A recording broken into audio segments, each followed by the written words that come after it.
Mai bine o las pe ea, să-i pun o cameră să o filmez, să zic că ea ce părere are de mașină. Mașina mie îmi place mult. Și mă bucur tare că am putut și am avut posibilitatea să iau, să pot să îmi permit să-i cumpăr o mașină 0 km. A făcut de copii, merită.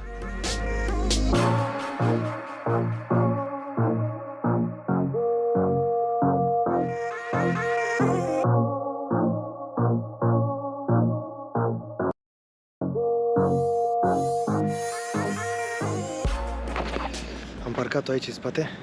Trebuie să punem pusa pe ea. Să vină doamna, trebuie să ajungă în 5 minute.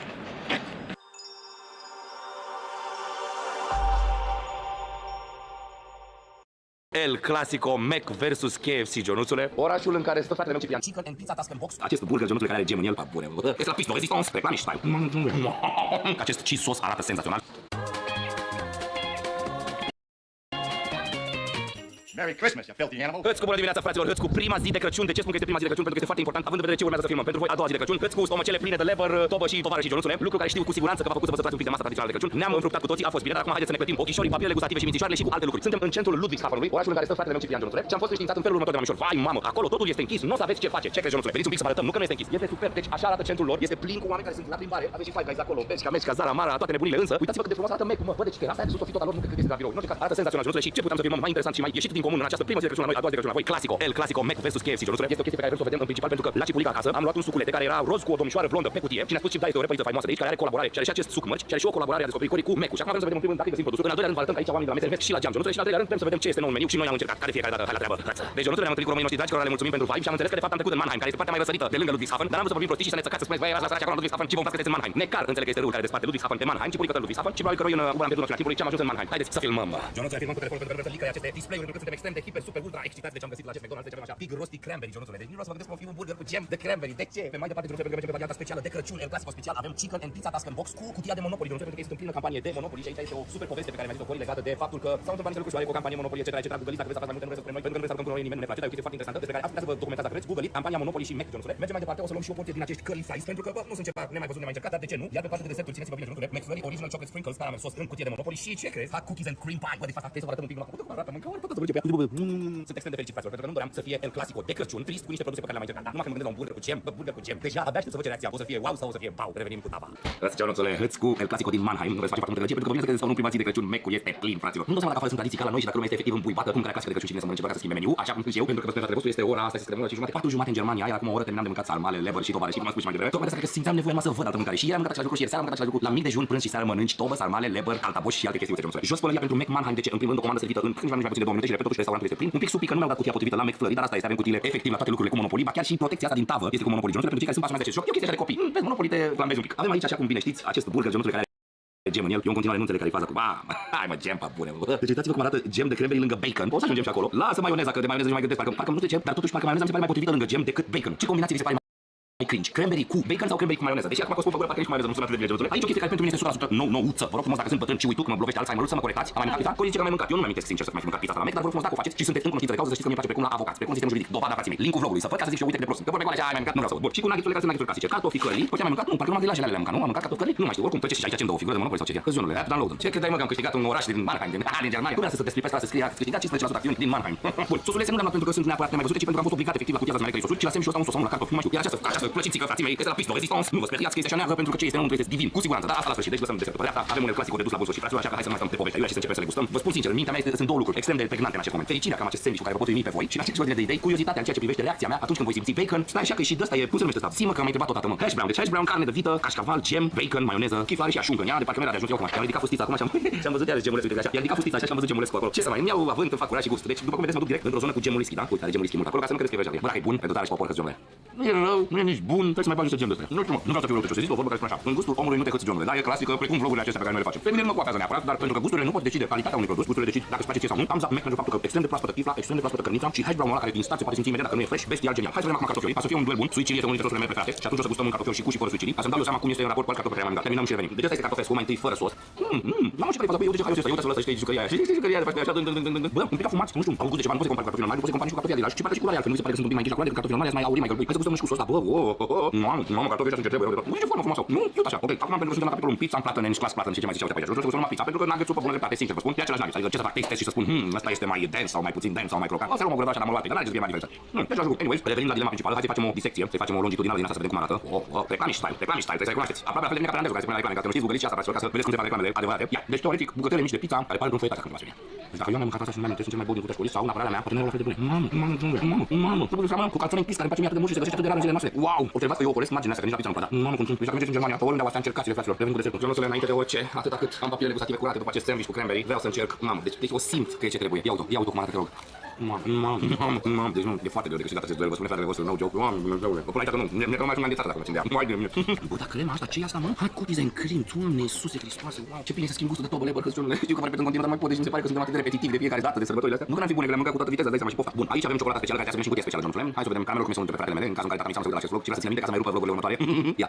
Mamă, și bune scupișul ăsta. Mamă, nu aș putea să laud această înghețată, că e un McFlurry clasic, caramel oricum este preferatul meu, deci normal că sunt provoace o senzație superbă. Este doar o înghețată sexy și bună, dar de la care m-am cercat mai mult având în vedere cutia. Revenim cu KFC-ulescu. Stimați frați, peisajul nu mai este atât de flamboyant pentru că nu suntem chiar în centrul Mannheimului, dar ne bucurăm că l-am găsit deschis și pe KFC-ulescu, însă cu mențiunea la ochiul liber fără să atacăm pe nimeni, fraților, că este destul de golux. Sunt 1, 2, 3 mese ocupate cu nici mai mult nici mai puțin de 5 persoane. Dar asta nu ne oprește să ne facem treaba. Hai să vedem meniul. Bă, un lucru ce display-urile sunt un pic mai bune pentru că de fiecare dată putem cu camera la KFC, întrucât nu flicare, deci thumbs up pentru calitatea CD-ului. Aici deulează meniurile, dar te aștept să vină ca să poți da click pe el. Ideea este că ce vedem pe display-urile de deasupra casei, ca fiind mai important și mai subliniat ca fiind nou, Jonuțule, este această secțiune colonel suite, original recept. Dăm click pe el și avem pe partea, hai să încercăm să facem ceva interesant, deși nu e chiar așa interesant. Cheese bacon menu, double cheese bacon menu cu sandwich double cheese bacon. Dar nu o să luăm meniu pentru că mi s-a făcut și set între timp. Și merge pe double cheese menu cu cheese and bacon extra, nu vrem niciun extra, e normal așa cum trebuie. Unde dăm? No thanks. Hai mă să luăm cu piureuț, că sincer cartofi de la KFC știm cu toții, cu gravy direct, că n-am mâncat un piureuț parcă de la Viena, când mergeți. Asta vreau să văd. Unica Apple, Jonuțule. Am mai văzut că mai este ceva nou, și anume aceste cheesy bites. Mare atenție să nu aruncați cu prieteni noi, nu sunt chili cheese, sunt cheese bites, Jonuțule. Și dăm plus 3, hai că ne ajung 3. Și pe partea de milkshake-uri mi s-a părut foarte interesant. Am luat deja Speculatius ăsta, Jonuțule, care arată foarte interesant, aș uita noi. Și mamă și Speculatius Sunday. Hai mă să luăm și Speculatius Sunday, dacă tot. Să mergem pe toată varianta, da? 21 de euro, aproape 30 ca la Mac, am donat și 4 euro la Mac, deci ar mai trebui să mai luăm ceva. Și mi s-a părut foarte interesant din gama de, stați așa, Jonuțule, deserturi, milkshake creamy toffee, Jonuțule, adică pe bune, n-avem cum să nu luăm. Ce zicem, jos? Există mare sau mic? Nu, mic. Revenim cu meniul direct la măsuță. Jonuțule, trebuie să vă spun că din start este mult mai frig, nu știu dacă e din cauza faptului că e nepopulat, ok? Mai compagina oarecum. M-am luat cu sughiți, deci stați liniștiți dacă pe parcursul acestui vlog mă veți sughițând, vă spun de ce, pentru că acest suc pe care l-am umplut cu moț, era moț cu spumă, Jonuțule, după care am încercat să beau cu spumă. Am băut toată spuma și m-am luat cu sughiți ca să văd că de fapt am umplut doar jumătate cu suc, dar sucul este extrem de bun. Notați ce pentru asta, avem cele două shake-uri aici, pot să fim transparenți cu voi la început la sfârșit. Uitați să-mi pun unul dintre shake-uri, era mare pentru că l-am cumpărat mare, ăla Speculatius. Uitați, sorry, pune mic, zic că o să poți big, las așa că nu suntem de asta aici și până la urmă testăm, nu le bem neapărat până la sfârșit. Ăsta este Mexandeu Speculatius, deci avem un shake Speculatius, un shake toffee și eliberăm masa de pentru că începem cu păpica. Nu dați cu prieteni noi, această tavă nu este mai goală pentru că așa am vrut noi, ci pentru că nu am găsit produse noi cu care să vă uimim și să ne uimim, așa cum facem în acest clasico. Un lucru este de asemenea cert faptul că acest cheese sauce arată senzațional și o să vreau să încep direct cu el, frații mei, pentru că mi se pare că din filme, mamă, ce crustă. Să fie oare, cum se numește, cheddar sauce și nu știu ei să-i spună cum trebuie, uite și abur de el. Da, se sculă. De pe terenul meu s-a dus, mamă cum e, dați-mă ce, mamă, ce e picant. Mamă, Junule, ce bine am început. Ce sos cheddar, ce vrăjeală. Doamne, dacă am avea să la noi în țară KFC, fă ceva și adu sosul ăsta în Românica. Haideți să trecem la lucrurile concrete, Jonuțule. Avem acest double cheese bacon original recept cu cheese biluțe. Uite, buletele lovesc din nou. Buletele lovesc din nou, Jonuțule. Încercăm prima oară sandwich-ul. Bă, o să fiu dur, am să spun că din prima, că oricât de bun ar fi fost plăcinta aia de la Mac, care din punctul meu de vedere este lovitura de croșeu a Mac-ului în acest clasico, s-ar putea ca sosul ăsta să fie mai bun. Hai să vedem ce este în sandwich. Deci, avem niște saucerling, niște iceberg, un bucăț de pui, niște bucăți de bacon și încă un bucăț de pui și niște mayo pe fund. Ia cum să mayo pe fund. 3, 2, 1. Mamă, tabule, mamă, botule. Eram gata să zic că e mare fail, KFC-ul din Mannheim. Bă, ce scrie puiul ăsta, mă? Pentru că mare atenție. Nu sunt crispy, da? Cum mi se pare mie de obicei că așa pun crispy sandwich și nu înțeleg de ce vrea să mănânci crispy în pâine, când poți să mănânci crispy cu cartofi. Este piept de pui. Mamă, de bune. Dacă și atâta să la înălțime ca niciodată, KFC devine pe turnantă și câștigă un clasico. Serios. Cheese dipsurile în cheese. Pe ce? Pe cum doar ce pus extra cheese la cheese-uri. Ia. Vezi că nu e așa, pentru că ăsta este cașcaval înăuntru, da? Și ăsta e sos de, bă, uite, să faci asta, e complet, să vă dau de acum verdictul pentru că nu mă interesează ce urmează, milkshake cu toffee, Speculatius. Eu sunt mare fan al sosurilor de brânză, de cașcaval, dar mega detașat over orice top level și prieteni să zic KFC Mannheim câștigă de departe. Decizie înainte de fulerul arbitrului acest duel, fraților. Pentru că și sosul, dar uitați să-mi incredibil. Poate să fim sinceri până la capăt, să gustăm și mai poate sosul, care nici să vezi aici, nu arată, cred că nu pun preț neapărat pe aspect, which is not that smart dacă merge pe mine, dar nu contează gustul, frate, s-a dus majorul tipul, că mai venea din bucătărie, auzeai de sărbători, vai, mi s-a plătit, nu știu de tot, nu știu ce, bă, gustul e același, mai interesează că tot în stomac ajunge. Ia, mashed potatoes cu gravy sauce. Bun, nu, dar nu nu mai cum să mai joci niciun joc după ce am dat sosul de brânză. Deci, wow, spuneți-mi la comentarii dacă ați gustat. Bun, Speculatius, ce-o fi asta, nu știu, Sunday. Deci se pare că înghețata asta așa se numește ea, nu care fi de mică, că n-avea cum să pure de mine. Coi din spatele camerei spune că cred că caramel, pare gust de caramel. Și atunci care e diferența între toffee milkshake și Speculatius milkshake? Să amândouă cu caramel, ăsta e Speculatius. Ah, păi să știi care gust de puțin de caramel cu biscuite, da. Da, mamă, ce bune. Mamă, deci cum că a scăpat din ghearele mâncării tradiționale. Și de bucă, mamă, da, frate, caramel cu biscuit. Mamă, devine din ce în ce mai clar că acest duel trebuie să fie câștigat de KFC. De departe, stai să facem capacele. Vai cum e Speculatius ăsta. Și cu ce seamănă cu zima aia de-am topit-o noi și bună, cu siropul de arțar. Uitați-vă la vlogul cu chestii de pe TikTok, dacă faci siropul de arțar, fierbi, îl iau mama dracu și bagi la mixer și ajunge. Bun, trebuie să mixer, dar nu ți se pare că arată ca și cum zici cu lapte și nicio culoare, nicio, în fine, hai să vedem. Unul Speculatius, unul toffee. Mamă, mai avem unul de închide imediat asta așa. Ui, frate, ce-au făcut deja, bă, nu s-a și balele și da, gata, sunt extrem de fericit. Am dat cel mai bun verdict, și dacă sunteți din Mannheim, dar probabil regiunea Germaniei, pentru că bănesc că se aseamănă meniul în țară, încercați Speculatius, e jale, încercați cheese sauce, e isterie efectiv. Ia mai vă spunem următor, KFC câștigă. Nici mai amintesc, pentru că nu mai câștigat de mult. Până la urmă, uitați să subscribe-vă, apăsați pe butonul de fiecare zi, coțurile electronice, gălăgie și alte meniuri decât cele tradiționale. Noi suntem aici, vreau facile mai frumoase și ca să vă înveți în cortul guriței și ca să vă înveți în cortul papilei gustative. Nu uitați să follow pe Instagram, pe eu sunt Dorian, follow pe Dorian, like, pentru că mai văzut pe Facebook, de asemenea, nu uitați să aveți o cafeluță, niște sărbători și un sfârșit de an mirabolante. Merg mai departe, departe de toate. Îmi țin capul sus și las problemele în spate. Merg mai departe, 7 zile din 7. Când viața mi-a spus ce al tău e pus deoparte și merg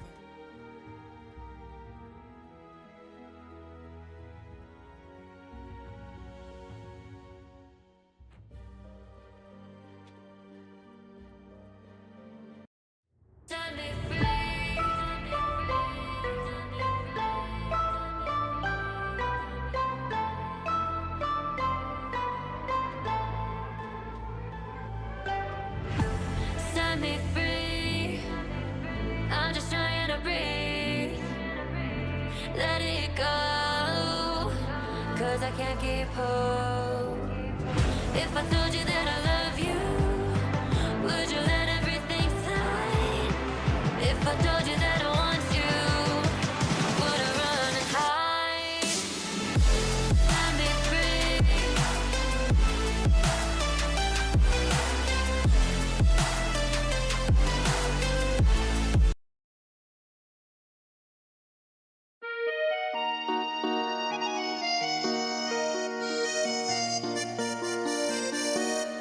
Îndrăgostiți de atâtea ori, ca o grădină de ale ei flori, tot înflorim, ne veștejim și primăvara înapoi ne iubim. Îndrăgostiți de atâtea ori, ca și cerneala cu scrisori, poate pierim, dar noi doi știm, rămâne scris cum noi doi ne iubim. Ai știut cum să-mi dai de toate, și fericire, liniște și dor. Chiar dacă ne certăm, cumva noi ne împăcăm, și în ale tale brațe eu ador. Ai știut cum să-mi dai de toate, și fericire, liniște și dor. Chiar dacă ne certăm, cumva noi ne împăcăm, și în ale tale brațe eu ador.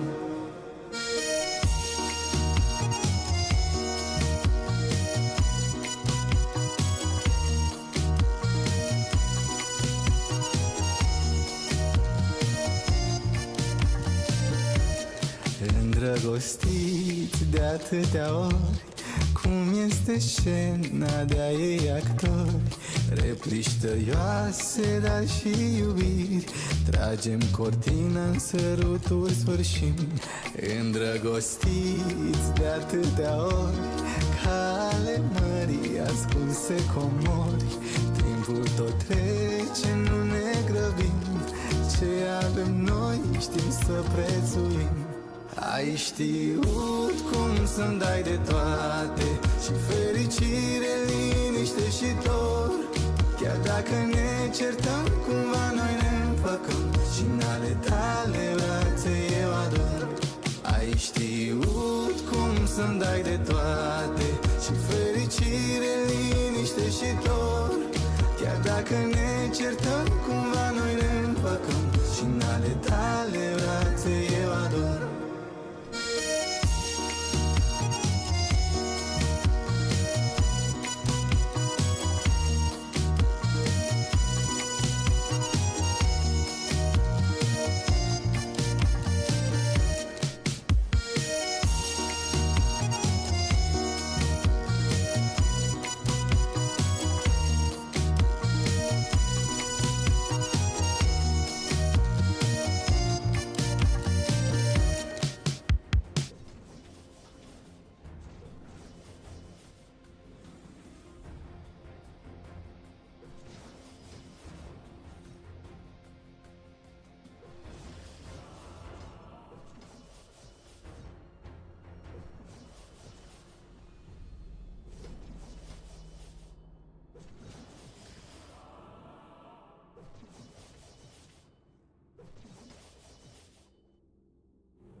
It's pretty clear that Greenwood has become a big deal in Spain. His performance and his development, and from the start of the season he's growing, and he keeps doing that. Now, people are wondering if Manchester United might feel a bit regret for letting him go. But we cannot deny that the young star who left Old Trafford in a bit of a mess might just be making a return to the theatre of dreams. So, here are 5 things that could happen if Mason Greenwood makes a triumphant return to Manchester United. Number 1. Antony could leave Man United immediately. Antony's performance at Manchester United has been disappointing since his arrival. When you invest £85 million in a player, you naturally anticipate a significant contribution. But Antony has struggled to consistently bypass even a single defender. Some critics go so far as to label him a striker's worst nightmare. Because one thing is certain, before the pass from him comes, all the defenders will be back regrouping. In contrast, Mason is notably quick and direct. His return to Old Trafford clearly signals a potential loss of Antony's position at United, possibly even leading to his departure from the club. 2. Rasmus Højlund could lose his number 11 jersey. If Greenwood returns, he is likely to reclaim his iconic number 11 jersey. Currently worn by Rasmus Højlund, the Danish player might have to relinquish the number to Greenwood.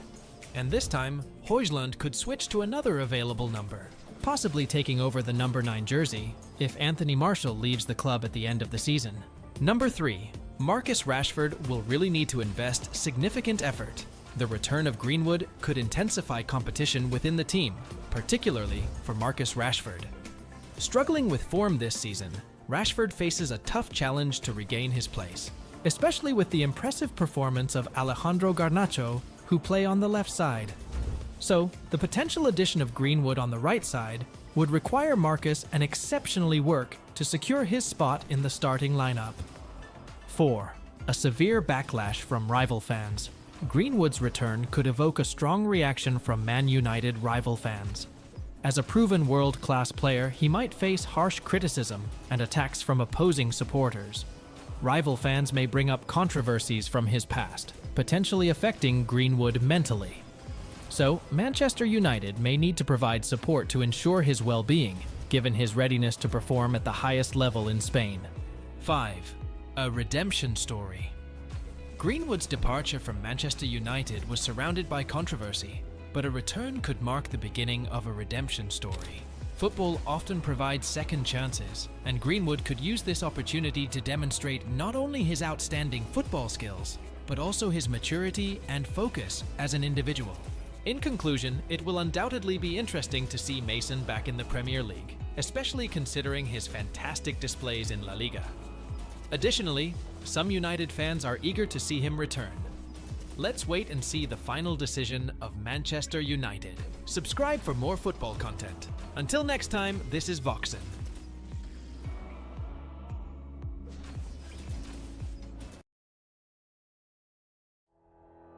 We were gone for quite a while.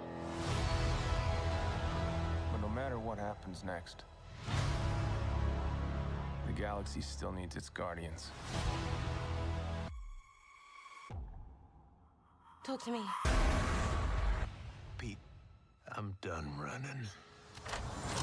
Am ajuns aici. Ridică paharul, stai liniștit, ia-ți ceva de ronțăit pentru că avem de discutat, dar cel mai important ia-ți caietelul, deschide un notepad pe Windows, I don't know, și notează-ți că o să am mai mult de 5 filme pe aici, mă uit acum în listă, dar vreau să discutăm un pic. Ca de obicei, înainte așa, o să fac 2 topuri anul ăsta, dar doar 2, anul trecut am făcut doar 1, o să fie top 5 filme bune, nu mă interesează să ofer timp lor care sunt proaste, și top 5 seriale, evident, bune. Și dacă m-am mișcat repede și nu am adormit cu felia de cozonac în farfurie, în momentul acesta, membrii cu 2 lei pot viziona și top 5 seriale în playlistul Sucre Plus, care o să fie publicat mai târziu. Alte chestii de menționat, că așa e, odată pe an îl facem, trebuie să spun toată poezia. Acesta este un top personal, nu contează dacă ești de acord sau nu, sau nu, hai să spun eu, Sucre, cum ar trebui să arate topul tău, don't give a shit, nu contează asta. Ai și tu oportunitatea să-ți pui topul în comentarii, chiar te rog, chiar sunt curios să văd ce alegere aveți voi. Și o să fie top 5 filme, de la cel mai bun la cel mai prost, toate filme bune, dar mă rog, și am și mențiuni, cu alea o să începem. o să am o grămadă de mențiuni aici. Hai să nu mai pierdem timpul, nu o să stau mult să vorbesc despre fiecare film în parte, la multe dintre ele mă uit acum, există deja un clip dacă ești curios și pentru top 5 o să las clipurile în descriere. Îi dăm drumul? Hai să-i dăm drumul cu mențiunile. Primul este Tetris, un film făcut de Apple, povestea Tetris cu ăsta, Edgerton, care mi-a plăcut foarte mult, mai ales după prestația lui din Blackbird, recomand foarte mult să-l vedeți. După aceea este Misiunea Imposibilă, The Reckoning, partea 1. A fost un film foarte fun, a fost un film plin de cascadorii, dar a intrat aici și cred că intrăm în zona de action movies, astea două, că vreau să spun și de John Wick 4, care a fost foarte fun, a fost mult mai bun decât 3 poate, deși și 3 e ok. Am și un film horror aici la mențiuni, este Evil Dead Rise, m-ați tot auzit că am spus de el anul ăsta, îmi pare rău, FNAF nu este pe lista asta. Pentru mine Evil Dead Rise a fost un film mai mic, care a fost un succes, a făcut o grămadă de bani, nici nu trebuia să fie în cinema, iar este un regizor nou și foarte ambițios, cum să nu laud așa ceva. Acum intrăm în zona de animated movies, da, toate sunt la mențiuni, mai exact Mario, care a fost distractiv, mai ales pentru nostalgie, Testoasele Ninja, tot așa pentru nostalgie și chiar a fost, Testoasele Ninja a fost o surpriză foarte plăcută, m-am distrat foarte mult la cinema, și Spider-Man Across the Spider-Verse, care iară a fost un pic prea încărcat față de primul film. Chiar l-am mai văzut o dată acasă și în continuare simt că e cam obositor filmul ăla, dar nu rău. Ultimele două de la mențiuni sunt două filme românești, am văzut câteva filme românești în cinema anul acesta, printre care Miami Beach și Nuntă pe bani, dar nu vreau să vorbesc despre alea, așa că o să spun Warboy, care mi-a plăcut foarte mult. Dacă nu aveți unde să-l vedeți în cinema, sper să-l vedeți măcar când apare pe streaming, și încă două lozuri, care a fost cea mai bună comedie de anul ăsta, mă bucur că am reușit să-l văd în cinema. Cam acestea sunt mențiunile. Și acum, destul de ne mișcăm repede, stai cu caietelul. Avem top 5. Care este oare pe locul 1? Care este cel mai bun film? Îți dai seama că în top 5-ul meu am pus cele mai... M-am uitat pe IMDb, m-am uitat pe Rotten Tomatoes, am citit articole și am vrut să reflecteze lista mea cu ce spune toată lumea. Hai că mă cunoști deja, știi deja. Dacă veniți la mine, vă așteptați la o listă mai... nu chiar de acolo, știi ce zic? Îți spun din start, Napoleon nu e pe lista asta. Hai să începem cu locul 5. Pe locul 5, surprinzător, am pus Past Lives. E un film care îmi place foarte mult și ar trebui să-l vedeți. Clipul nu este atât de popular. Am făcut clip despre, dar s-au uitat 1000 și ceva de oameni la el. E filmat extraordinar, este o poveste romantică, dar cumva with a twist sau cel puțin alt vibe. Mi-a plăcut foarte mult. Pe locul 4 am pus Talk to Me. Talk to Me este cel mai bun film horror pe care l-am văzut anul acesta. Nu mă poți clinti, nu mă poți întoarce. It is what it is, FNAF, friends. Ambițios, buget mic, nu este nicio proprietate atașată să spui că da, mă, da, nostalgie și în astea, don't fucking care. Original movie, tot ce vrei este acolo și e și fucking scary. Talk to Me, bravo băieții, de-abia aștept 2.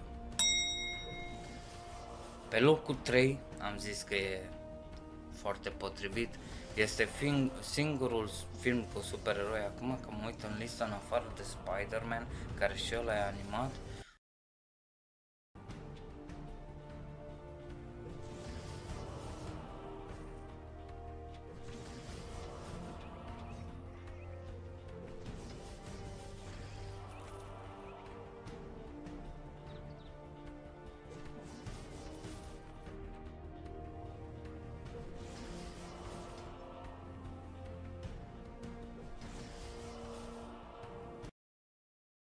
Hai să începem cu locul 5. Pe locul 5, surprinzător, am pus Past Lives.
E un film care îmi place foarte mult și ar trebui să-l vedeți.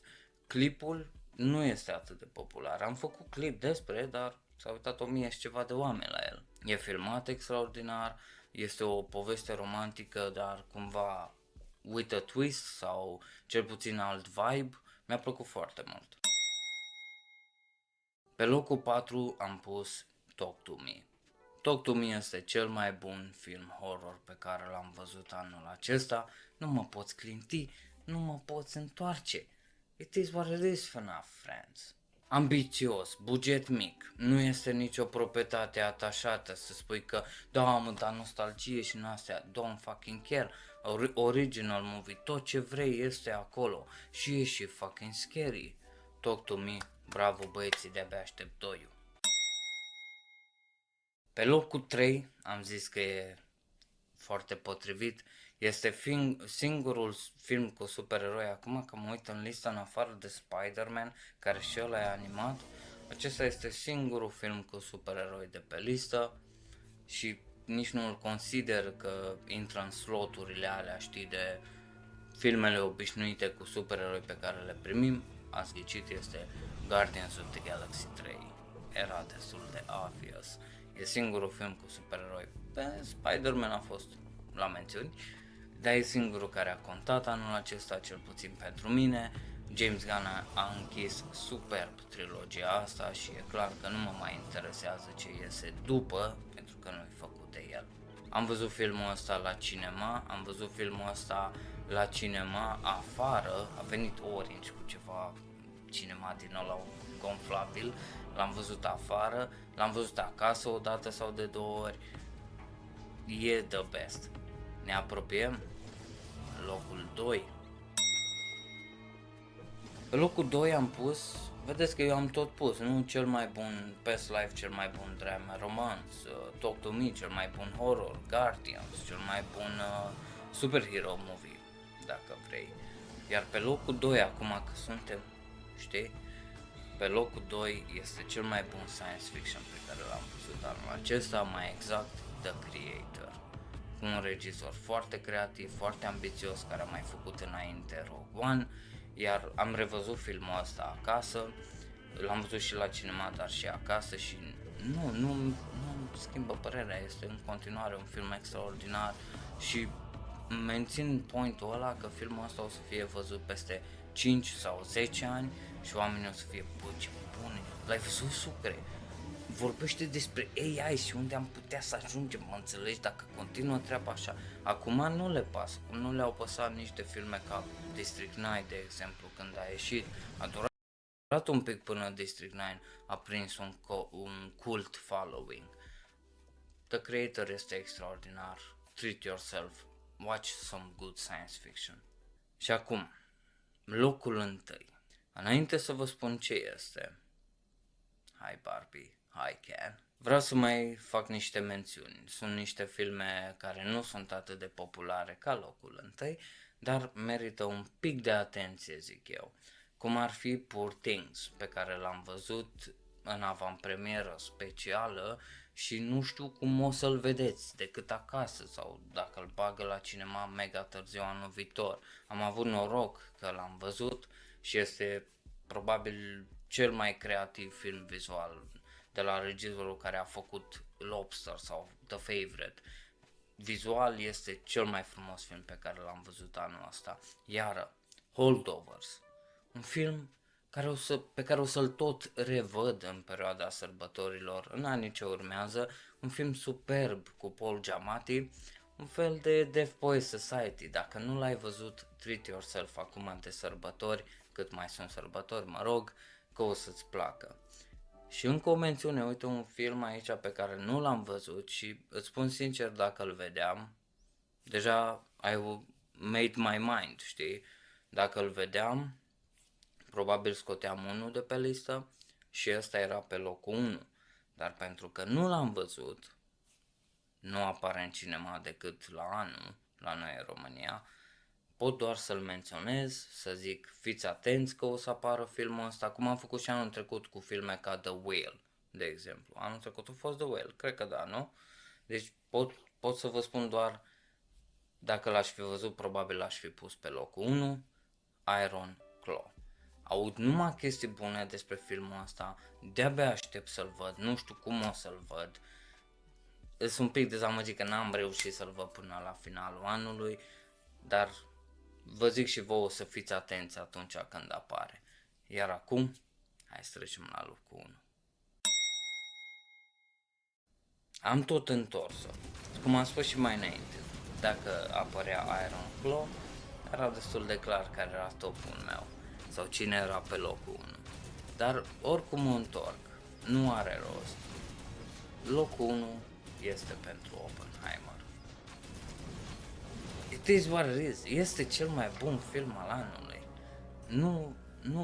Oricât aș fi eu de gică contra și toată lista asta a fost specifică cu un gen anume și să vă dau ceva diferit sau care nu este atât de popular, Oppenheimer este, poate și Guardians of the Galaxy, sunt filmele populare care e pe merit. Nu am ce să contestez aici. Oppenheimer a fost o experiență extraordinară la IMAX. E unul din filmele alea unde a venit un regizor care e un maestru și au venit mulți anul ăsta. Scorsese, Fincher, Ridley Scott și tot la el mă gândesc. De fiecare dată mă întorceam, mai ales când vedeam celelalte filme ale regizorilor maestri, tot mă gândeam, dar Oppenheimer a evoluat Christopher Nolan. Ne-a arătat ce a mai învățat, știi, nu a fost comod cu filmul ăsta. Merită. Deci pentru mine, Oppenheimer este cel mai bun film al anului. Dacă nu ai văzut vreunul din filmele astea, o să las în descriere, cât mă lasă YouTube să pun în descrierea aia, clipuri mai detaliate, recomandări pentru fiecare, dacă ești curios să afli mai multe. Acesta a fost topul, vă mulțumesc foarte mult că ați stat și anul ăsta cu mine, unde au fost atâtea filme extraordinare. Chiar au fost o grămadă de filme bune, nu poți să te plângi că Hollywood-ul nu mai scoate niciun film. La ce te-ai uitat ultima oară? M-am uitat la The Marvels și era așa de rău. Da, Hollywood-ul nu mai scoate filme bune. You are fucking right. Nu știu ce să zic. Dacă aia consumi, ca și cum mai spune că muzica e numai trep acum și manele. Că aia asculți, dacă doar de aia cauți, ce să-ți fac. Mulțumesc foarte mult, sunt foarte curios să văd topul vostru și dacă intenționați să vedeți ceva din topul meu, fie de la mențiuni sau top, nu contează și mulțumesc tuturor. Mersi că ai stat cu mine. Am ajuns și aici, suntem tot mai aproape de finalul de an, topurile de...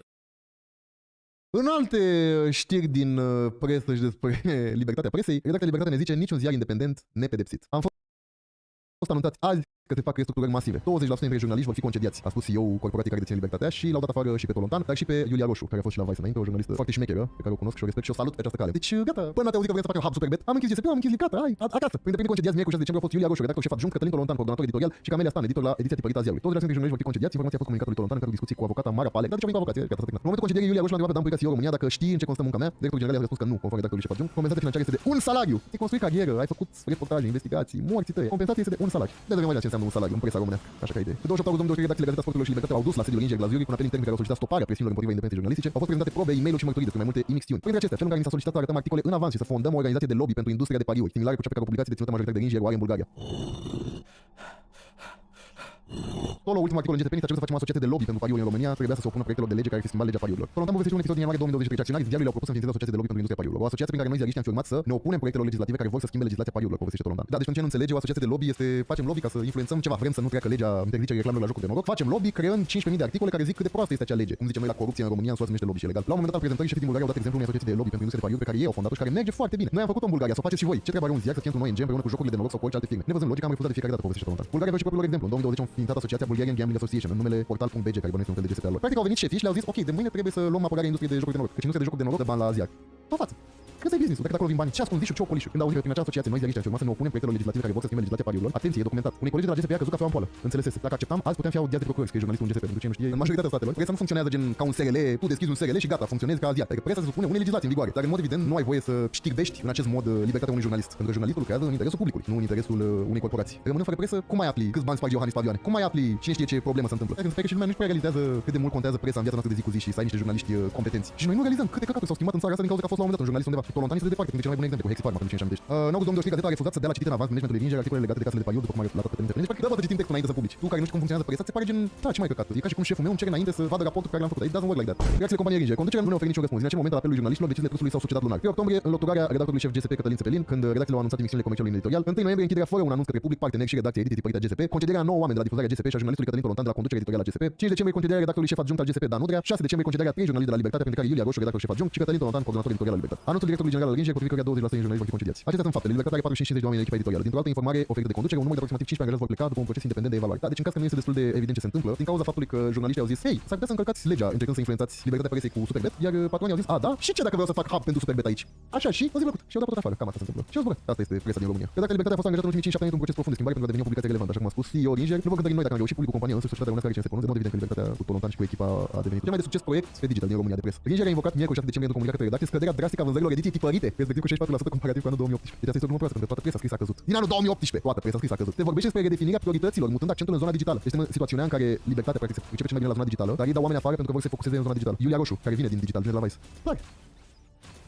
Am refuzat acest inacceptabil. Libertatea este în acest moment site-ul numărul 1 în categoria news la cititori unici cu 6 luni din cele 11 luni scrise în 2023 în poziție de lider. Peste toate însă, redacția a rămas independentă și devotă publicului său, da, până vă da fără pe toți aia. În 2018, când procesul de schimbare în ziar relevant a accelerat, am anunțat conducerea de la Ziuri că ne angajăm să facem acest lucru, însă vrem să fie clar că voi sunteți proprietarii brandului, însă proprietarul conținutului este public. Conducerea ne-a comunicat zâmbind că desigur. Regretatul jurnalist Mihai Vasiliu, CEO-ul de atunci, între timp îndepărtat și el, a simțit nevoia să lămurească orice dubiu. Vedeți că oamenii ăștia vorbesc serios, vor face publicația pentru care i-ați angajat, dar pentru ei independența jurnalistică nu se discută. După 5 ani noi spunem că a fost serios și o companie de presă cere ceva foarte valoros de la public, încredere. Când primește încrederea vine cu obligații publice executorii. Dreptul publicului de a fi informat este peste interesul companiei și de aceea compania e obligată să-i lase liber pe jurnaliști și să apere separarea comercialului de editorial. Ne-am luptat să rămânem liberi și nimeni nu a reușit să intre în editorial. Am refuzat să acceptăm inacceptabil. Nu credem că o companie media poate fi membra unei asociații de lobby, cum se întâmplă cu Ranger în Bulgaria. Publicația Sportal.pg este alături de firmele de pariuri. Membership list, toate păcănelele. Așa arată site-ul Bulgarian Gambling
Trade Association, de Ringer este membru. În fața a 10 angajați ai GSP, același lucru s-a solicitat și în România, dar redacția a refuzat. Noi, jurnaliștii din România, nu am putut niciodată accepta așa ceva, cu erori, slăbiciuni și momente grele, am rămas mereu cu fața către interesul public, de aceea am oferit și informațiile de astăzi, lăsăm publicul să le cântărească și să decidă.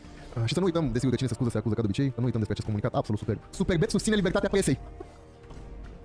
În urma subiectelor circulate în sfera publică pe parcursul ultimelor zile în care se fac referire la implicarea industriei de gaming, da, bă, frate, băi, Superbet face gaming! Eu credeam că Superbet e casă de pariuri. De 15 ani sprijinim mediul sportiv și jurnalismul de calitate în România. Ați văzut ca un pum la monitor, băgați-i p***a de viață de nenorocire. Nu pot să-mi dau seama cine exact vrea să intre în federația aia de lobby. Pentru cine e? Au fost alți. Mozart, Public Bet. Nu noi. Noi doar ne scuzăm așa, nu că am avea nevoie de legătură. Am un food truck, iar cei de la Glovo mi-au propus să pun câte un flyer în fiecare comandă delivery cu Betano și îmi fac marketing gratis în aplicația lor, nu mi-a venit să cred. Am zis nu mulțumesc și am închis agentului. Uite, apropo de chestia asta. Aș întrebai pentru compania Betano și pentru ANPC și uite, să zicem California Burgers din Cluj. Face acest deal cu Glovo în care pune flyere cu Betano în pungi. Cum verifică exact Glovo faptul că persoana care comandă nu este minor? Nu face. Betano face reclamă la copii. Am înțeles. Bine de știut. Da, acestea fiind zise, vă rog frumos, rămâneți la curent cu situația de la Libertatea și ceruiți ceea ce scriu în legătură cu cazul ăsta. Au un Instagram care este destul de activ și postează știri în dragi, da, vă puteți lua informațiile, dați-le un follow. Ca de obicei, oricând aveți ocazia, cuipați în dreptul unei case de pariuri, pentru că iată ce fac în România. Și susțineți cât de mult puteți jurnalismul independent. Unde puteți să urmăriți un jurnalist, unde puteți să aruncați un ban, vedeți că aveți o proiecte de proiecte independente în seria aia și eu cred că vor mai apărea publicații independente, având în vedere în ce stadiu este presa. Despre că exemplu cu Palestina e de departe cel mai bun. Nu există un ziarist în țara asta, sau poate nu l-am văzut eu, ai făcut orice altceva decât să fi luat așa știri de la CNN, te le dea în România, apropo de Palestina Israel. Uite o sursă din altă parte care nu e CNN și MSNBC și BBC.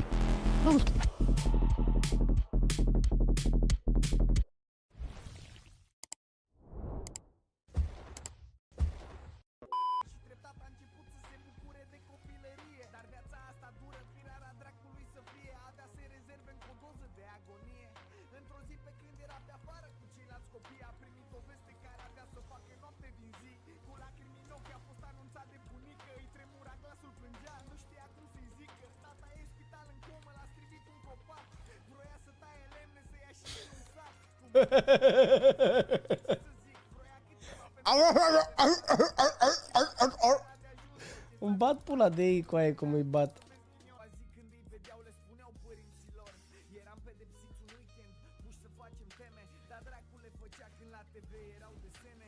Am scos încă un flash. Lăsăm și lui ăsta word. Punem și unde ăsta aici. Joacă hook-ul ăsta, fii atent. Și i-am dat call, da?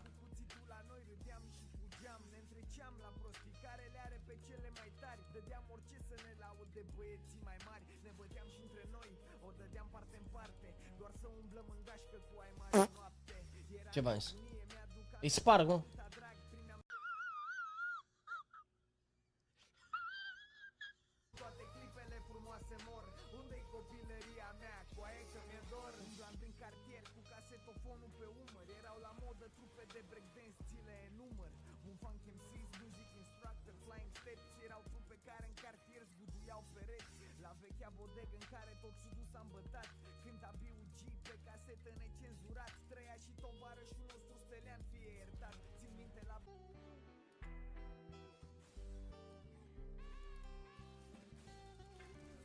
Când te-ai născut eram plecat, dar mi-amintești acum când m-am întors și te-am văzut, erai cât un pum.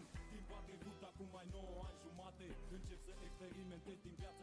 Mai pot să visezi, e ce crezi, nu te grăbi să obei, nu te grăbi să obei. Nu e despre mine sau tovarășii mei, sau despre frații mei, dar dacă ei sunt cei care te fac să vrei să fii ca ei, hai să zic ceva, frații sunt o frați când tovarășii sunt ba.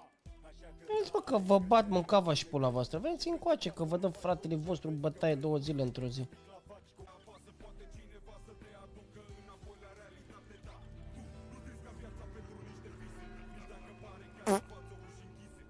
Cred că dacă te dea rău îl bătea.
Jebaited!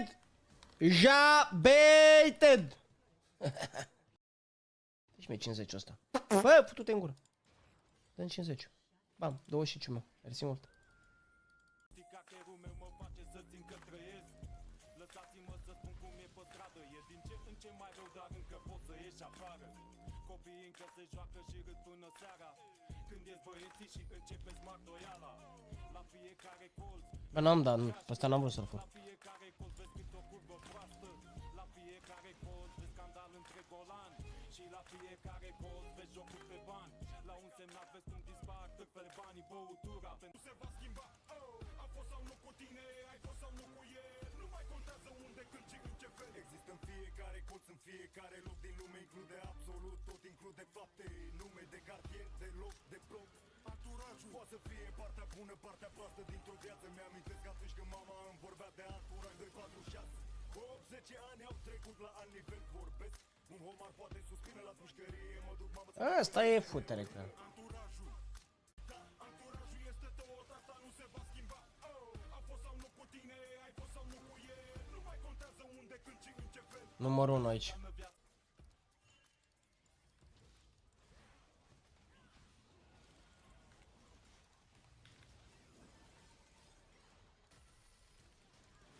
Asta am putut să fac.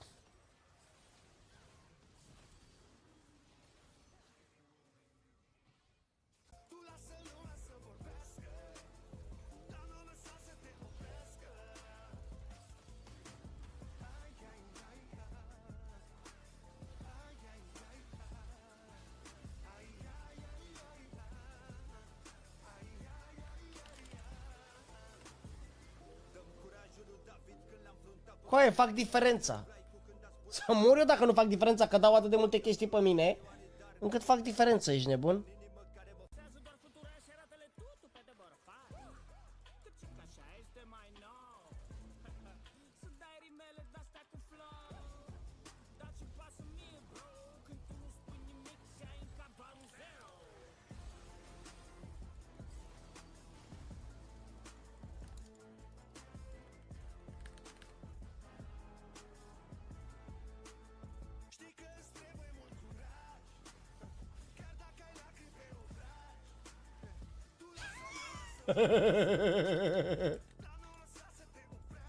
Ai, ăla a murit iar cazanul.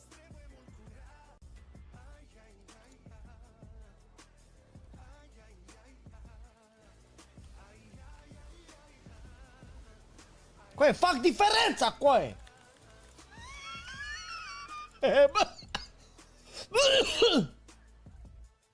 Easy game. Easy game, easy life, bro. Bro! I said bro! Easy game, bro.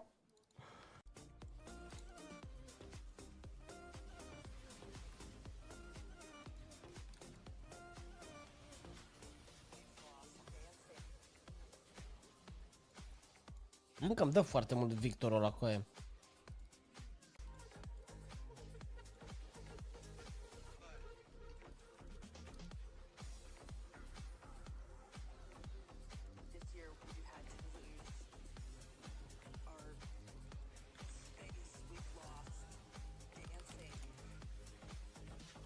Din nou Victorul ăla de după mine, coaie. Deci Victorul tot ce face e să dea de și pe mine. E problema de război.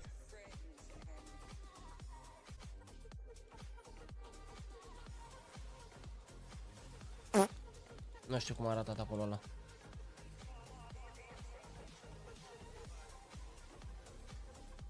Hai s-a pierdut meciul, băieți.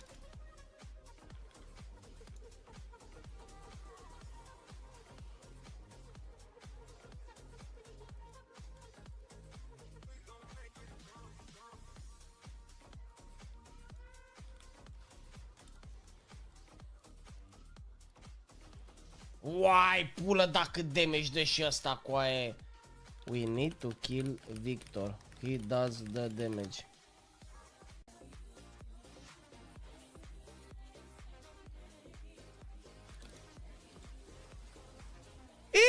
Easy, easy. Tu ce pula mea vrei, bă? Ia de aici. Vino încoace, că vă tanchez pe toți căcaților. Tu ce vrei, mă? Nu, ce-mi place.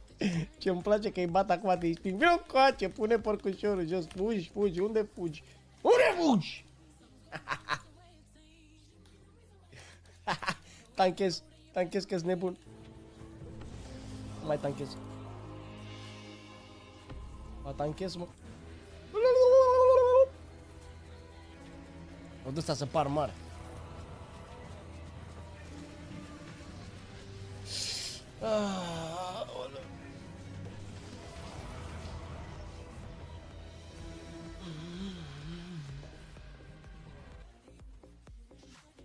Ce lucky de echipă, mă, uite că lucky de echipă.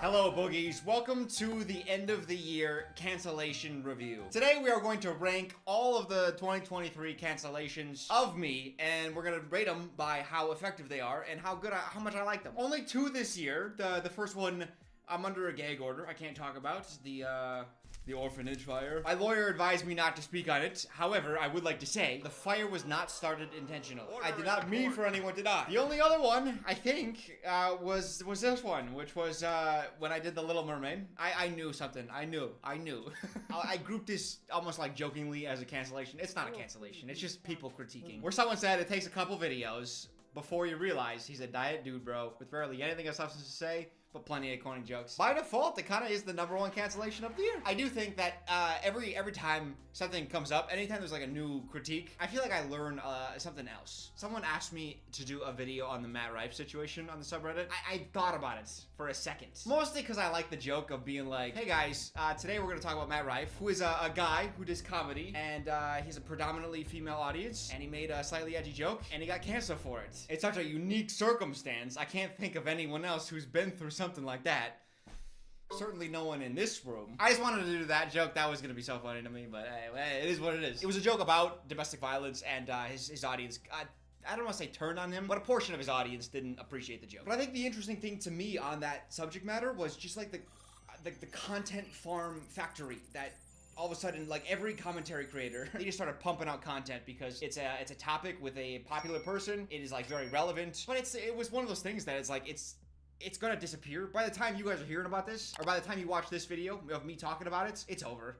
No one cares anymore. But to see so many people just like jump on it and giving their opinion, and it just kind of feels like overwhelming. If you just like YouTube Matt Rife situation, like you're just gonna see like thousands of commentary videos. Now I'm not watching movies to be like, oh, here's my voice, I'm gonna try to criticize this thing like everyone else. But I think if you're just like an observer and you're just like, I just want to enjoy something, I don't want to hear people criticizing it. I can understand how sometimes if I'm negative about something, it may make them feel that way. But when Dylan said it, he got booed. I always cringe at the girl power scene from the Avengers Endgame. If 2024 gets a little bit boring with drama, I'm gonna flare some stuff up. All right, we're gonna do another commentary for this, and I'm gonna go harder on that scene. It's funny too.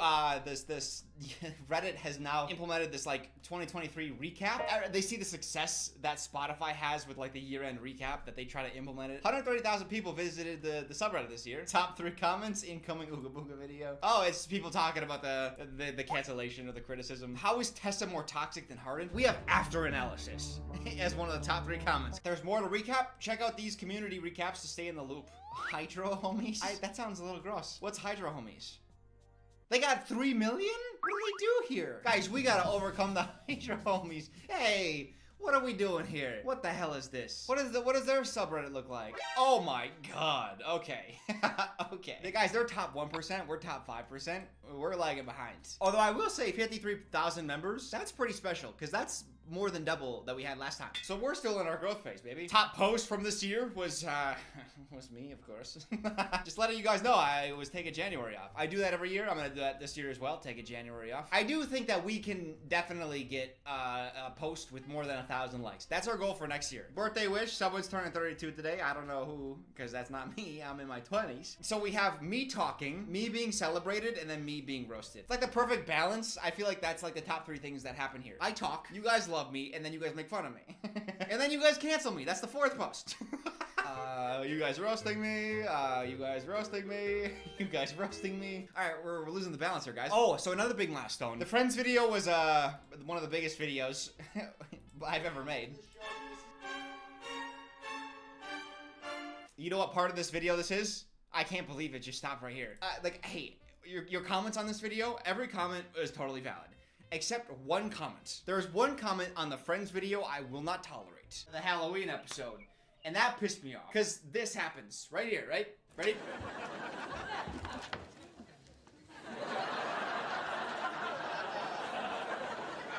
What did you notice there?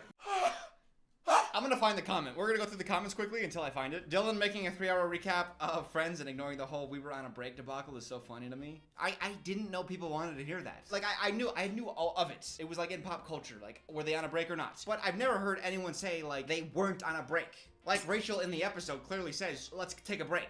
So it's not even like a conversation. It's that yes, they were clearly on a break, but Ross is still the a-hole for sleeping with somebody like a couple hours after breaking up with his girlfriend. I watched all of this for Matthew Perry, rest in peace. You helped make us happy with Friends. Yeah, I will say it was sad to see Matthew Perry pass. Someone messaged me like, oh, I can't really watch the show the same because knowing he's gone. But maybe I just have like a silver lining. I look at it a little bit differently. This is amazing to be able to have some of a person's like prime years and just like bringing so much joy to a TV show that we get to all enjoy for forever that outlives even him.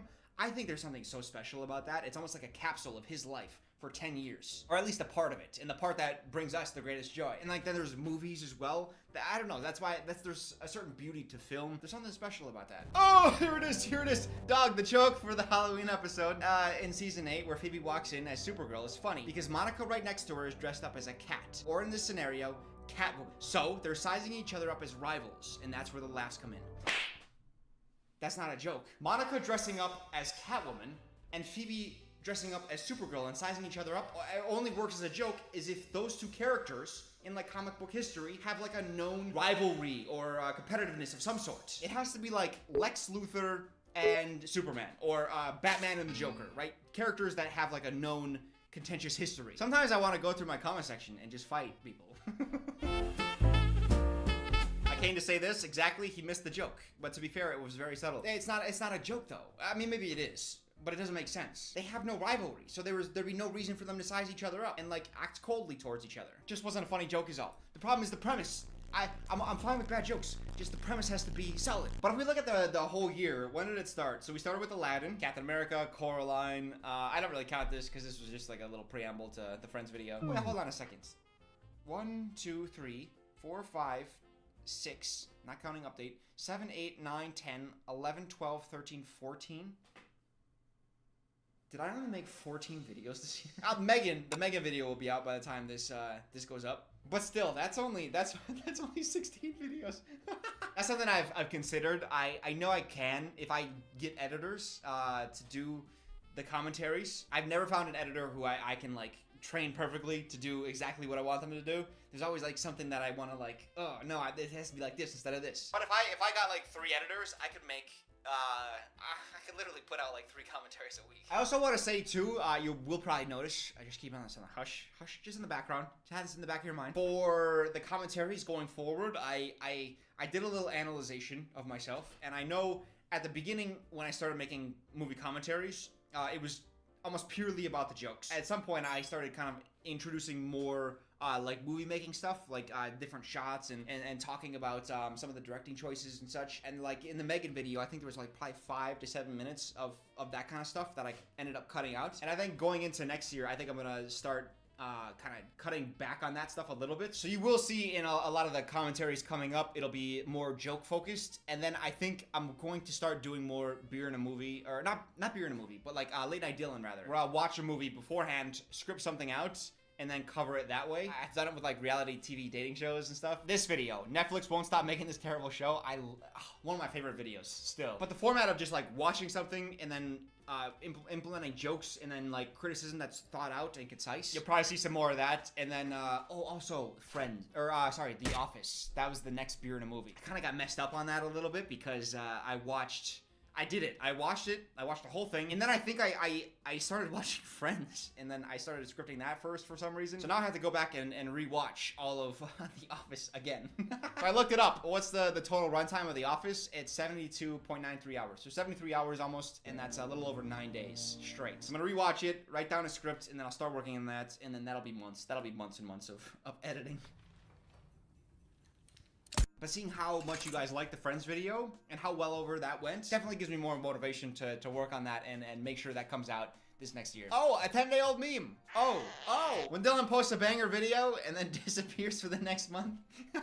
When new troublemakers suggest the recommendations. Hey, you guys self-regulate. I don't even say that anymore. You guys hold people in check. I love that. The community sanitizes itself. It's very sanitary, this community. Young Dylan applying to film school. Future him knowing he's about to get scammed.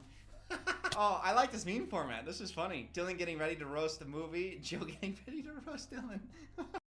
See you in the next one. Bye-bye. Bye-bye.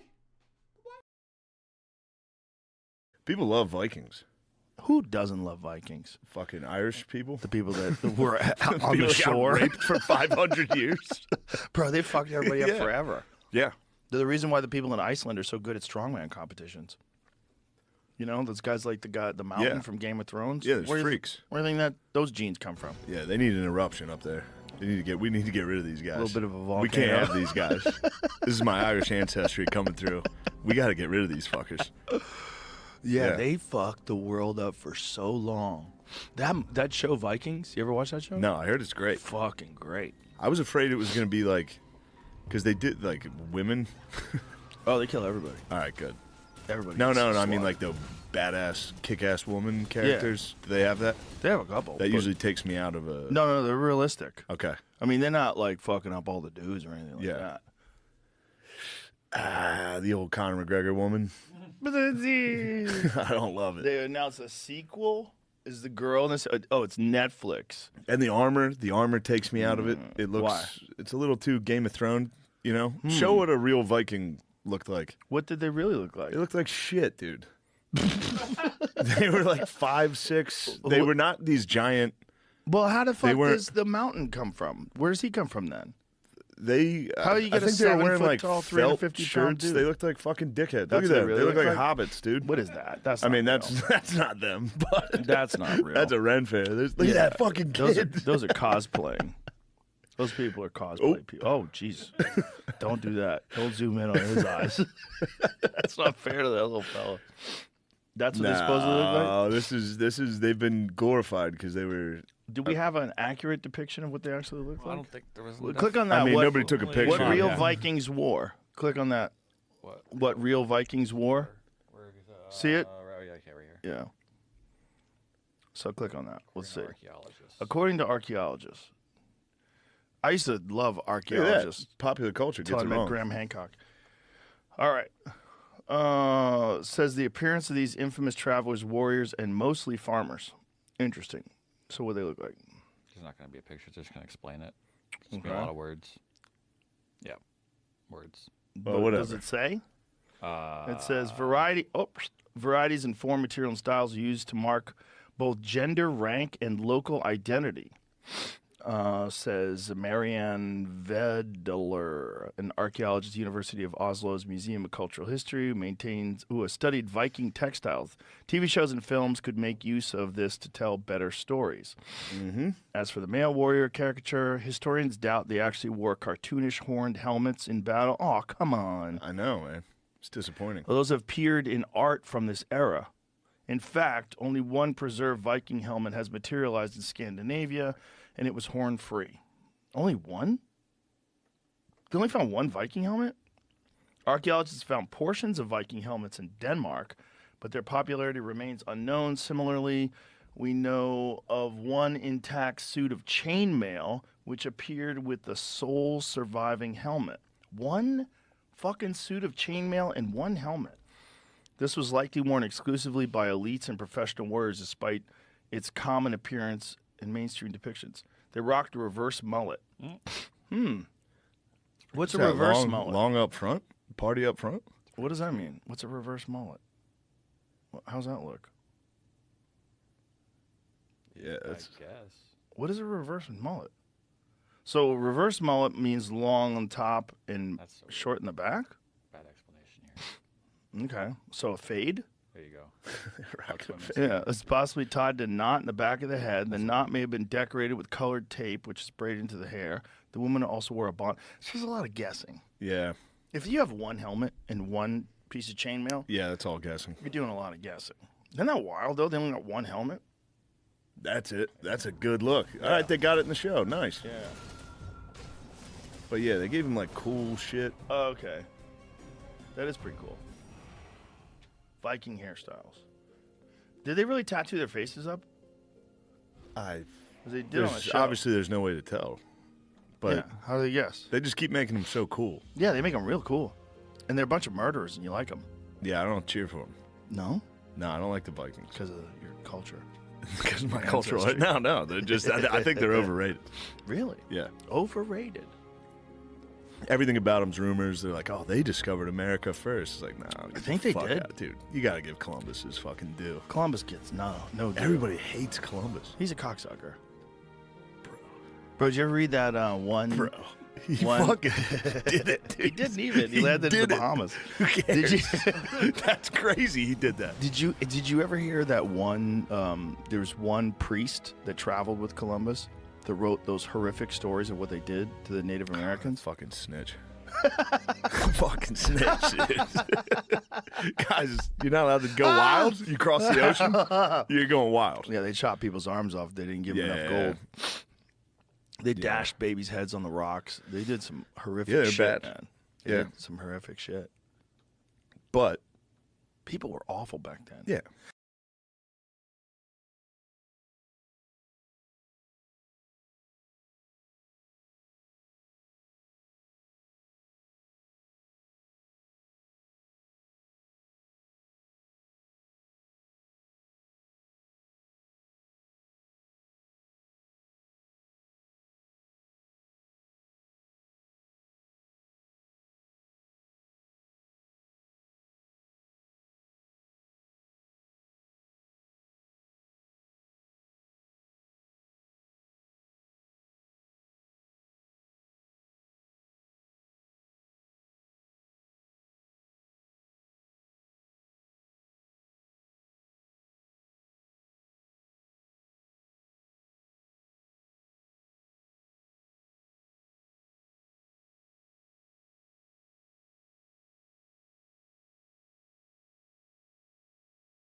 Audi Q5. În un an jumate am schimbat 3 mașini, costă 63.000 de euro. Un mare upgrade de la Audi A4 pe Și le-a făcut pagubă de miliarde de dolari. Mamă! A făcut pipi pe gele!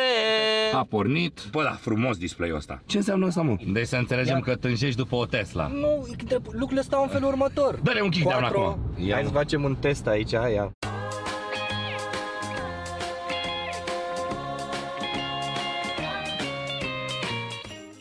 Merry Christmas, you filthy animal. Hâț cu bună dimineața, fraților, hâț cu prezentarea căruței lui Cipulică, sau cum spune el, îmi place foarte mult franchețea lui, stai, Johnule, că nu e a mea, ea firmei. Pentru că da, dacă lucrezi unde trebuie, ți este asigurat și transportul. Astăzi vorbim despre un Audi Q5, model ce an, Johnuțule? 2022. A, deci nueva. Deci cred că a fost achiziționată prima oară în aprilie sau mai. Ok, tu ai luat-o la cât? La 21.000 de kilometri? Eu am luat la 22.000 de la un coleg care a părăsit concernul și avea, cred că, 8 luni de zile mașina. Fiți atenți să vedeți cât de interesantă este metoda. Explică-ne un pic, că știu că mi-ai mai povestit cum e faza. Deci tu totuși plătești ceva la ea, dar ești degrevat de anumite cheltuieli, corect? Și cred că este marele avantaj. De când sunt în concern de un an jumate am schimbat 3 mașini. Bun. Tendința e cam aceeași, adică întotdeauna mai rămâne câte una liberă și dacă eu, cum sunt pasionat ca și tine, mai spun din când în când șefului, uite, mi-aș dori mașina aia mai degrabă. Și lucrurile stau în felul următor. Deci din prețul de achiziție al mașinii, deci dacă să spunem mașina asta, de exemplu, costă 63.000 de euro. Bun. La achiziție, ok,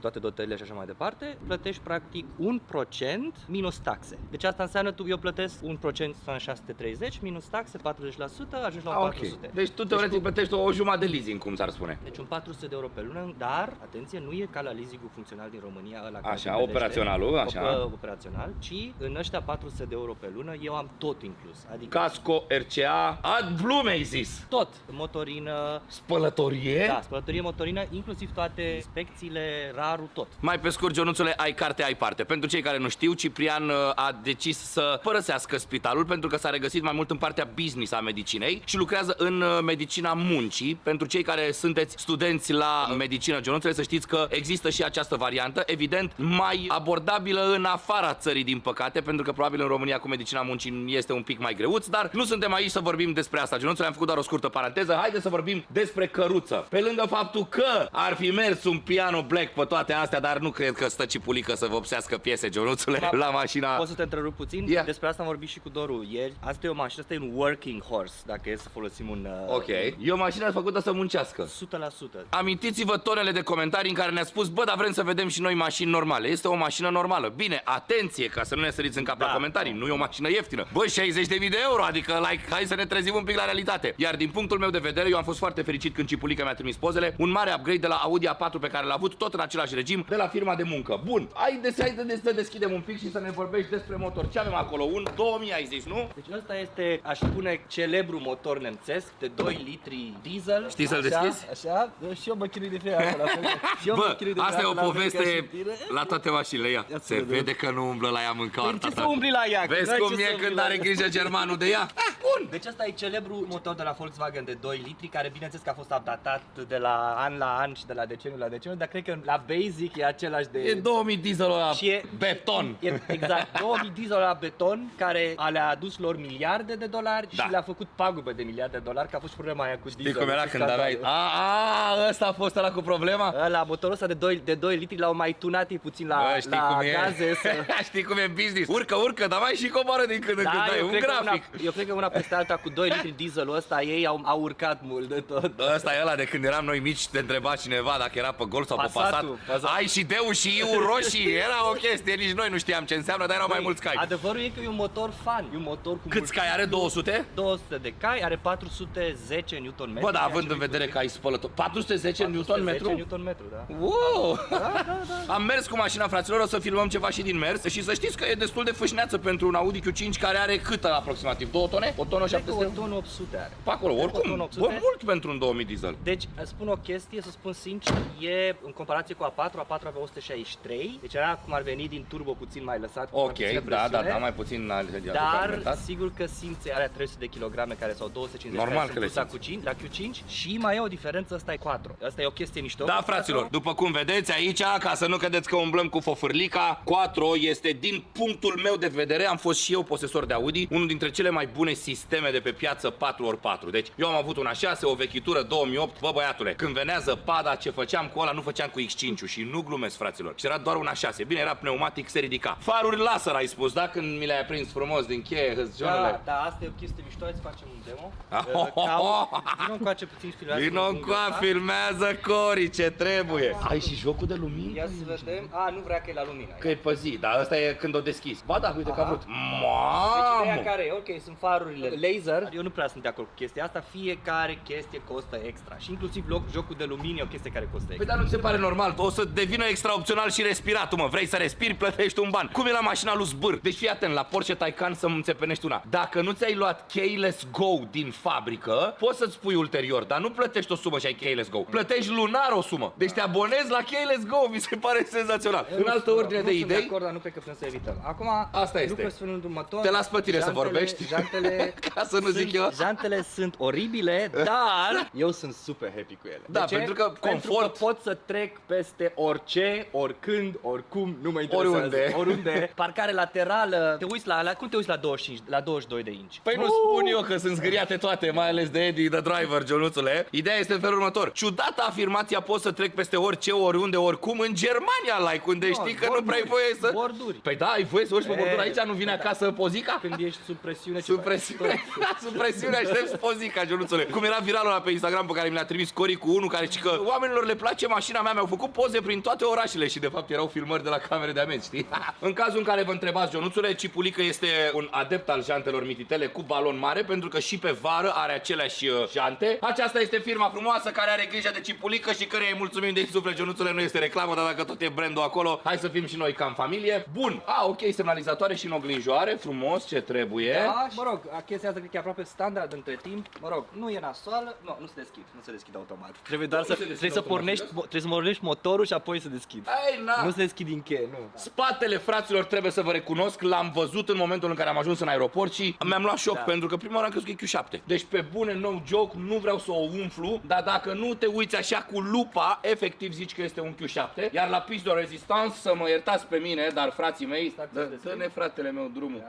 Ai văzut jocul de lumini să înțepenească Jacksana. La piste de rezistance, pe lângă faptul că este normal portbagaj electric, fraților, este portbagajul care este extrem de spațios, după cum vedeți. Sunt două trollere, sunt și ghiozdane și mai bagi că mai intră, pentru că până la urmă despre asta este vorba. Ce este, mă, explică și mie ca să nu mor prost. Asta e un CUV, nu? Nu știu, frate, îi spune SUV. Nu mă pricep așa. Eu îi spune SUV, ce frumos, a sunat asta, merge un zoom pe fața lui Cipulică. Nu mai e City Utility Vehicle, Ionuțule. Ce City, că poți să mergi și în afară cu ea. Și cu ocazia asta, oarecum am terminat partea de exterior, Ionuțule. Acum, tot de la exterior, o să vă arătăm un pic cum stă situația cu spațiul. A nu se uita, Cipulică are 2 copilași, destul spațiu pentru scaunele de copilași, care conform spuselor lui Ciprian, Ionuțule, devin din ce în ce mai mari. Dar am conchis de securitate și siguranță. Și aici poți să cumperi pe diferite niveluri de securitate. Nu se le mai bagi ziua de azi. Eu de-abia reușesc și aici e cam la limită, dar intră. În Q7 intră mai bine. Are senzor de amprentă? Sau e doar pus ăsta ca să existe? Are senzor de amprentă, dar sunt aici, cred. Sunt pe interior, ok. Iar așa arată una bucată interior din față, fraților. Foarte curat, foarte cochet, fraților, și ce îmi place este că tableta este remarcabil de mare, full display în bord. O să vă arătăm în modul driving și ce frumos arată și hartă și absolut tot ce-ți dorești. Volanul frumos, bă, ăsta e volanul sport, nu? Da, e un volan sport. Asta e un upgrade, deci acum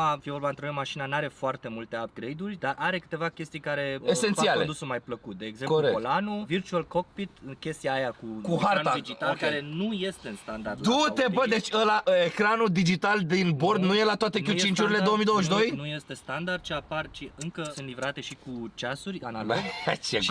Și cu un mic ecran la mijloc, am avut eu pe A4 înainte. Gata, știu. Dar ăsta este un pachet care se numește Business Package sau ceva de genul, care include câteva chestii bune, inclusiv virtual cockpit și volanul și un alt. Uitați-vă cât de frumos este meniul de pe tabletă, fraților. Iar ce mi se pare mie extrem de cute este schimbătorul, care în continuare la Audi arată a manșe de avion. Manșe de avion, iaht, șalupă, cum vrei tu să-i spui. Iar o chestie iarăși foarte sexy pe care n-am observat-o decât acum când filmăm, este unde este încărcătorul wireless. Da, asta e o chestie care mi-a plăcut într-adevăr. Atenție, are încărcător wireless, ceea ce este super, și are și wireless Apple CarPlay și wireless Android Auto. Am făcut pipi pe gele, uite așa. M-a distrat când a zis Doruleț că pe Rolls-Royce-urile de generația anterioară n-au avut chestia asta. Ce ai, mă, dar nu am eu pe gele, Ceea ce mi se pare incredibil. Deci e incredibil, mă, să stai să bagi puța aia, cablul ăla în telefon ca să ai Apple CarPlay, Ionuțule. Anyways, hai să intrăm și să dăm și o tură și să vedem câte beculețe are această mașinuță, pentru că nouă ne plac beculețele. Să nu uităm de testul clasic, Ionuțule, cheița, care, precum Audi, Lamborghini și alți prieteni din familia respectivă, dezamăgește total. Adică, pe bune, bă, la mașină 2022, până știu ceva mai frumos, scapă de plasticul ăsta. Și în altă ordine de idei, să-i urechem pe cei de la Audi, pentru că puteau să facă și ei un efort să pună scaune electrice, fraților, pe bune. Zi! Asta cred că este unul dintre lucrurile alea pe care le găsești pe această mașină, la fel cum erau pe Trabantul din anii 80. Nu, pe bune, este chestia aia, și sigur, are roți. Și chestia asta. Dar nu contează, mă rog, nu muți în fiecare zi. Umor nemțesc, frații mei, umor doctoricesc nemțesc.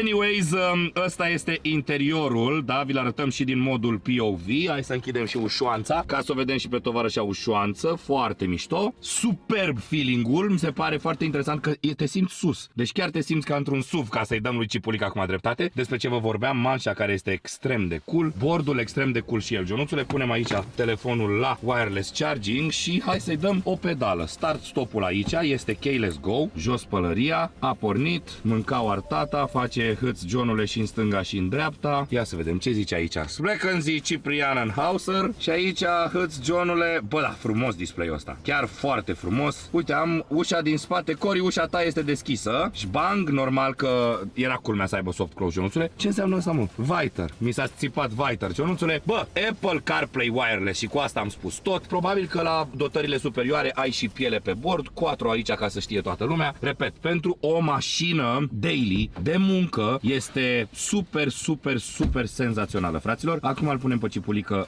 la covrig și mergem să dăm o turicică. Bă, da, ce frumos e volanul.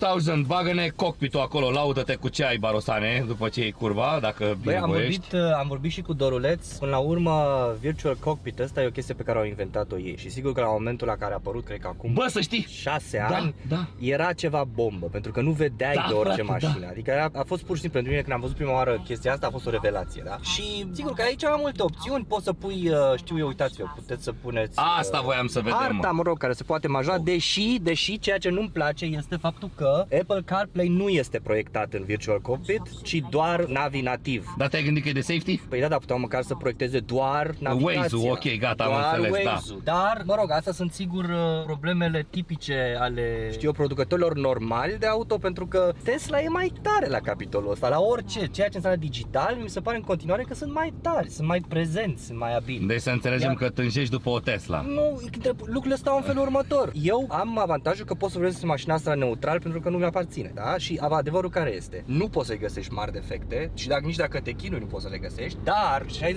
63.000 de euro, dacă te gândești că un Tesla Model Y costă 46.000 de euro. Mama, așa de puțin e Y-ul normal? Exact. Un motor de 300 de cai, sigur că se pune întrebarea, ok, mai merită să mai cumperi o mașină nemțească sau... Băi, termină-mă că te aude și se supără, mă. Lasă-mă, eu cred în mașini și în sufletul lor. Personificați mașinile. Băi, fraților, oricum, mașina este senzațională și eu vă spun încă o dată, upgrade-ul lui Cipulică mi se pare senzațional și îl felicităm pentru asta, pentru că asta survine și rezultatelor de la el de la birou și faptului că și-a putut permite, prin rezultate, repet, să crească la această mașchinetă, Ionuțule. Cam atât de driving. Senzația este foarte, foarte cool pentru că este extrem de comodă, normal, e un Dita mai Q5, Ionuțule. Ce mai vrei să ne spui de driving? Dă-ne un kickdown acum. Hai că da puțin pe spate. Suntem pe autoban, fraților, deci se poate, e treaba este, ok? Are 4 și 4 înseamnă că e iarnă, că e vară, că nu reușești să dai scârzi, nu reușești să dai nimic, nu poți să pierzi, știu, nu, dar nici nu te împotmolești nicăieri. Nu te împotmolești nicăieri, adică sigur că e o chestie mișto. Am avut pe A4 aveam tracțiune față, cei pe care se pricep știu că Audi are tracțiune față și toată ziua eram doar cu roțile, îmi dădea un gol. Știi ce ar spune haterii acum? Ce? Că ai făcut un pleonasm, m-au corectat de 1.000.000 de ori. Există tracțiune și propulsie, deci care mai e faza cu fața, Johnule? Ok, propulsie față, ok. Nu, propulsie e spate. Ah, ok. Asta e bună, propulsie față. Da, în fine, da. Deci, una peste alta chiar simți diferența. Problema cu 4E, asta încercasem să spun, este că mănâncă puțin din cai putere. Adică dacă ești la 200 de cai și încerci să miști toate 4 roțile, sigur că să ai mai puțină putere, dar avantajul e că ai aderență și așa că... Și papă mai mult, știai asta? Da, sigur, acum ea papă 6,5%. mă? 6,5. Nu stau acum să modif, să butonez. Nici nu simți, ești nebun? Da, ceea ce în continuare rămâne ok, deși eu o conduc foarte sportiv. Mă gândesc că dacă o conduci lejer, poate scoți și sub 6,5. Ia stai așa să nu vă mint total. Hai să facem un test aici, ia, să vedem dacă... Nu, 7,1. Stai că vă mint. 6,1. Stai așa să vedem aici. 7,1. Gata. Vă mint. Deci înseamnă că m-am mai îmbunătățit cum ar veni. Ok.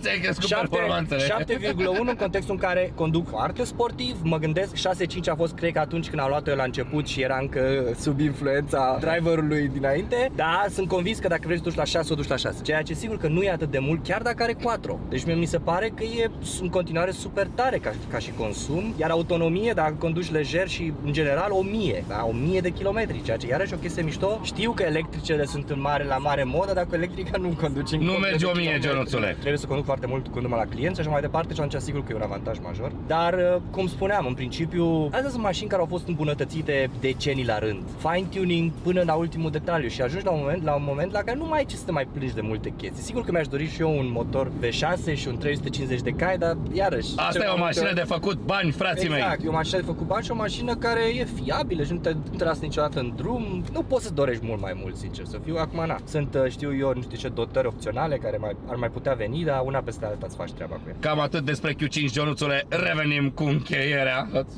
Cam atât despre Q5-ul nou al lui Cipulică, Ionuțule, sau nu al lui Cipulică, depinde din ce punct de vedere vedeți povestea. Eu consider că este a lui pentru că el îl muncește, el îl plătește, dar mai presus de orice este o mașină senzațională, o mașină frumușică mânca ortata și o mașină extrem de nouă. 2022 și până una alta vine 2024, Ionuțule, așa că nu uitați să dați subscribe, Dorian Popa și să aprindeți cățupelul pentru că în fiecare zi cu surle, trâmbițe, gălăgie și fel de vloguri din toată Europa. Noi suntem aici înspre a vă face zilele mai frumoase și a vă așterne clasicul zâmbețel în colțul guriței. Nu uitați, dați follow pe Instagram Ciprian Răzvan Popa, eu sunt Dorian, follow pe Spotify Dorian Popa, like pe cel mai obosit în Facebook și de asemenea nu uitați să aveți o zi, o cafeluță, un sfârșit de an și un an nou mirobolante.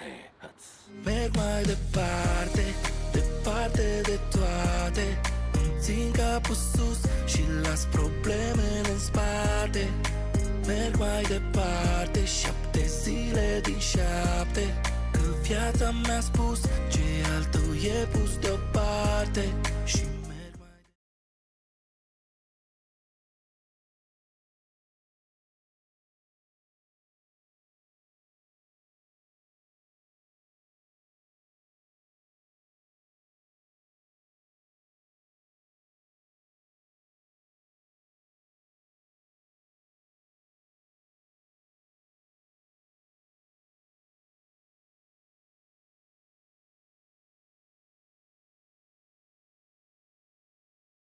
Owning and running a football club is difficult and expensive. There are plenty of alternative businesses that are easier to run and often far more lucrative too.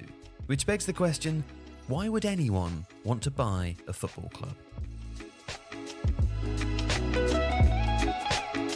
Structurally, the economic model of a football club poses many challenges. Take revenue, for instance. There are two major issues with revenue generation at football clubs. Firstly, the revenues are volatile. This means that they fluctuate heavily from one year to the next, particularly when a club qualifies for a continental competition or experiences relegation or promotion.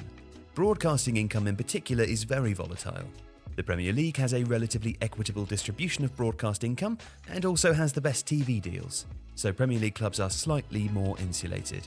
But for clubs such as PSG and Bayern Munich, with weaker domestic broadcasting deals, the revenue that comes from European competitions is paramount and can amount to between 50 and 80% of total broadcasting revenue. This is, of course, highly sensitive to team performance. One bad day in a crucial Champions League game can literally translate into millions of euros of lost income. This is not the case in most other industries where there are stable, reliable bases of recurring revenue. And second on the list of challenges, revenue growth opportunities are limited. Ticket prices are regulated in some countries, for example, and stadium expansion necessitates massive investment. For that reason, it can't happen frequently, and either way, there's only so big you can make a stadium, so matchday income is structurally limited. Broadcasting or TV deals last for 3 or 4 years, and the quantum of increase at each renewal has been reducing. In fact, TV deals in some top 5 European leagues have seen downward revisions recently. Plus, owners have a limited amount of control in this area anyway. Commercial deals present the only real recurring revenue growth opportunity, and it's also arguably an area where investors and owners think that they can do more. All said and done, football club growth, even for the best and biggest, taps out at between 8 and 10% annually.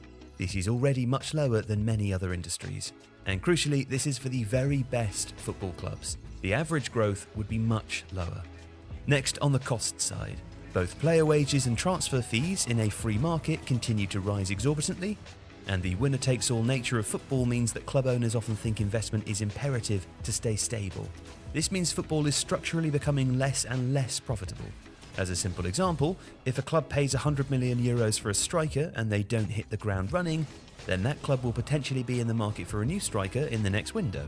Any club they approach to buy the new striker will now think that their striker is playing better than the one that they just spent 100 million euros on, and will attempt to extract an even bigger fee for that player. Thus, in a way, each exorbitant transaction sets a baseline for subsequent transactions, making transfer spending prohibitively higher each season.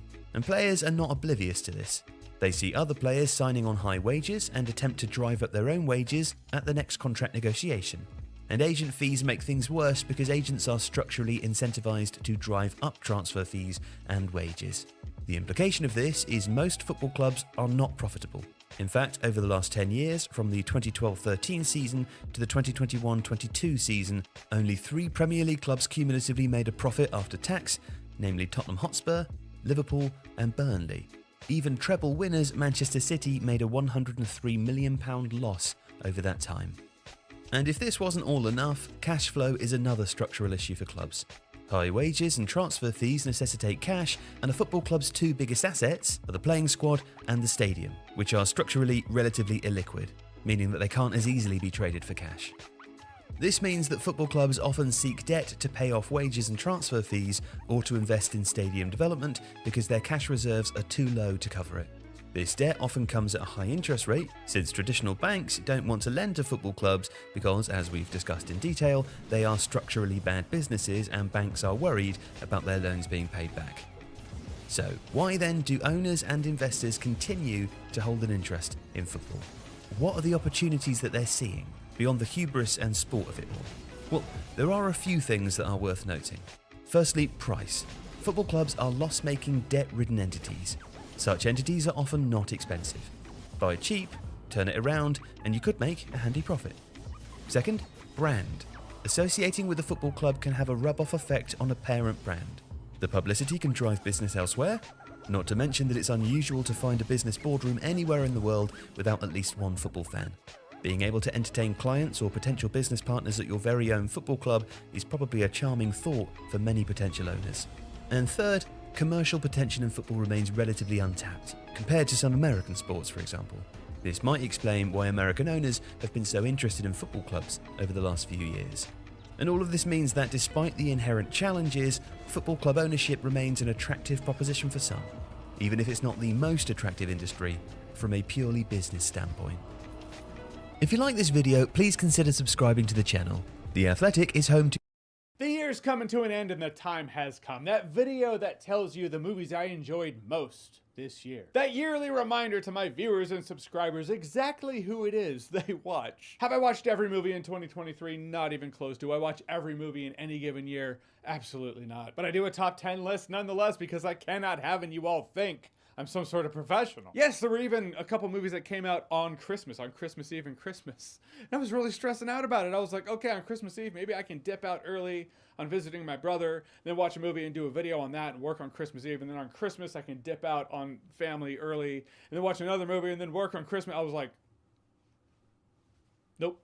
It's done. I'm going to enjoy family time on Christmas Eve and Christmas. Then I'm going to do my top 10 video and I'm going to send 2023 packing. Gone. That's the key to true happiness, my friends, letting things slip through the cracks and learning to be cool with that. Also, these are not reviews of the movies. I do have reviews of these movies, all but one, all but number 10. We'll get to that in a second. All right, enough of this build-up bullshit. You know what to expect from my top 10 videos. We've been at this long enough. Since there are few things worse than someone who prattles on too much in the build-up of their videos, let's get to it. My list of my top 10 favorite movies I watched in 2023. Number 10. Number 10's difficult because I found 9 movies I was comfortable with being on this top 10 list. The 10th, I couldn't find a movie I really felt was I didn't feel like it was top 10. So whatever, The Abyss re-release. Number 10. I'm actually not fucking with you today. A movie that was released in 1989 that was re-released in theaters for one showing on one day is number 10 on my top 10 list. Not my first time watching The Abyss. First time watching The Abyss in theaters. As I sat there, I was like, by God, this is better than most movies I watched in 2023. The making of The Abyss is absolutely infamous to say the least, but doesn't change the fact that as I sat there, my old man energy was coming out as I thought, why don't they make them like this anymore? If you haven't seen The Abyss yet, now's the time to do it. It's low-key one of Cameron's best. All right, on to the other 9 movies, which are actually from 2023. Number 9. Next up, Still. It gave me the man tears, I'm not gonna lie. Still is a documentary about Michael J. Fox, his life, his career, his Parkinson's, how he's dealt with that. Because we've all heard stories about Michael J. Fox, the production of Back to the Future, his life when he started hiding his Parkinson's. It's a different thing to hear him actually talk about it. He seems like a likable dude who happened to find success in that pit of vipers known as Hollywood, who maintains a perseverance and optimism in the face of his disease. It's inspiring. Number 8. Next up, comic book movie fatigue is not a thing because The Killer was great. It's actually based on a comic book. A David Fincher film starring Michael Fassbender about an assassin. I mean, that just hooked me right there. You know the thing I love about this movie is it feels like a film that's at the beginning of a filmmaker's career. This movie kind of had the vibe of a young, up-and-coming director from the early 2000s. The director that would have a bright future, that film that would be a cult classic. It had that vibe, but from a seasoned director like David Fincher. Long-winded way of saying David Fincher has not lost a passion. This does feel like a passion project. David Fincher film releases used to be an event. I don't know how this one just kind of snuck onto Netflix, but the dude still got it. We knew he would, but it was refreshing. Number 7. Next up, horror movie of the year for me, absolutely, Talk to Me. There's a part of me that tries to be conscious of the fact that part of the story of the movie production itself and the team who made it is part of what grips me here. YouTubers making a horror movie that actually ended up being good, I can't help but root for that. Fact is though, the movie was actually good. Not just good, but it was great. In October, people were like, hey, what's a good horror movie? I'm like, Talk to Me. That's the one. The acting, chills, thrills, creep factor, all there. It's a refreshing spin on something that could have felt cliche but feels new. It wraps up in a way I felt was actually pretty thought-provoking and intriguing. What more do you want? Number 6. Next up, well, another monologue about comic book movie fatigue not being a thing because Across the Spider-Verse was also great. These Spider-Verse movies are fantastic. It's also pretty refreshing to see a multiverse movie in a world of a lot of multiverse movies. Use that multiverse premise in a way that actually serves the plot rather than just being like, hey, nostalgia bait, what can we cram in here? It does have cameos for the sake of people being able to be like, oh, hey, I get that reference. But it was treated as icing on the cake rather than trying to be the whole cake itself. 2023 was definitely the year where I was like, I am officially sick and tired of movies that feel like half of an actual movie because it's part 1 and well, part 2 will come out later, I guess. This is the only movie on this list that did that, but that just shows it was, in fact, that enjoyable. Number 5. Next up, Killers of the Flower Moon. When I heard Martin Scorsese was doing a film in 2023, I was like, all right, I'm in. When I heard the premise, I was like, that sounds dark and fucked up. This was an epic, an odyssey, a tragedy. For being, what was it, 3.5 hours long? The movie is enormous. 3 is the new 2 in terms of cinematic hours of runtime. This was a movie that had really good time management, I felt. It's a masterwork by a master filmmaker. One to remember in 2023. Number 4. In a world where recency bias is absolutely a thing, another thing you gotta be conscious of when making these lists, my answer to the Iron Claw is it absolutely deserves to be on this list. This is a heartfelt story, a heart-wrenching story. It's tough to watch, but I don't mind saying it's a necessary watch. The thing I appreciate about movies like this is when they revolve around a sport, but you don't have to be a fan of the sport in order to connect to the story. Everybody in the movie did a great job. In fact, I didn't give everyone their due props, so allow me. Jeremy Allen White, Harris Dickinson, Maura Tierney, Stanley Simmons, Lily James, as well as Zac Efron and Holt McCallany, who I did give props to in my review. Yeah, this one will stick with me for a while. Number 3.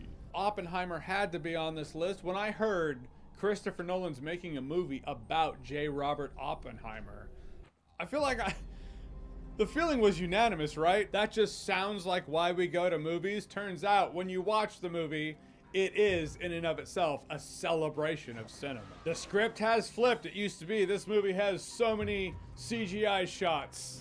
That's how great it is. Now it's, this movie has no CGI shots. Even the explosion's practical. That's how great it is. Oppenheimer is Christopher Nolan also being a seasoned filmmaker, but making a film that showcases love for cinema as large as you possibly can and as grand scale as you can. Cillian Murphy crushed it. The cast was enormous and vast. Robert Downey Jr. in Oppenheimer was kind of like Robert De Niro in Killers of the Flower Moon, where it's like, you don't have to put in this much work. We know what you can do. You could have just phoned it in for a paycheck, but you didn't. This is probably on the technical level, the best movie on this list, but there are other movies that just speak to me personally, and those remain number 2.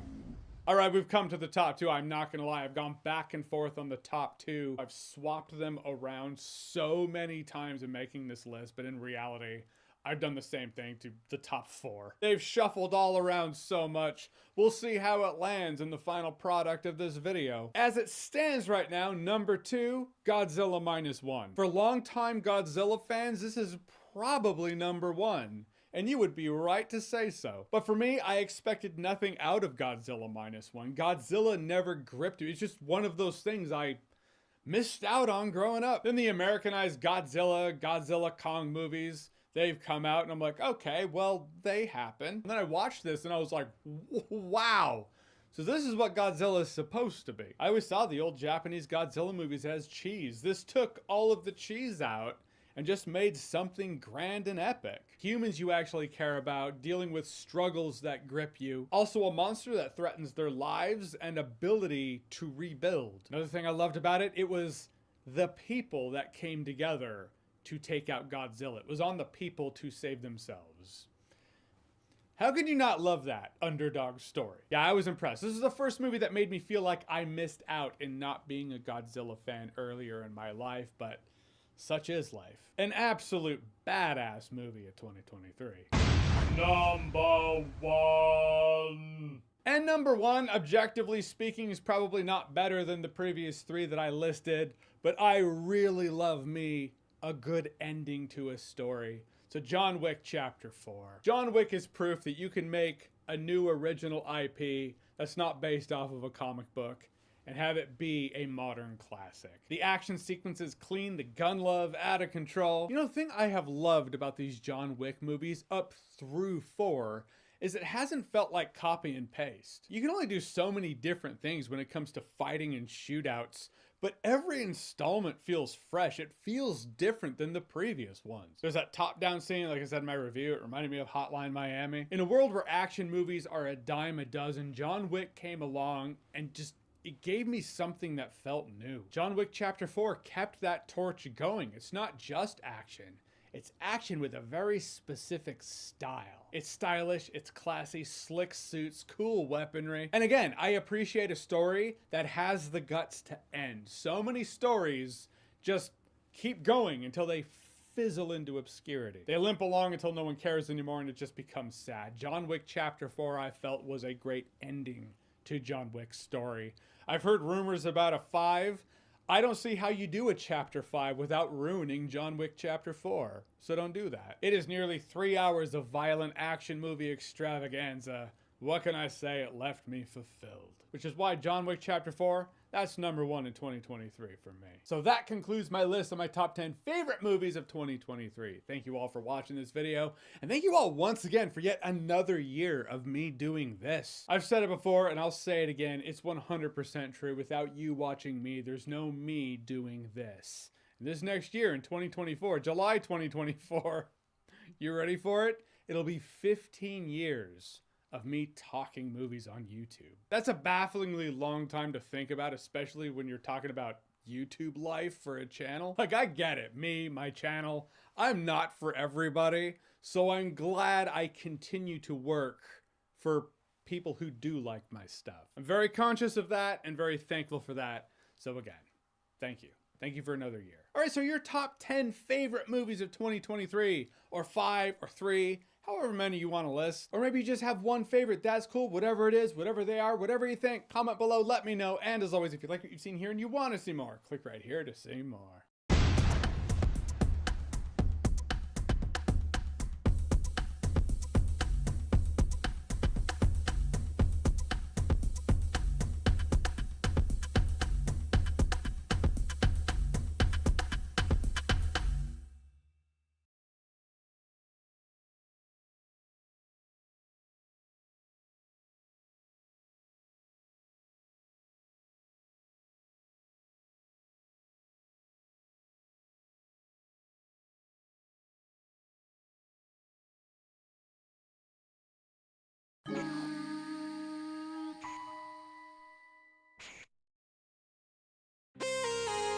Yeah, Sig Mafia, să cântă live, da?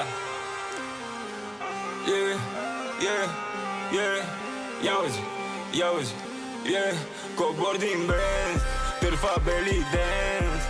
Are talent să mișcă bine orient, crede că o visez, ce-i fă aberent. După concert mă așteaptă-mi face belly dance. Iese fum,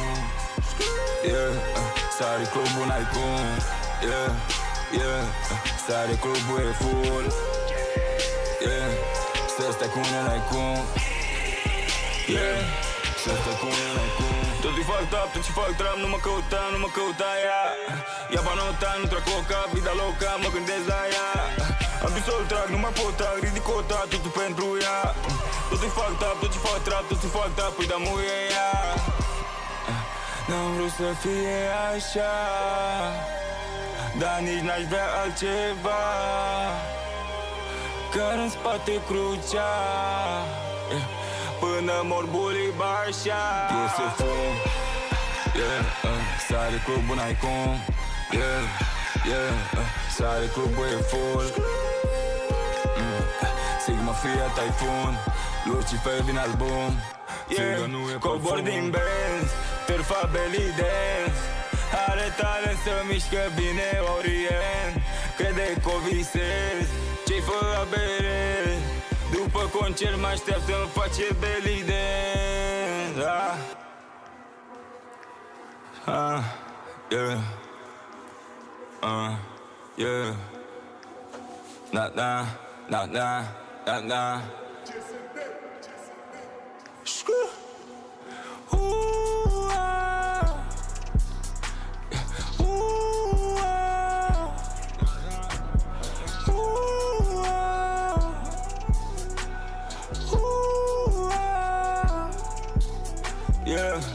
Îi dau la muie în Balenci, vrea să mă fută Enesti. Music, noi suntem bestii, uite-te, ia niște lecții. Noi suntem profeții, fut o târfă cu pretenții. Îi dau muie părul clesii, ca o târfă o ziglesii. Îmi face bot, pizda mea. Leve pe curea, stilul mafia. Îmi face bot, pizda mea. Leve pe curea, stilul mafia. Ești șerfă lui, pe cap apar impecabil. Banii din crack s-au dus de mult, cel mai probabil. N-am cum să stau cu tine, nu e echitabil. Mi-a zis-o las că vrea ceva puțin mai măjurongat. Asta mi-a pus capa, nu mai știu ce să fac. Cel mai probabil trag. O suge ca Mia Khalifa și mă cere într-una nebună pornista. Îmi dă poze multe pe Insta, în care își arată pizda. Eu sunt Lucifer, te-am văzut, trebuie să-mi continui lista. Dă fete pe cristal, am o pizdă Mona Lisa.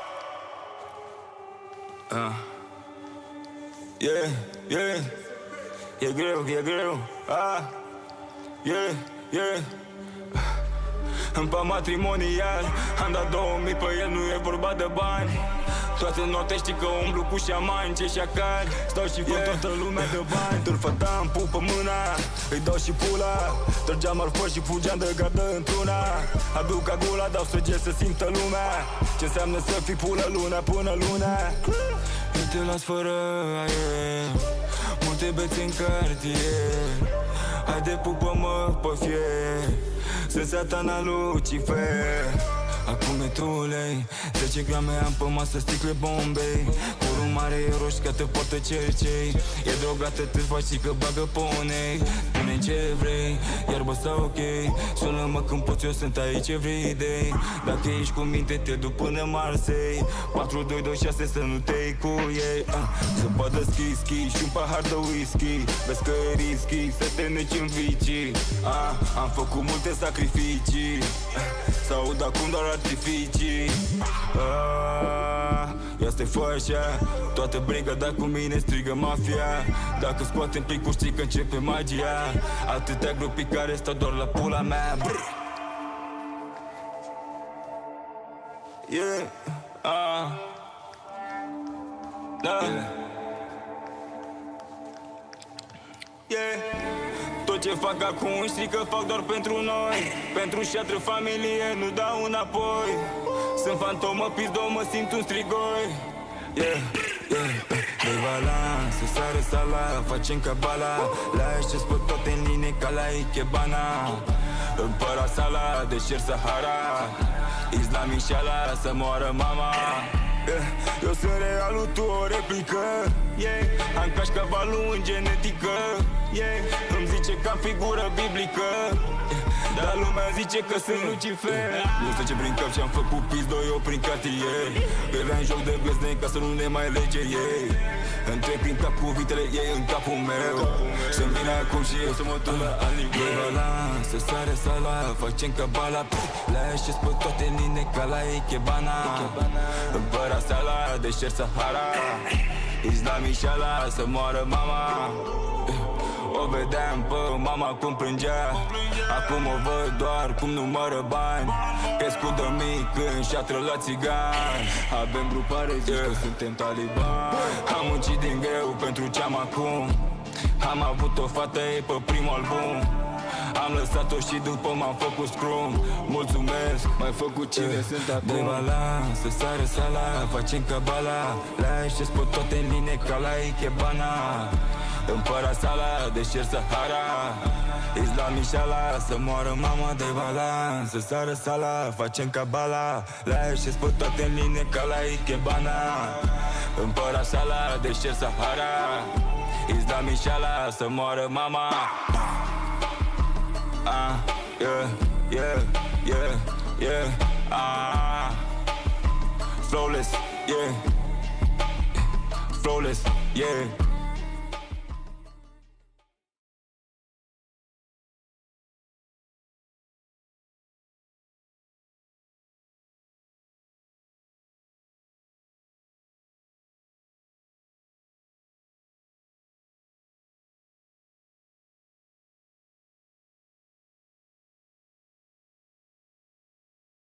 Și anume mulsul. Vai, nu vine să cred. Ia uite cum faci. Bă, nu cred cât de tare. Ia vedeți, fraților, cum se topesc. Delicios, divin. Jonuțule, suntem aproape de adevăr. E senzație ce e aici. Nu curge nu nimic. 3, 2, 1. Cel mai simetric, cel mai calculat. Faceți asta acasă să moară dacă...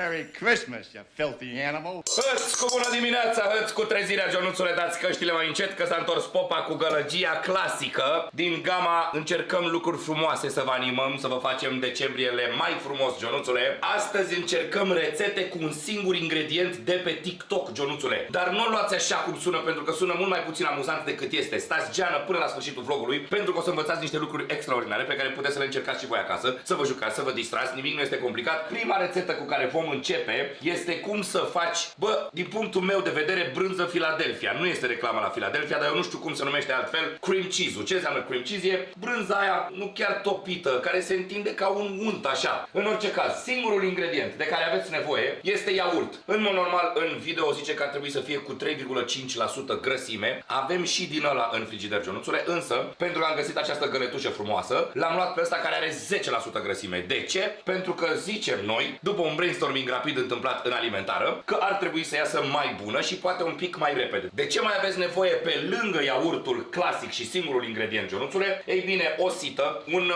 bol și o cârpiță. Dar mare atenție, în TikTok zice că este nevoie de o muslim textil. Ăsta nu e chiar muslim textil, ideea este în felul următor. Ar trebui să se vadă un pic prin ea. Și dacă vă uitați așa bine, asta este oarecum citru, ceea ce ne va ajuta pe noi atunci când punem iaurtul să treacă prin ea. Bun, punem sita în bol pentru a scurge primul strat de zer, se numește el, sau apa aia care iese din iaurt, după care așezăm faimoasa cârpă, Ionuțule, da? Punem cârpa bine aici, o băgăm în interiorul sitei, șacușica. Deci băieții au lucrat cu un de la normal de iaurt. Noi am luat găleata XXL. Și acum ia fiți atenți. Deci prima e apa, care în mod normal o să se scurt.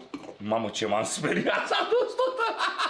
Am zis că mă întreba Cori cât vrei să pui din el. Zic, bă, pun cât cade. A căzut tot, Ionuțule. Dar vino să vezi cât de mișto se vede. Și acum începe partea cea mai amuzantă. Și anume mulsul. Ce înseamnă mulsul ăsta? Chiar nu e o glumă. Deci, îl prindeți așa bine. Eu cred că asta făceau și bunicii noștri la țară când făceau ei brânză sau ce făceau. Ia să vedem. Deci acum, ia uite bă. Ba mă, cât de tare e. Vai, nu vine să cred. Uitați-vă cum se văd astea. Wow, bă, dar vrei să spun un lucru care arată destul de cringiulescu. Uite cum este peste tot. Ideea care este? Vedeți că din sită se duce apa acolo în bol, da? Deci mezamplasul meu e mai interesant decât ar trebui să fie, pentru că noi acolo nu o să folosim ce se întâmplă. Trebuie să scoți apa din iaurt. Sunt curios ce are de spus epicondilita mea, care n-a fost la sală zilele astea, dar stoarce iaurt în bucătărie, înțeles, da? Și lui ei mai ieșea cu iaurțel. Tu o să storci și niște iaurțel, dacă că e iaurțelul ăla fake, care nu rămâne cream cheese. De ce? Pentru că este ca și cum combina cu apă. Că uite ce vine aici, uite. Vezi? Dar uite cât de mișto ți-ai asta aici, Ionuțule. Deci stați geană, că acum urmează partea de stors. Și tot avem de stors. Uite, ia uite cum faci. Puteți să vă gândiți și la prostii cei care sunteți în etate, Ionuțule. Cei care sunteți mititei, vedeți-vă de treaba voastră și stoarceți acolo apa din iaurt, că despre asta e vorba. Eu cred că trebuie să-i fac și așa, uite. Vezi? Ia uite ce curge din el. Stoarcem într-un timelapse, Ionuțule, și revenim obiectiv vorbind cu cream cheese-ul pe care, sau brânza Philadelphia pe românește, pe care o să o întindem pe o bucățică de pâine. Păi, dar nu vine să cred cât apă. Ia uite.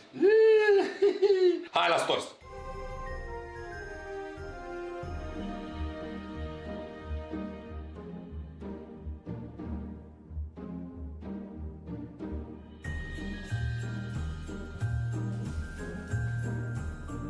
Deci, Ionuțule, câteva minute și răsuflări mai târziu, dar răsuflări nu vrăjeală, cred că s-a văzut și pe timelapse. Epicondilita a sărit în schemă de mult. Avem așa, mamă, deci câtă apă, Ionuțule. Și fiți atenți, mă, numai ca să facem lucrurile mai frumoase. Stați așa că vă arată fratele vostru, ești nebun? Haideți să vă arăt câtă apă avem, da? Luăm un pahar și vedem câtă apă a ieșit din acestea.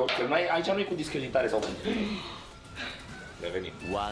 Eternity later. Fool me once, shame on you, fool me twice, shame on me, Ionuțule, nu mai pun a doua oară acolo, că nu sunt prost. V-am spus că facem un test, da? Hai să o punem pe asta aici, că eu cum să la fix, test, Ionule. Ia fiți atenți câtă apă am scos, da? Și gândiți-vă că mai este foarte multă apă și în această din asta, da? Da, eu lucrez mai sloppy. Eu sunt bărbat în primul rând, nu sunt un șef, dacă eram un șef era altceva, eu sunt un bărbat, doar bărbat, atât. Bun, un pic de curățenie pe interioară, deci aici ar trebui să avem brânzică, băi, nu cred cât de tare. Zici că e cașul lui bunica, am și model dacă mă supăr. Ia uite, bă, cât de tare e. Mamă, deci o transferăm și revenim, Ionuțule. Să mă iertați pe mine, fraților, dar cu model eu încă n-am văzut-o nici pe TikTok, nici pe la alți vloggeri. Mai mult de atât, conform indicațiilor pe care le-am văzut, acum ar fi trebuit să o amestec cu telul. Păi ce să amesteci, mâncați-și gura ta, că asta noastră e auto. Uite-o cum e. Eu amestecam cu telul dacă era nevoie, dar n-am de ce. Pentru că eu cred că diferența a făcut-o stoarcerea antebrațului de pe Târgu Ocna epicondilat. Cred că dacă o storci cum trebuie,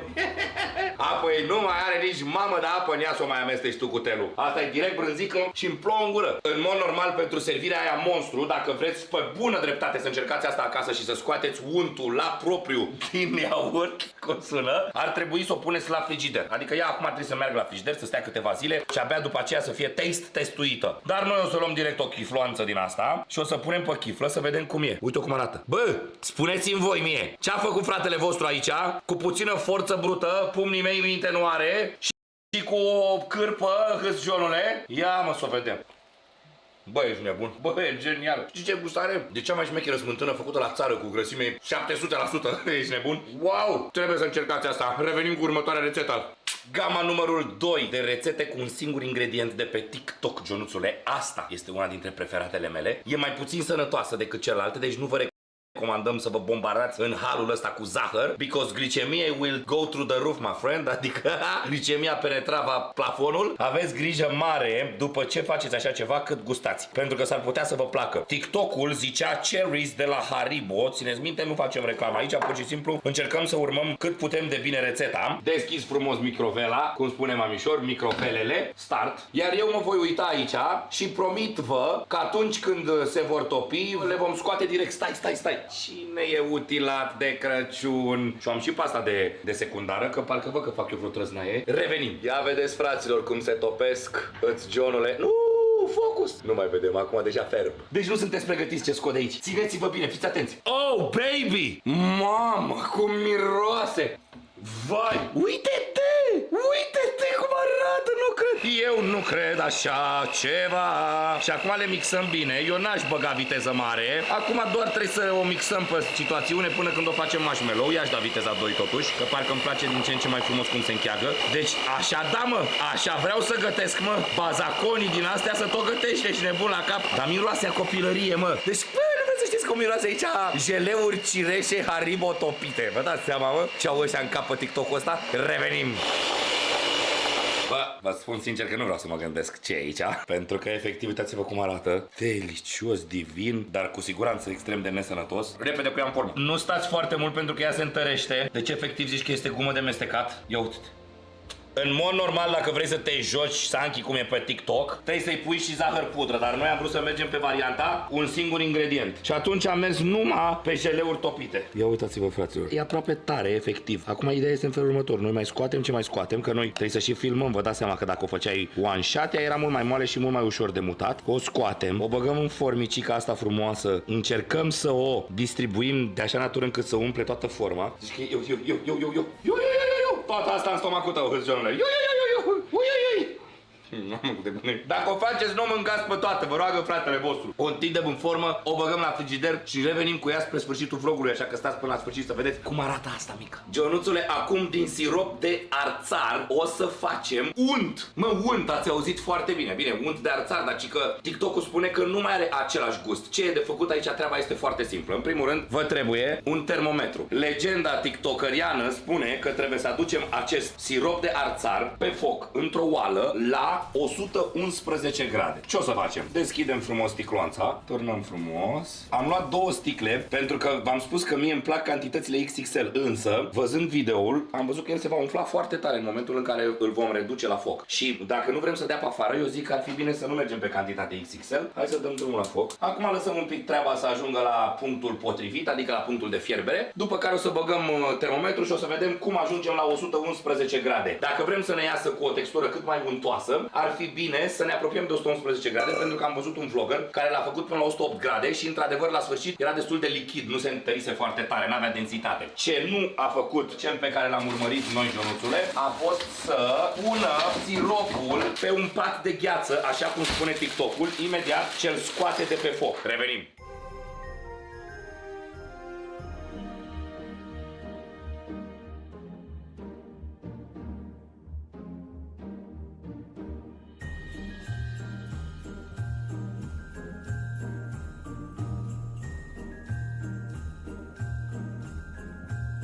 Jonuțule, suntem aproape de adevăr, 111. Gata, ia uite, 111,1 și a și stat în loc. Gata, stop joc. Oprim ăsta și acum îl scoatem direct în bol, în gheață, nu? Ia vezi, Jonuțule, acum îl turnăm direct deasupra, acolo unde e gheață. Uite ce frumos a închis la culoare. Mamă, ce interesant miroase. Deci, teoretic, avem sirop de arțar caramelizat big time, fraților. Și acum ar trebui să luăm la mixer again, nu? Îl lăsăm 2 secunde, Jonuțule, 3, bine, mai mult de 2 secunde, 3. După care am văzut că cel mai simplu e cu mixer decât să stai să amesteci cu mâna, pentru că ajungi la pepeni. Deci, Jonuțule, last but not least, o să facem palmieri din aia drăguți. Varianta videoului este cu un singur ingredient. Motiv pentru care o să ne păstrăm ideea de un singur ingredient, însă, ca să înțelegeți cum e hack-ul pe TikTok la bază, spune că poți să pui și niște zahăr. Și facem jumătate din această cocă, o facem cu un singur ingredient, adică numai coca făcută în formă de palmier, și pe cealaltă jumătate o să punem și niște zahăr hamburger, pentru că teoretic am vrea să gustăm și unii dulci. Ce trebuie să facem acum? De la stânga la dreapta trebuie să o rotim fin așa, Ionuțule, și de la dreapta la stânga la fel, până când se întâlnesc cele două rulade la mijloc, da? Ușor, ușor, ușor. Nu cred că ar trebui să fie extrem de greu. Nu sunt eu cel mai bun de făcut lucrușoare de astea cu mâinile mele mari, dar revenim cu timelapse să vedem ce ne-a ieșit.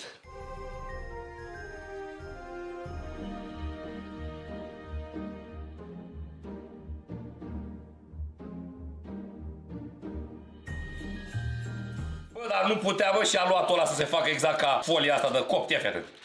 Eu de palmierul cum s-a făcut singur, ești nebun? Acum au ieșit atât de frumoși că nici nu știu dacă le-aș mai pune zahăr. Am putea să mergem pe un singur ingredient, dar nu o să fie așa dulce. Ia, l-am tăiat pe primul. Uite-i, bă, gătiți de popa, bă. Cine se gândea, mă? Cine s-ar fi gândit, mă? Și cum să-i pun așa? Ia să vedem, tată. Punem unul în colț aici ca să ne țină. Precum cearceaful de la plajă. Punem în cele 4 colțuri și tăiem Ionuțule acum în cel mai artistic mod posibil și revenim cu mezamplasul gata. Uitați-vă, băi, ce mână de aur am. Uite de ce palmiere au ieșit în nici 5 secunde. Deci v-am spus că ne ținem de un ingredient. Da, da. Punem și noi pe un rând de aici și niște zăhărel. Ia uite, mâncaier, tata. Uite așa. Pe care credeți că îi vom mânca? Mă întreb eu oare. Mă, n-am găsit temperatura propriu-zisă, dar am văzut că undeva între 200 și 220 de grade se fac chestiuțele astea. Fiecare își cunoaște aluatul. Este o chestie de detaliu. Preîncălziți un pic cuptorul înainte și cât le lăsăm să se facă, Ionuțule, ne ocupăm de restul rețetelor. Dar ce v-am spune? Că aici o să avem o treabă bună. Hai da, să vă faceți dulci.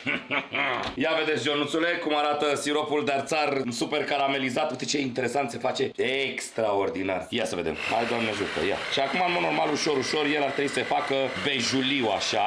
Într-adevăr, spre deosebire de cel pe care l-am văzut la Gomez, Ionuțule, la noi pare mai sănătos, mai tare, ceea ce mă face să cred că suntem pe drumul bun. Și acum, obiectiv vorbind, trebuie mixat până devine bej. Bej și să nu mai aibă textura sticloasă. Va trebui să nu mai fie transparent, să fie opac. Bine, nu era transparent, era semi-transparent, dar în orice caz trebuie să devină opac. Acum cred că mixerul ăsta la sfârșit o să ne înjure tare rău de tot. Încercați să nu apăsați, pentru că în momentul în care apeși, oricum ajungi la fundul bolului, că nu este foarte mare cantitatea și chinui și mixerul. Revenim, Ionuțule, sperăm cu produsul corect. Permiteți-mi să mă așez, stimați frați, pentru că arată senzațional ce este aici. De nu vreți să știți cum miroase și având în vedere că pe ăsta l-am luat de la raionul bio, pentru că la un moment dat am speriat, zic, bă, dar dacă o fi bio, poate nu ne iese rețeta. Mă gândesc că nici nu e așa rău ce e aici, da? Deci fiți atenți, vă rog frumos, stai așa să luăm tot, să nu pierdem nimic. Ia uite-l cum arată. Ce ai, măi, unt direct. Îl punem doar de fenta și de frumusețea și de amorul artei, Ionuțule, în păhărel, pentru că obiectiv vorbind urmează să-l punem pe o felie de pâine și să mâncăm, dar am zis hai să-l vedem un pic cum trece dintr-un vas în altul, pentru că e prea frumos. Ia uite. Deci, bă, nu vreți să știți cum miroase, e senzație ce e aici. Și ce culoare are, uite-te și tu. Eu nu mai am răbdare, știți ce vreau să fac, nu? Ca orice copilaș. Bă, ia scrieți la comentarii, mie îmi plouă în gură în continuu. Scrieți la comentarii dacă atunci când erați mici, dacă nu luați alea de la mixerul mamelor și mâncați când făceau frișcă, când făceau fel de creme. Mamă, bosule! Mamă, bosule! Deci uitați-vă, vă rog frumos, ce lingurițe avem. Nici nu știu dacă spun linguri sau lingurițe. Vezi, bă, că ne-a ieșit unt, uite-o. Uite-i textura. E exact ca untul de arahide, dacă mă întrebați pe mine. Dacă te uiți la culoarea lui, ia uite-l. Uite-l ce densie, uite-l ce densie. Nu curge, nu nimic. Bă, cum găsim noi, mă, cele mai hiperglicemice rețete de pe tot internetul? Îl ungeți bine, ia uite-l cum arată. Ia uite cum arată. Mamă! Stai așa că nu mai am răbdare. Wow, wow, wow, wow. Are gust de ceva, biscuiți topiți, nu știu. Mam, bă, faceți asta acasă să moară dacă vă incredibil. Wow, revenim. Ionuțule, avem diferite viziuni asupra acestei creaturi ce ne-a ieșit din marshmallow. Cori zice că seamănă cu ăsta din SpongeBob, iar eu vă spun că dacă vă depărtați un pic de ecrane și vă uitați de mai de la depărtare, o să vedeți că seamănă exact cu un covor de ăla din urs polar, săracul urs care a fost urs. Deci așa arată marshmallow-ul, făcut din 4 pungi de jeleuri. Ia uite-l, mă, hai, mă, că e urs polar toată ziua, uite-te la el. Și acum poți să o tai, gen să o faci forme, sau poți direct să o guști. Eu aș gusta-o direct. Mamă, ce sticky e. Ia fiți atenți, vreți să vă arăt ceva tare? Imaginați-vă ce se întâmplă in your stomach. Rească Dumnezeu. 3, 2, 1.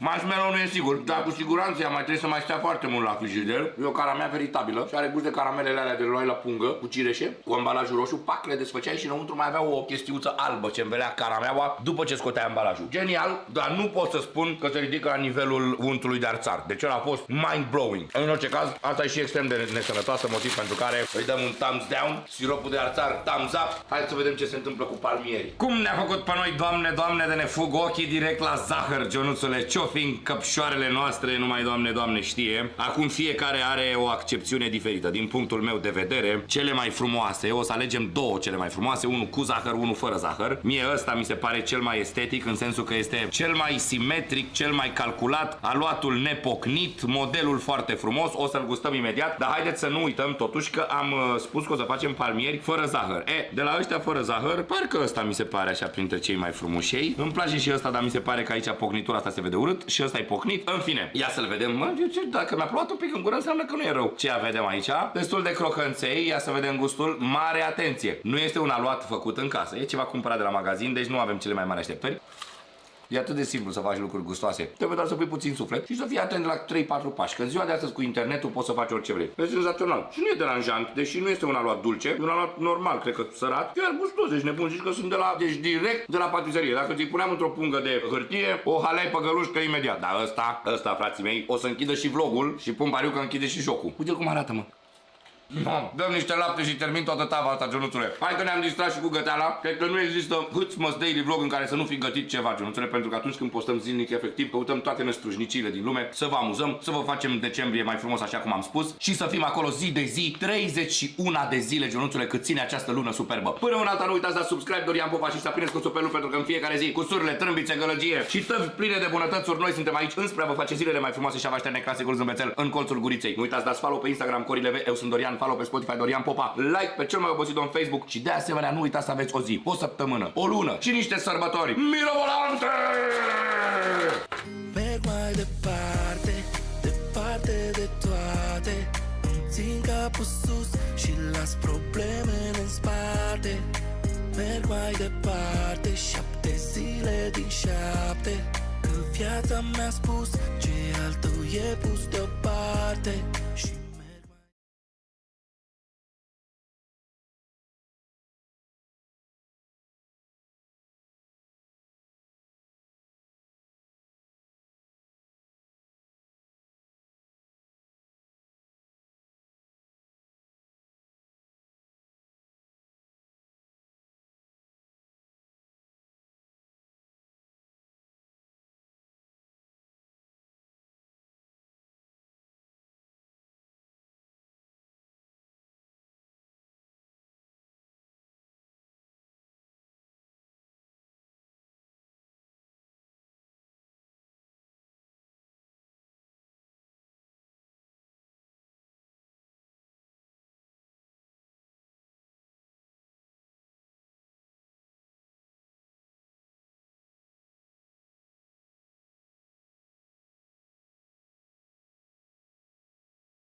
So, Path of Exile in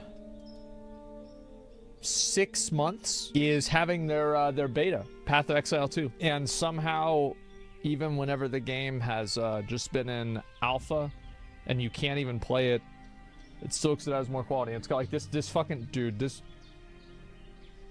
God, bro, that fucking picture.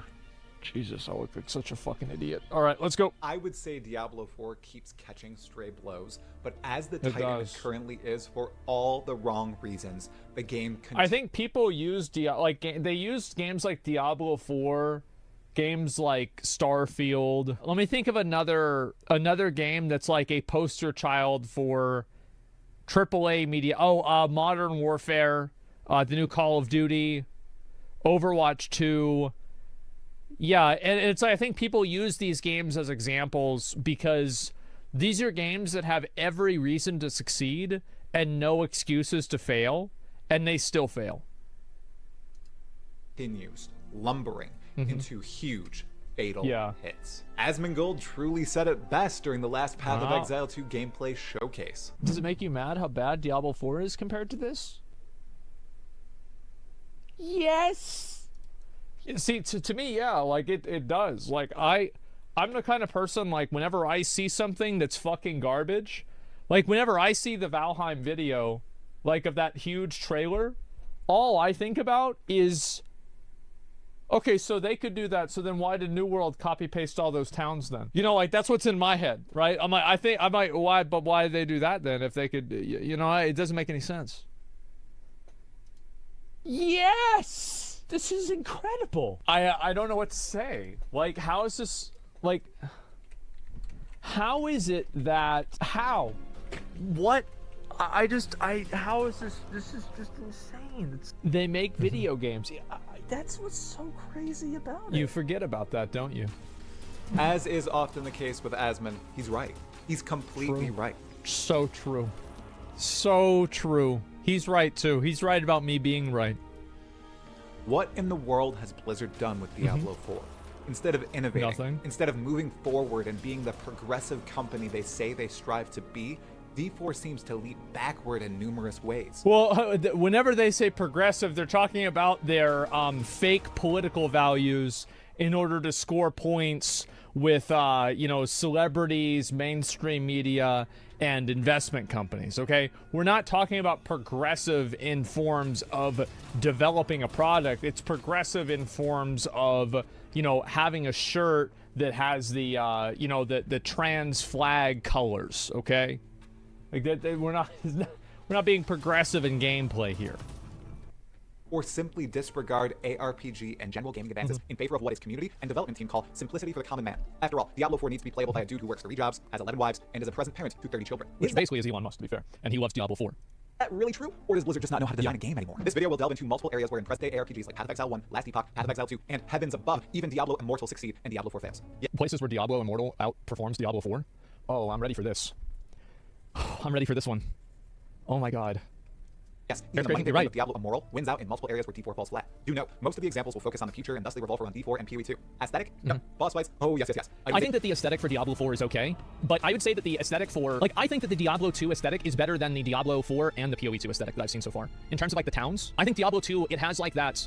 Why? Okay, so I'll talk about why. A lot of games nowadays have a lot of over-design. And what I liked about the Diablo 2 town is that it wasn't over-designed. It was reserved, it was complete, it was simple, and I like that.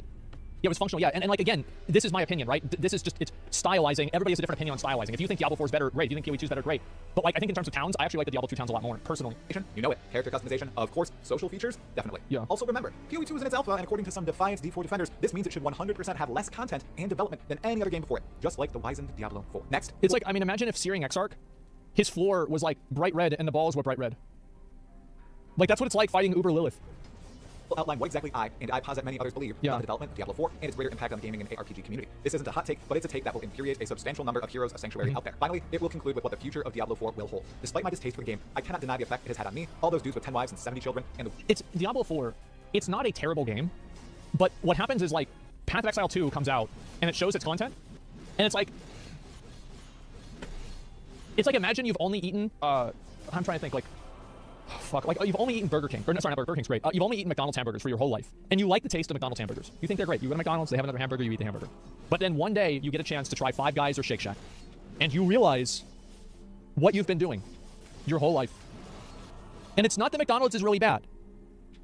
But it's that the alternatives are so fucking much better that it is disgusting. World round of video games. It may have been Blizzard's fastest selling game of all time, but it is far from its best. Ask anyone. Seriously. Do it. My fellow exiles and new viewers, I'm Talkative Try. On this channel, we talk all things Path of Exile. I think that, I mean, it's not like, again, like, Diablo 4 is not the worst game in existence. It just doesn't really have, like... It's just like, there's so many things about it, like the boss fights. It's so mid. It's just mid. Yeah, in a lot of ways, it's so mid. About its development and its competitors. If you like this content, make sure to give this video a thumbs up and to subscribe to the channel. More on how you can support at the end. We are so close to 10,000 subscribers. Now, let's get to it. Presently, we are going to focus on 5 areas where Diablo 4 easily loses out against its primary competitors. In all 5 of these areas, I posit D4 should have been innovative or forward-thinking, not regressive or downright janky in today's gaming era. Well, I'm just thinking, like, what did they really do with Diablo 4 that makes it different than other games? Because I feel like the only degree of innovation that they had for ARPGs probably happened in, like, maybe in Season 2, they had, like, those world events that were pretty cool. I like those. Mounts. Yeah, I mean, so like you said, like that's it, right? I mean, Helltides are different. Yeah, the outdoor. I like the outdoor events that Diablo 4 has. But some of the areas are so unbelievably simple, I'm confused as to why they are not present in a game like Diablo 4. Others are obviously deeper and incredibly more difficult to solve. Let's leap into the aesthetics of Diablo 4. Immediately, you might be thinking D4 is beautifully designed. Its environments and sounds, after all, are spectacles to behold. However, that's it. There are plenty of other areas where the game looks good. I do think it looks good. Obviously falls short. One big shortfall are the animations, especially for monsters. Boss rigging, simple skeletons. The boss rigging and animations are definitely true. Like the animations aren't that great. The goat map. In terms of like the animation hitboxes and the visuals of the effects are not accurate. Janky, choppy even, and lead to a very arcadey feel while playing. Match that together with the screen clogging damage numbers and status effects, and you have yourself a screen entirely devoid of meaning. This also... I have to say that I really wish the PoE had damage numbers.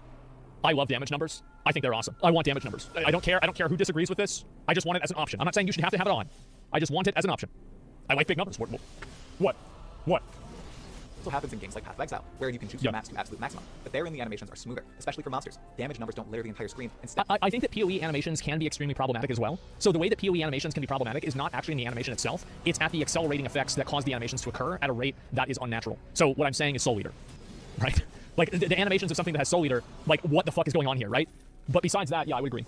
Status effects are entirely tracked by your intuition and character building. The impetus is on the player to understand what they're inflicting based on how they built their character. I also think that the bosses in PoE are way better designed. Something like Searing Exarch or the Eater of Worlds, Cirrus. Let me think. What are the other ones that I think are really good? Maven. Yeah, I guess Maven is good. I'm not really a huge fan of Maven. Shaper is a great example. Every mechanic that the Shaper does is so easily visible. Like Cirrus will off-screen you sometimes, right? Like which kind of sucks. Like Shaper doesn't do that. Katarina's cool. Yeah, Katarina's pretty decent. Not my favorite boss, but she's decent. Not a massive yellow word hovering above a group of monsters 10 times over. On a completely separate note, item icons in D4 are near meaningless, are as tiny and interesting. Along that vein, while the environments and some monsters might look good, they are incredibly repetitive. Well, this one isn't even good. Like, you can be out of the animation from this and then still get hit by it. Like, that makes it bad. Like, I have a very simple, like, baseline. If you are getting hit by something that you're not in, then it's bad. There it is. So if your character is not visibly in something in the animation, then it's bad. Period. Monster diversity is non-existent. The same terrains are used over and over. And one of D4's only truly unique areas, Hell, only seen once. Only used once in the campaign and once more in the Uber Lilith play. Yeah, that was weird to me too. Especially clears Diablo 4 here, and it's in Alpha. Animations are exceptional for characters and monsters. Item icons are crisp and meaningful. Enemies are incredibly diverse, and so are the world looks really nice. It's an Alpha, 5 simple terrain types. There's a branching 6-act campaign and sprawling endgame with over 100 distinct areas. That's huge in a deceptively repetitive genre. Well, this is the problem, right? Is that Blizzard focuses on things that the average player doesn't have any, like, they don't really give a shit about it. Like, a good example is, like, having that Gemma Bane or whatever, like, voice the character in Season 2. Like, that really didn't make a big difference for people. And I remember, like, with the Overwatch, that new character that they did, that Malga guy, they spent, like, 30 minutes at BlizzCon talking about all the work and effort that went into, like, researching, like, the culture that he's from. Like, that's nice, you want to do that, that's cool, but, like, this isn't something that has a lot of value for, like, an average player. And it's like the focus is, again, it's almost like they're making video games for other people that make video games. They're not making video games for an audience of players of games. They're making it for an audience of people that have these values, that care about this kind of stuff. It's a value for Twitter virtue signals. Well, yeah, and that's basically right. So, like, to me, I was just like, well, this character looks really fucking cool, right? I mean, like, I even thought of playing, like, if I go back and play Overwatch 2 again, which I'm sure I will eventually, I will 100% play Malga. But I mean, that's not like, it's because he looks cool and he has cool weapons. Like, that's it. Like, them talking about, like, the names that they gave the weapons, it's just like the focus is, it's almost like it's narcissistic in a way. Like, do you guys know what I'm saying? Like, it's like a self-aggrandizement with it. Everything has culture, just like it is. Yeah, exactly. Like, it's not the game, though. Yeah, it's not really about the game or the gameplay. It's about some other, like, these like, ideas.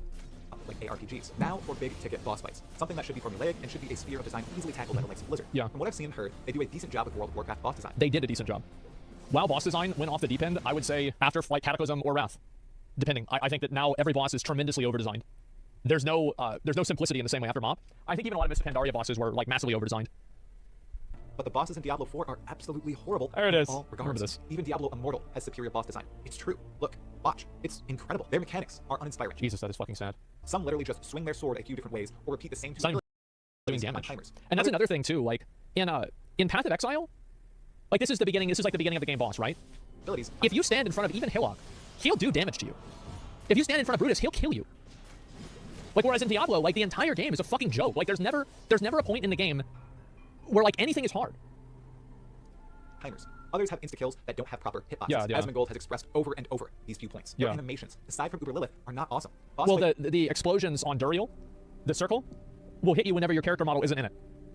Like they will insta-kill you if you stand next to the circle, even though like the little thing around your circle isn't there. Like what? Like why is it not the same size? It doesn't make sense. Piety is better than Duriel. Duriel is it's a decent boss fight, but again, it seems like it's such an easy solution. Like there's an easy solution, but like there's clearly like a blast radius that's coded into the game, right? Like there's a circle like with a radius, like it deals damage in the circle. Why can't you make this radius this big? I'm sorry, but I will not accept that this is hard to do. No, it's outrageous. Should be awesome. Resize hitbox, yeah, this is insane. It's almost non-existent in boss fights. There's no dialogue. Very few instances of special music and mechanics. You're right about that. I mean, like again, this is just for one boss fight. Like you don't even hear this or anything like that until you get to the very end of the game, where you're fighting this guy who's he's an eldritch being who like destroys worlds and universes. The Searing Exarch. You just randomly join in and you have this shit happen. Yeah, and also like has like the like the voice lines and shit like that are so fucking cool. Cirrus, yeah.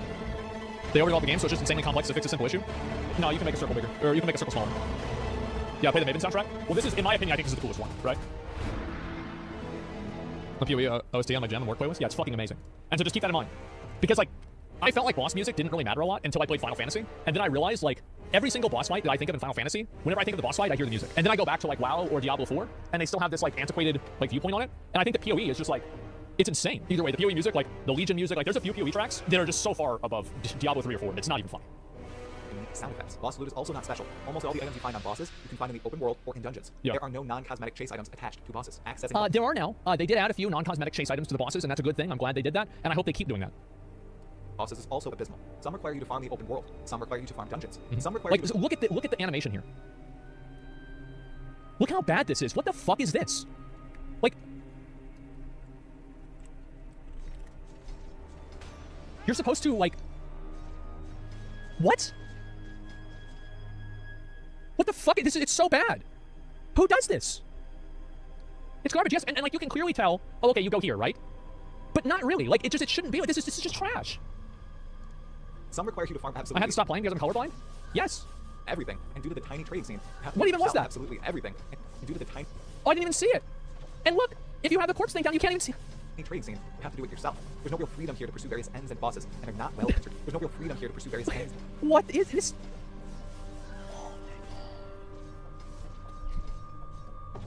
I just, in my opinion, these are the things in games that I find to be completely indefensible. Okay, yeah, your studio is full of people, not Blizzard, I'm saying internal, right? You have a studio full of people that have no insight into innovation. Okay. You have a studio full of people that can't develop a good boss fight. Okay. But why can't you make the colors of the spells not blend in with the ground? I think you're wrong with a lot of WoW fights, but this is fucking stupid. Okay. I mean, again, it's stupid design. Yeah, it's just like, because this is like an unnecessary L. It's like the bicycle meme where the guy puts the stick in the bicycle. Increased difficulty. Yeah, they actually, and this is the problem, is that like some people, and this is true, the reality is they're right. This does make the game harder, and it makes it worse. Because if you go back, do you want to see a hard mechanic? Here, I'll show you a hard mechanic. So he has to avoid every single one of these balls while these mobs are attacking him, and you can clearly see where the balls are and where they're not because they're lit up with the, what do you call it? And you can see with each ball, there's an outline around it, so you're able to see it. So it actually has nothing to do with the difficulty. That is infinitely harder than anything that Diablo 4 has mechanically. It's infinitely fucking harder. Though it's manageable, it's very hard. I've never beaten Uber Searing Exarch. I probably should one of these times. But yeah, it is very hard. And bosses, and they're not well interconnected. And that's the thing, is like, again, I think that difficulty through design, or sorry, difficulty through, not design, but like just not being able to see what the fuck is going on, that's not difficulty, that's just bad design. Exile 1 has already addressed all these issues present in Diablo 4 years ago, and Diablo 4 just decided to drop without including any of these solutions. Yep. Path of Exile 2 is doubling down on... And I also think that even PoE 1, like PoE does have some problems with visibility. And I think that the problems with visibility actually come from like multiple spell interactions and not necessarily from the baseline animations. So like with Diablo 4, if you look at the boss fights on a baseline, the boss fights on a baseline are bad, whereas in PoE, the boss fights with the amount of added clutter that combat creates are bad. Which, like, these are two separate problems. boss design, and shocking the world while doing so. Path of Exile 1 and 2 have inspired boss mechanics, and each boss is truly special. Even similar abilities on paper are distinct and terrifying. For example, the classic Shaper Beam versus the rage-inducing Die Beam from Cirrus, AwakeMu of Worlds. Path of Exile 1 bosses have smooth animations too. They have special loot tables. They're all interconnected in some way, either by the Atlas or Atlas passive skill tree, or some sort of access fragment. Audio is at the apex of each boss fight. 2. Many abilities can be avoided simply by listening to audio cues or special dialogue. Compare that to the Silent Lilith in Diablo 4. Then off to PoE 2, wherein bosses are the crux of many showcases. The varied mechanics, the sound design, the area design, the simple, the incredible animations. It wows everyone who watches them. And if they continue with the bossing systems pursued in PoE 1, which they've stated they will likely do. Oh, I think that like the bosses in PoE are very good. Like again, like you do have clusterfuck situations, right? Which like, let's be honest, is this the Formed? I think it is. Like with all the different Shaper Guardians, this is a clusterfuck situation. The Twisted? Special dialogue. You're right. It's not Shaper Guardians. I don't know why I thought it was Shaper Guardians. Yeah, the Constrictor, of course. Yeah, this is, okay, yeah, these are Elder Guardians. Like, these fights are supposed to be clusterfucks, and in my opinion, I don't really like the Maven fights that much. They're kind of just like almost build showcase things, where it's like, how fast can you beat this? Everyone who watches them. And if they continue with the bossing systems pursued in PoE 1, which they've stated they will likely do, PoE 2 is going to crash PoE 1 and Diablo 4 with its bosses. Next up, let's ponder on the itemization puzzle of Diablo 4 compared to the currently live Path of Exile and what's meant to come in PoE 2. This is going to be a quick ponder, as there's no real puzzling in D4 with items. There is a clear upgrade path based on which skill you choose to use. There's no variance, or at least very few alternate paths to piece your characters together. Plus, the high end of items is quite easy to obtain. There aren't incremental upgrades you can make. There aren't any situations in which you need to solve a real problem with your character to continue progressing. The gear is too simplistic. It just is. It's too simplistic, and there's too many trash stats. And stats that aren't fun. Like in PoE, like you could make a 45-minute, if you take the best physical damage weapon in the game, in terms of like how much damage it's gonna do in PoE, you could make a 45-minute video on how that weapon came to exist. Whereas in Diablo, you could make a 45-second video. It's simple, but at the same time, it's cluttered. Accesses and items are messy, and plenty of memes have spawned from the unique case in which some memes... And even Blizzard knows this. Fixes apply, like the, you only deal damage to Goatman on Wednesdays when it's free, and Diablo actually appears in a Diablo game. It's silly. On top of this, the only form of building an item yourself is rerolling aspects on it. A process which involves farming gold and spamming the reroll button at a vendor. No thinking, no strategy, no knowledge, just spam. Compared to PoE... It's not, like, I think that, you know, I think Diablo 4 is like a 2 in terms of crafting, and PoE is a 10. I think we should have like a 7 or an 8. I do think that PoE crafting is too complex. But like the levels of complexity, like I would get rid of at least like 2 vectors of crafting, like maybe get rid of like beast crafting and get rid of like fossil crafting, or get rid of like beast crafting and synthesis crafting. Like you could remove just a couple of vectors to where like it's more approachable. At least with PoE, there's like something to learn, right? Last Epoch is perfect, yeah. No, but people love this. No, I'm just saying like I guarantee you PoE 2 is gonna have less crafting vectors. It's because I bet GGG understands this. They understand it's a problem. It's like I will try out Last Epoch and see like kind of what the that middle ground is. One where you can puzzle your way out of limitless situations by itemizing differently, putting various uniques together, or rolling special influenced rares, or strategically crafting a certain piece of gear to accomplish a niche but important goal. The difference is vast. Of course, PoE 1's crafting is way more complex too, and involves a large element of randomization and spamming specific items. This is something PoE 2 seeks to address to allow for greater accessibility, but in the end, greater depth as well. Like the complexity of PoE crafting is great, and I just think again, if you just cut out a couple of vectors that are like kind of redundant, in my opinion, then I feel like crafting would be perfect. And I think that apparently Last Epoch kind of does that.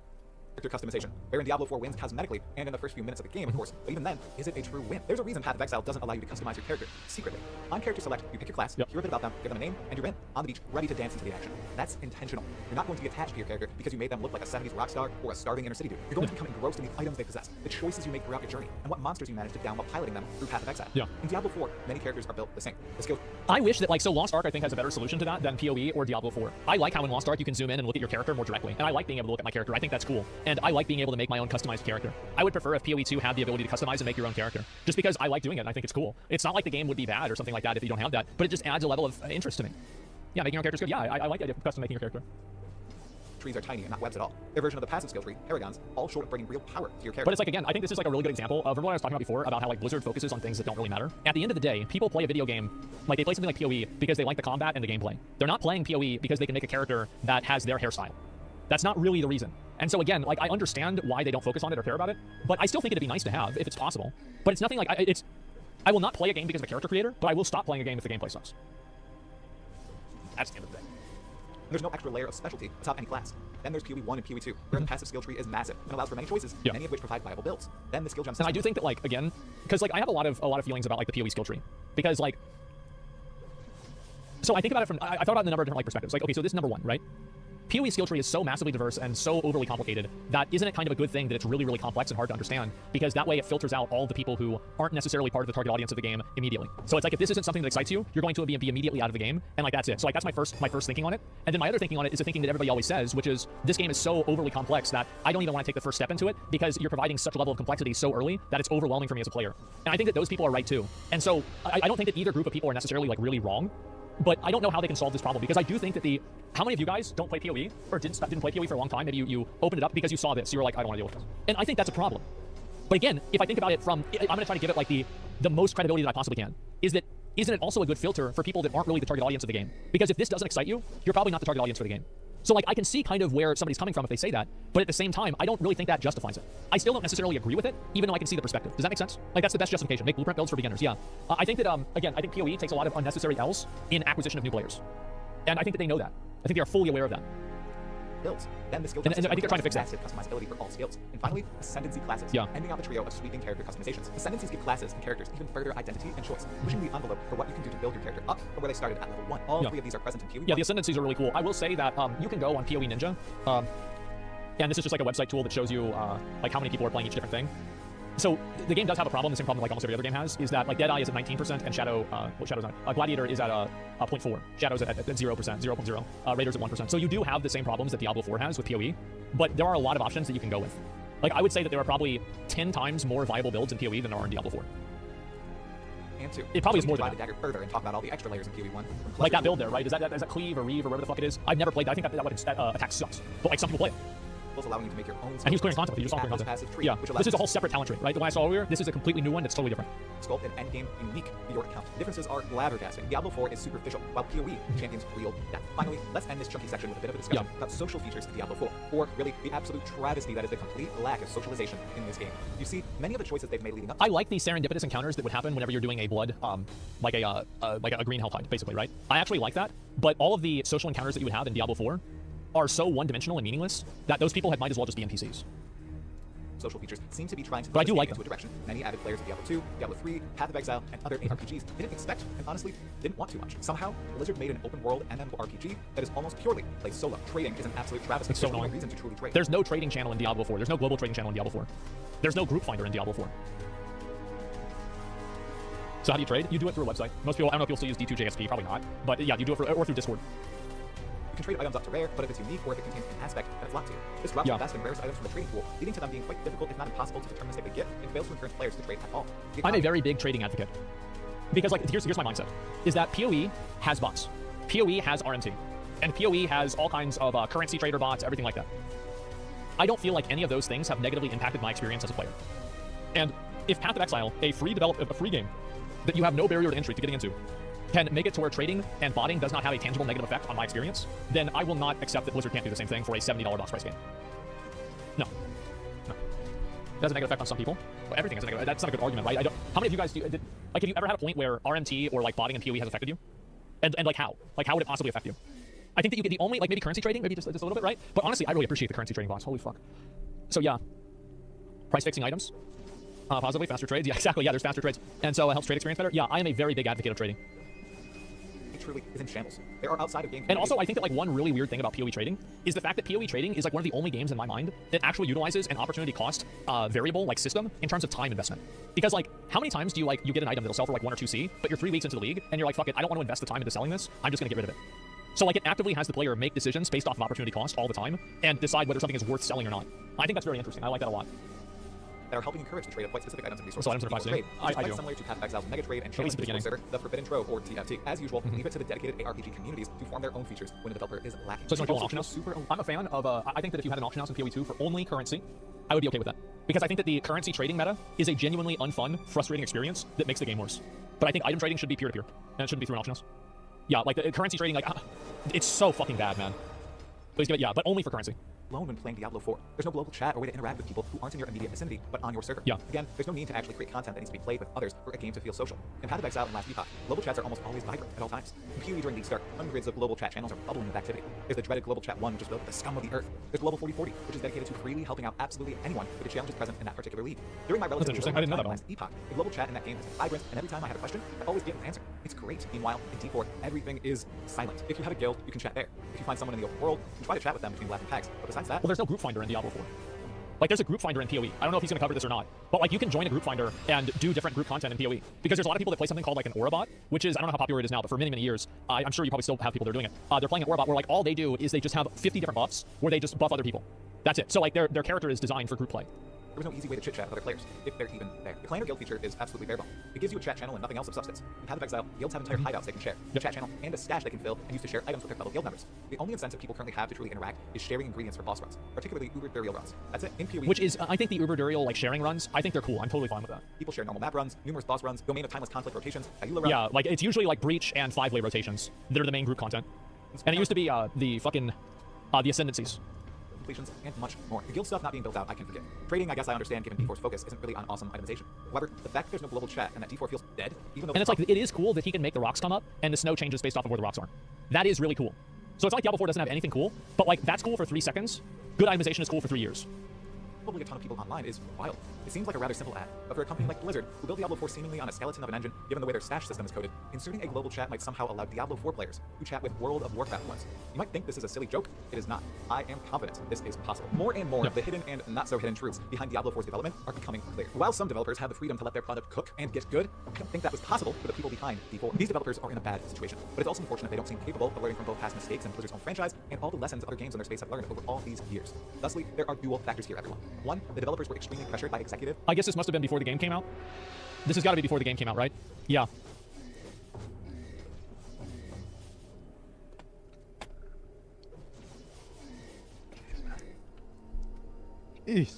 Pressured by executives, push out a new Diablo product, and 2, these developers refused to commit vital research and development to ensure their game was the best it could be. Let's tackle both. Diablo 4 was designed to be a product of nearly pure monetary value. The people at Blizzard saw a hole in the market they knew they could fill. Obviously, their audience was hungry for a true Diablo game after the massive uproar caused by the Diablo Immortal fiasco. Well, I think also ARPGs are a popular genre. Like, the people like them, but it's just that there are no ARPGs that have mainstream market penetration. Like PoE, like Diablo 3 was huge, right? Diablo 2 was huge. But like right now, like besides Diablo 4, before Diablo 4, like PoE really doesn't have that mainstream market penetration. Like, for example, like, this is like a really stupid way for me to do it, right? It's like super, like, subjective, like, anecdotal. But, like, I've only had maybe 1 or 2 guys ever talk to me about PoE in real life. Like, because people will notice me and be like, oh, yeah, it's a streamer guy, what's up? And so they'll, like, want to talk to me about, like, a game or something like that. But I will tell you that the one guy that was a PoE fan, he was working at Best Buy, and he said he was saving up money, he was going to buy the $400 supporter pack. He fucking loved the game. He looked just like Pox, the Righteous Fire guy, and he was so ridiculously fucking enthusiastic about the game. I talked to him about it for, like, a half hour. I talked about builds, different types of stuff. This is, like, 3 or 4 years ago. And I still remember that shit. Whereas, like, the Diablo 4 is like, yeah, I saw you play Diablo 4. Yeah, anyway, so, yeah, I'm not playing it anymore. No, that's about it. Diablo name being insanely massive, so large, the best ARPG on the market simply called itself a spiritual successor to Diablo 2, with a marketing budget the size of a small country's GDP. True. I do think that, like, I think, like, the Rembrandt, like, Caravaggio, like, Renaissance era, like, style of the art for Diablo 4 was really cool at the beginning, but I don't think it really delivered into the baseline game. I think that, like, there was an element of, it was like 90 to 95% there. But, like, that 10 to 5% that it wasn't there made all the difference. I like the art. I do. I like the art, too. But, like, I'm trying to think of, like, which game had art that was just, like, so iconic. World of Warcraft. Like, original vanilla WoW and Warcraft 3 had art that's just, like, fucking insanely iconic. It's so good. Diablo 2 had insanely iconic art. Wind Waker, yes. Bloodborne. Elden Ring. Fuck. I'm trying to think what other games are just, like, insane fucking visuals. Hades. I think each of those games has, like, an art style that's, like, so perfect and so good. But I don't think, I think Diablo 4 is like, that Blasphemous. Yeah, Blasphemous is another great example. I think Blasphemous art style is fucking, like, S tier. Blizzard knew they could draw a gigantic number of buyers. They were right. I'm guessing executives did 2 huge things. They expedited the release of Diablo 4 and ensured it was outwardly as accessible as possible to the greater gaming community. The game was released too early. It was released too early, but I don't think that releasing it any later would have made it better. Because do you remember back in the beta where we had the reset instance button and then they took it out of the game? Oh yeah, give them 6 more months. They'll make it better. Uh-huh. Oh yeah. Get the fuck out of here. Lots of content features were missing on launch, and the team did not have a plan for running the live game. Stashes were not feasible for people who played the game past the campaign. Only one true endgame boss existed. I need to watch his video, Darth's video on PoE endgame, because he's been playing it a bit. And her fight was broken and confuddled many who attempted it. Hardcore was an absolute mess, and constant disconnects or bugs led to some hilarious but depressing deaths. And I have to say that I think that the idea of a death save in hardcore is fucking ridiculous. I think it is absolutely fucking ridiculous that you can have a death save in hardcore. Like, especially, so like a death save works if it's like the retail WoW version of Argent Defender, where like you have to press Argent Defender and then it gives you a buff that will give you a death save for a small period of time. But whenever I think death saves are bad, or whenever you have a whenever they're not reactionary. Like even a logout macro in PoE, you have to choose to use the logout macro. You can't just say, if I'm going to take damage, instantly log me out. No, you have to actively make a conscious decision to use a logout macro at that exact time. And if you do that, you also lose a portal. So there is still a loss even with the logout macro. And I think a logout macro is infinitely more skillful than just putting on a potion at the beginning of the dungeon that says I can't die because I have a death save.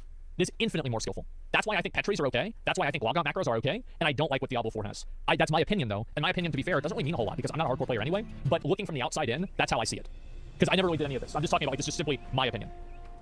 Items just and I do think it's different. exciting, and you were shoehorned into a certain path based on the skill you chose. Right. The puzzling element of solving your character just wasn't there. The horse was janky. The open world was empty. No social features existed. Uber uniques were basically non-existent. Balance changes were all over the place. There was just a lot to be done. But regardless, D4 was pushed to production. Next up, the development team pitched. I think that if you had left Diablo 4 in production for 2 more years, if anything, the game would be worse. That's what I think. I don't think they would have improved it and fixed all the problems. No.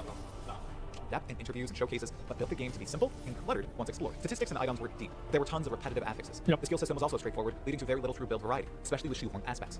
And I think that Diablo 4 made the skill tree too simple and the Paragon board too complex. Just my opinion.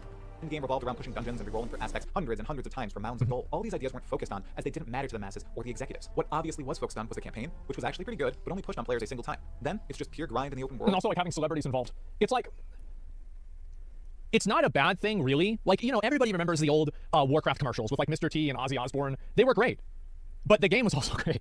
And, like, look at Cyberpunk, for example, right? Like, so it's not that this is a bad idea entirely. But, man, it doesn't make a bad game good. And whenever the game's bad, that's it. Why is it so hard to copy PoE and dumb it down a bit? Well, I don't know. I'll see how Last Epoch does with that. That's kind of what I hear. Maybe I should start... Oh my god, no, I already said I was going to do Monster Hunter. I don't know what I'm going to do. Dungeons. There's a lot of things to play, man. It's great the first time, and it's what many of the buy and play players fixated on, Yeah. which probably pleased the executives greatly. These gamers buy the game, play it, and Yeah. leave. They are not attached. They are not avid addicts like some of us, and they do not complain or uproar when the game turns out to be broken or shallow. Well, that's why they're the perfect audience. Like, gamer dads are the perfect audience to have because they won't play the game long enough to really hit those walls, to like hit those frustrating things or anything like that. It's completely fine, but it's not what people were expecting or, honestly, promised by the team behind D4. How could all of this happen? Especially when Blizzard has 4 previous Diablo titles behind it. Diablo, Diablo 2, Diablo 3, and Diablo Immortal. Mistakes made in previous games or all the lessons learned seem to be completely ignored. Alongside these Blizzard-forged titles, there was also plenty of competition to take a gander at. Path of Exile has been in public development since 2010. They've had numerous fumbles and a ton of lessons learned in the ARPG genre. Why not take the best from PoE and implement it into D4? Heck, They did take a few things from PoE and put them in Diablo 4, and they also did that with Lost Ark. But that's not really innovation, right? why not take the absolute basics and do that? That's what Last Epoch did. That's Yeah. another title Blizzard could have looked at if they did actual research and development. Given the state of Diablo 4's launch and its current timeline for changes and fixes, it's clear that did not happen. But do you think that such gamer dads will buy a $100 expansion if they're not even completely done with the base game? Yes. I think that they absolutely will. 100. Absolutely, all of that being said, where in the world do Diablo 4 and Blizzard go from here? Well, they seem to be doing research and development in real time. Who would have thought players wanted more stash space in a game that should be about getting new awesome items? Anyone who has ever... You shouldn't need more stash space. The problem is the aspect system. The aspect system is why you need more stash space. Fix the aspect system, then you fix stash space. The majority, like here, think about it. How many of you guys, the majority of your stash is full of aspects? It's not about the gear, it's about the aspect on the gear. Yes, exactly. And so this is, again, Blizzard doesn't understand the problem. They don't get it. Like, yeah, sure, give us more stash space. That's great. That solves the symptom. Oh, God. They just can't. Yeah, it's like they just... And it's like, it's very problematic. Think about it, right? That I don't think that they really understand where problems come from. Halo 1 did nothing innovative, but made a game that combined everything existing into a great overall game. Halo 1 did nothing innovative. The energy shield recharge automatic, wasn't that innovative? I don't know. I'd have to really think about that. I think it was. Yeah, and that was like a tremendous level of... And he used 2 weapons? Yeah. Perfect Dark? Perfect Dark was like, what, 1999? Look, we're getting off topic. We're getting way off topic. You're right. Elden Ring in a lot of ways was not innovative. They just did what Dark Souls 3 did, and they did what all their other games did. They put it all together. They made it so fucking amazing, and that was it. So you're right. And a lot of times you don't need to reinvent the wheel. Just make a really, really good wheel. You're totally right. However, do you see kind of like what the problem is here, where I think a lot of times the developers don't understand what the problem is. That's it. You want more stash space? Great. Give everybody more stash space, but that doesn't solve the problem. And they don't know where the problem comes from. Played an ARPG before. Who would have thought players would want items with more meaningful and impactful affixes and deal 15% increased damage when you're smacking it from behind and holding a flaming rapier or demon slaying? Well, here's the reality of why they have those affixes. They have those affixes for the same reason that PoE has light range. They have them as trash affixes to increase the pool of possible things that you can roll. That's what it is. One who has ever But there's too looked many at of them. items in a beloved ARPG before. Who would have thought There's too players many. would like an endgame system that More involves back to constantly RNG, yes. attacks of monsters, fighting well-built bosses, and forging compelling items? I think that the most indefensible thing about Diablo 4 is the bosses. It's the bosses. That is where things are just really... Who has ever played the endgame or talked to someone who has played the endgame of an ARPG before? All of these concepts are being And also, like, keep in mind, there are a lot of good games with bad bosses. Valheim. I think all the bosses in Valheim are bad. Yes. Every boss in Valheim I think is bad. However, the game is good. Lies of P. Yeah, Lies of P. I think a lot of the bosses in Lies of P are bad as well. Sued by Yeah, that's cool. They are finally committing He's to probably the proper best one. research and development 6 months after the release of their game. Itemization 2.0 is already on the way. Leaderboards are en route. A possible $100 expansion is coming too. Oh wait, let's not dive into that. I am extremely doubtful Diablo 4 will ever reach the level of Path of Exile 1, Path of Exile 2, or Last Epoch. I don't think that it should. Like, it should not compete with Path of Exile directly because PoE is too dynamic and they can make changes too fast. They will never be able to outperform PoE. Last Epoch is too much of a wild card right now. I haven't played it yet, so I don't understand it well enough. But they need to actually just, like, for what they do have, they need to make it good. It's okay if you want to make, like, for example, Warzone, Call of Duty doesn't really compete directly in the same way with Escape from Tarkov. Of course they compete in a greater market, but a lot of the people that love Escape from Tarkov are going to play that game, and they're not going to, like, what they get out of Escape from Tarkov is not going to be possible to get out of Modern Warfare, because it's a totally different experience. People I think it's the same with PoE and Diablo 4. Don't seem to understand the space or just don't want to build the best version of their game possible. They lust to perfectly construct the most profitable product possible. The other games I constantly mention in this video do not pursue that end. They craft the game first, and the money follows. If the long ago legendary Blizzard and Diablo names were not attached to Diablo 4, it would have faltered and died a swift death. With the backing of all Blizzard, I think it would have just been one of those AAA big games that people lose interest in very quickly after they start playing it. Like, they play it for a while, and then they're bored, and it's like, okay, well, that's it. Money and the attempt at mass market appeal, they are trying their best to add layers to the skeleton that is Diablo 4. Now, yeah. Will they succeed? It's like Starfield, yeah. Well, I mean, Starfield is Bethesda. Let me think of games like Anthem, maybe, kind of. I don't think that's even a really great example. Like New World, maybe? Forspoken? Yeah, kind of like that, like one of those games. Honestly, I hope so for all the people who stepped into the D4 trap and longed for something greater. Am I confident in Blizzard's ability to succeed in the face of all these other great titles and developers? No, not anymore. I mean, I don't know about being confident. Like, I'll still play it, and he's right. He's right that they're not as in tune with what the problems of the game are and how to solve them as they used to be. I think that the Diablo 4 team, after Season 1, has made almost only good decisions. I actually think so. Like, Season 2 and all that, I think has been generally very good. However, there are still, like, baseline problems that exist on the game as, like, meta-level problems. Like, philosophy problems. But what did you think, fellow exiles and heroes of YouTube? Do you agree that games like Path of Exile 1, 2, and Epoch are made by gamers who love to puzzle it out, while Diablo 4 was made to make a sequel for Diablo 3? Let me and everyone else know in the comments. Anyways, that's all for this video. Tala Moana, Exile. It can also be a console versus PC issue. Dude, whatever happened to that guy? The barbarian guy. The marauder guy. No, that used to be, there's the guy. He was like you would get, like, your quests from him. And then, like, they made him evil. Yeah, Tala Moana warrior. Yeah. Yeah, he was a Karui guy. Haku, yeah. He's in the Syndicate? Oh, man, what an asshole. Yeah, that's right. Yeah, true. The same with Varici, right? Yeah. Anyway, yeah, I totally agree with pretty much everything he's been saying here. I don't know if Diablo 4 needs to, again, it doesn't really need to compete against PoE, but I think it at least shouldn't, like, the boss fights and everything are just, it's indefensible. It really is indefensible. And yeah, I love this guy's videos. Like, I've been watching him for a while. He's, like, probably Talking Tree is, like, one of the main people that does, like, commentary content about Path of Exile. And so I really appreciate that because, you know, we have a few people. I feel like with Diablo and, like, ARPGs in general, there aren't that many people, I feel, and, like, maybe because it's not as mainstream, that, like, are really talking about ARPGs. You don't think he's biased? I don't care if somebody is biased or not. Of course he's biased. His channel is about Path of Exile. His Path of Exile is his main game. Like, of course he's biased. I go into it knowing that he's biased, but somebody can be biased, but they can be right.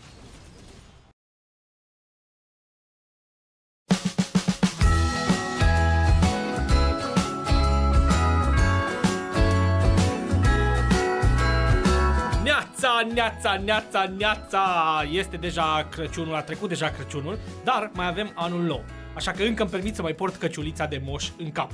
Pentru că încă suntem în sărbătoare, încă suntem fericiți, bucuroși. Însă nu despre asta povestim în videoul de astăzi, povestim despre asta. Întrebarea mea pentru tine astăzi este: îți place basul? Dacă răspunsul tău e da, cât mai mult, păi videoul ăsta e pentru tine. Bineînțeles, dacă ești și în căutarea unui soundbar pentru home cinema-ul tău sau pentru TV-ul tău. Pentru că există opțiunea să mergi pe un soundbar în loc de un sistem home cinema dedicat. Preferințele sunt împărțite, îți dai seama. Vrei să mergi pe lucrul ăla minimalist și frumos, fără boxe prin toată camera, cu un soundbar care poate să reproducă sistemul aproape la fel ca și unul dedicat cu 50 de difuzoare. Când spun 50, exagerez puțin ca să ilustrez punctul de vedere mai bine. Dar discutăm despre un sistem Atmos, spre exemplu, chestie de care este capabil soundbarul nostru de astăzi. Este de la DVLA, se numește Dion, se poate monta atât orizontal cât și vertical, de unde și necesitatea de a roti difuzorul pentru centru, ca logo-ul de VLA să stea perfect în poziția în care trebuie, în care este menit să stea. Și repet, este un difuzor, nu funcționează tot timpul, ajungem la asta mai târziu puțintel. Însă, despre soundbar. Vine într-o configurație de 5.1.2, are 17 difuzoare, dintre care 8 sunt woofere pentru bas. Bas, pentru că cu asta am început clipul. Ajungem și elaborăm imediat. Cu amplificare de 950 de W și un răspuns de frecvență de la 24 de Hz la 21 de kHz. Cu un volum de un pic peste 100 de decibeli, treburi care toate împreună fac soundbarul ăsta full range, ceea ce înseamnă că nu ai nevoie de surround speakers, nu ai nevoie de rear, nu ai nevoie de subwoofer, nu ai nevoie de nimic teoretic. Practic ai pus-o în fața TV-ului și dă-i să tremure pereții, cum s-ar spune. Și crede-mă că face chestia asta. Acum nu o face ca și un sistem de 3000 de W, dar o face într-un mod elegant și calitativ. Trebuie să fiu sincer cu voi, nu sunt un mare fan, nu neapărat, nu pot să spun fan, sunt fan orice ține de tech. Însă pentru home cinema, personal, nu m-am uitat niciodată, nu am fost interesat să pun un soundbar. Am vrut experiența reală, pentru că toate tehnologiile astea ce emulează Dolby Atmos sunt un piculeț cam fake, dacă pot să spun așa, cel puțin au fost. În momentul de față s-a ajuns la un nivel mult mai înalt și e greuț să realizezi că de fapt nu este 5.1 sau 7.1.2 sau 5.1.2 real și că este un singur soundbar care trimite sunetul atât în peretele din spatele lui să-ți vină spre tine, să-l auzi ca și fronturi, atât în tavan să-l auzi ca și height-uri și pereții din stânga-dreapta să-l auzi ca și surround. Interesant, peste tot este vorba de inovație, nu? De avans în tehnologie. Păcat că și prețurile urcă odată cu chestiile astea, pentru că nu este un soundbar ieftin, este un soundbar premium, un soundbar foarte puternic, însă prețul cu care vine este undeva la 2000 și ceva de euro. Detalii concrete despre preț și info și așa mai departe, disponibilitate, jos în primul link din descriere la cei de la Avestor, de unde am și luat-o.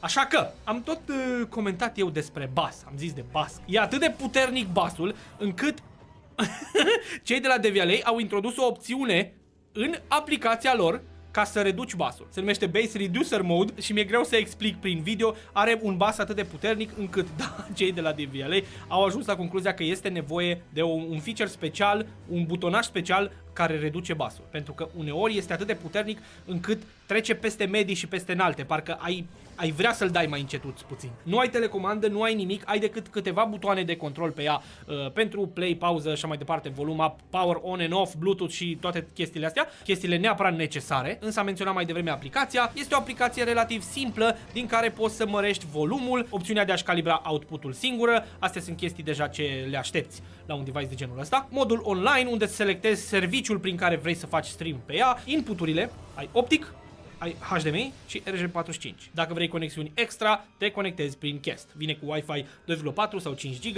cu Bluetooth 5, deci are destule modalități. Cele mai importante sunt acolo. Și cele 3 moduri, preseturi, profile de sunet, dacă vrei să le spui așa, ale soundbar-ului se găsesc tot în app. Este vorba despre Music, mod pe care îl ții activat în momentul în care asculti muzică la ea, anulează difuzorul din mijloc și este stereo pentru cel mai bun output în momentul în care asculti muzică, Voice și Spatial. În momentul în care ești pe Spatial, acolo deja se activează întregul spațiu 3D pentru home cinema cu Dolby Atmos și așa mai departe. Un lucru ce mi se pare benefic în momentul în care te gândești la un soundbar este ca setup-ul tău, camera ta să fie nu pot să spun goală, dar să nu fie plină de chestii pe pereți și așa mai departe. Cu cât este mai naturală, mai simplă, mai modernă, mai minimalistă, cu atât sunetul este mai clar. Și nu mă refer la sunetul ce iese din diffuri, mă refer la calitatea emulării Dolby Atmos-ului și 3D-ului, practic. Pentru că în momentul în care sunetul pleacă din pereți și lovește obstacole, deja nu mai ajunge corect și concret în locul unde ar trebui să ajungă ca să-ți emuleze cât mai bine scena de Atmos sau de TSX sau știu eu ce-o fi. De asta este foarte important să știi ce vrei să alegi în momentul în care îți faci camera sau dacă ți-ai făcut deja camera, trebuie să fii atent ce alegi pe urmă. Însă în videoul de astăzi mergem pe ideea că vrei un soundbar. Experiența este aproape reală. Nu este chiar ca un sistem dedicat 5.1.2 sau 5.2.2, dar foarte aproape. Sunetul este foarte linear, vocea se aude bine, în special pe centru, o chestie care în momentul în care e prea mult bas e un piculeț mai greu de obținut. Însă, după cum am spus, dacă ți se pare că basul pe care îl scoate e prea puternic, ai modalitatea din app să-l reduci puțin tel. Și atunci, cumva, ai egalizat întregul spectru audio. Însă mie îmi place cu basul ăla puternic. Simți ceva în momentul în care te uiți la film. N-am auzit în viața mea până acum un soundbar să aibă un astfel de bas.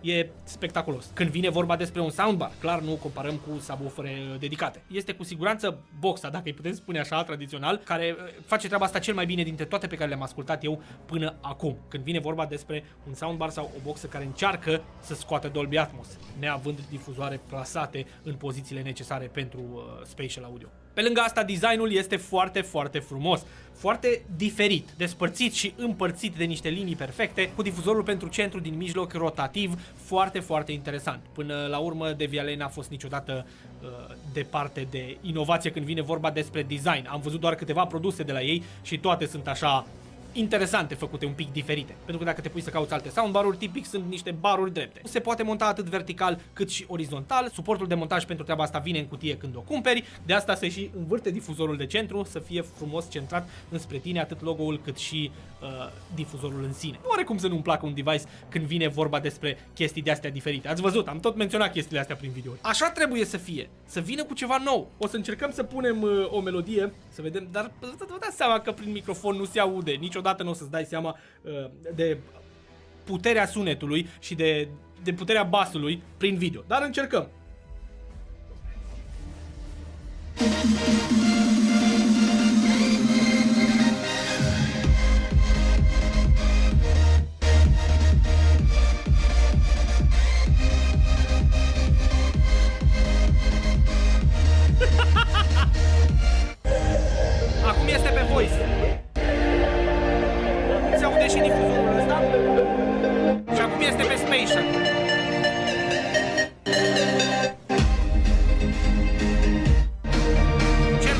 este pe stereo oricum. Da, deci este foarte, foarte puternic. Pentru o experiență cât mai bună, clar trebuie să-l auzi în realitate. Dar asta este treaba. Sunt curios câtă lume folosește soundbar-uri de aici, de la mine, din comunitate. Cel puțin cei care văd video. Lasă-te rog un comentariu în rubrica de comentarii. Spune-mi ce soundbar folosești.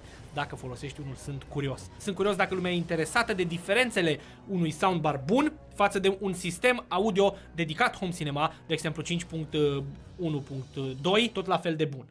Care sunt diferențele și dacă credeți că există vreo diferență. Eu știu răspunsul, dar sunt curios ce ziceți voi prin comentarii. Prețul este mărișor, însă nu este overpriced din punctul meu de vedere, pentru că sunetul pe care îl oferă este foarte, foarte bun.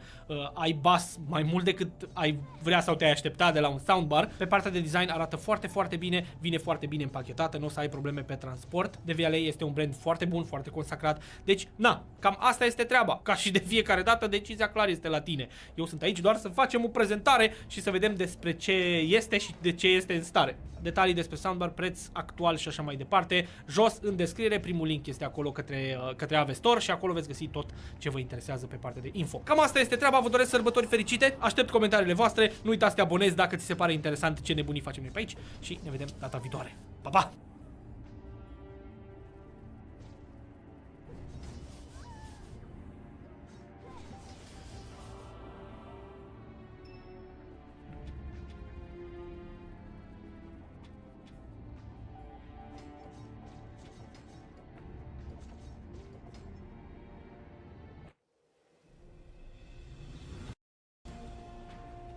As the trailer to Star Trek Nemesis once said, for every force in the universe, there is an opposite. Kind of funny to reference that movie in a video about the top 10 worst of the year. But that is to say, when I make a top 10 best movies of the year list, I gotta make a top 10 worst movies of the year list. It's funny, as time has gone on, I feel like the concept of making a top 10 worst list has become taboo. You're not supposed to. But as the great philosopher Airman Trout once said, yeah, well, I enjoy it. So sit back, relax, pour a beverage, water, or otherwise. Let's celebrate the top 10 worst movies of 2023. Funny enough, there's a movie I'm actually going to omit from this list because I went in pretty hard on Five Nights at Freddy's in my review. But as I say, comment below, let me know. Plot twist, I do read the comments in my videos. Feedback is important. I saw a lot of comments that were like, yeah, the movie was messy, but the games are messy. And that's what the movie was supposed to be. To me, it sounds like a bit of cope. Doesn't change the fact that it seems like Five Nights at Freddy's the movie did land with fans of the franchise. In large part anyway, and in a world where a lot of these big studios or movies betray the properties. When a movie does right by fans, I feel like that should be celebrated. So live long and prosper, Five Nights at Freddy's. I will see you in the sequel. Also, in a world where it was tough for me to make the top 10 best list to find 10 movies that I liked that much, this was difficult in a much different way. I had to whittle it down in a world where there are about 15 bangers that could have been on this list. So not having to deal with one more, that's a thing I'm doing for myself as well. Full transparency. Also, these are not reviews for the movies. I'm just gonna briefly touch on why they're bad. I do have reviews of all of these movies. If you want to check out the reviews. So let's not stand on ceremony. Let's get this bus fire going with number 10. Number 10. I'm just gonna start this out with Ant-Man and the Wasp: Quantumania. A movie when I watched, I was like, all right, there were some enjoyable things in it. Maybe with a bit of booze. It didn't make it better, by the way, so I was just wrong about that. That rating just seems very flawed, once again. Another MCU movie that has cameos that feel like cheap sitcom cameos. Boiling it all down, it's just, you had something that worked with the first Ant-Man movie, and it's like they forgot all about it. The movie's too big for Ant-Man's britches. It's as simple as that. Compounding with the fact, this is actually what made it on the list, is I continually forget about MODOK being in this movie. It's so strange. I'll see a movie, I'll talk about it with friends, and they'll be like, better or worse than Ant-Man and the Wasp: Quantumania? And I'll be like, well, that's probably worse. And their response is always, is there anything in that movie that's worse than MODOK? And I'm always like, oh my god, I forgot about MODOK. No, the answer is no. It's the worst thing in a comic book movie in 2023. How does my brain just pull it out and forget about it? It's like Horace Slughorn sorcery or some shit. I always forget about MODOK, and then I remember MODOK, and the movie's just worse. You know what was better than this movie and MODOK? The Flash. Number 9. Next up, Aquaman and the Lost Kingdom? Yeah. Don't worry, after this, I never have to try to remember the title of this movie again. Aquaman 2 is actually kind of an interesting thing that's lived in my head for about a week. I do not believe the movie we saw in theaters was the movie James Wan made, or set out to make. I feel like Aquaman 2 to James Wan is Alien 3 to David Fincher. If you believe the reports, that's exactly what it sounds like. This movie was supposed to be, well, something cohesive, something that made sense. But the final cut of the movie just jumps around it. I splashed my scotch on me. Waste not. The final cut of the movie felt like Edward Scissorhands got his hands on it or something. Just sliced it to shit. I just feel like we've seen enough good from James Wan to know that this is not how he does it. If this is the last movie in your DCEU before the reboot, I don't know why you just don't let the guy make the movie he set out to make. None of it's gonna lead to anything anyway, so just let it happen. Number 8. Next up is a Megalodon Part 2. You know what I mean? Yeah, the first Meg you can say, oh, it's just dumb fun. This Meg movie was just dumb bad. Dollar Store Leviathan, Dollar Store Abyss. Though I am glad to know 20,000 feet below the surface, without a suit, all you need to do to keep from being crushed from the water pressure is clear your sinuses. I get campy fun for the sake of campy fun, but you gotta lean into it more than this movie did. It wasn't fun. It was just trash. Number 7. Next up, the MCU strikes again with the Marvels. How someone who has the power to reignite a dying sun by flying through it would struggle in any fist fight whatsoever, well, that's beyond me. But she is struggling against the most forgettable villain in MCU history, so there's that. This movie was a mess. Bad CGI, bad green screen, cheesy SNL comedy bits about cats slurping people up and vomiting them out for the sake of getting them off a space station, or a planet of people who sing. I feel like when a documentary is made about the movies of this time, some years or decades from now, looking back, we're gonna learn the truth about how much AI played a role in writing this shit. Tell them we just gotta call it how it is. That's why these lists are important. Number 6. Speaking of AI possibly and probably making trash, let's talk about Wish. Wish, the ChatGPT screenwriting test run known as Generic, a fantasy adventure. I think me talking about AI writing this shit is my way of trying to believe that people didn't write it. They can't be that lazy.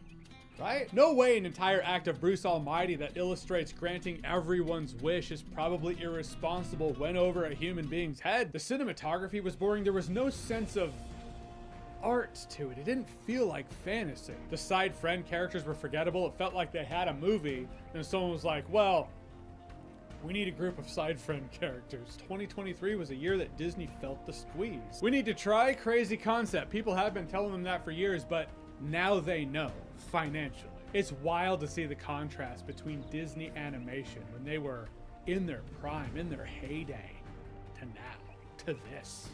Number 5.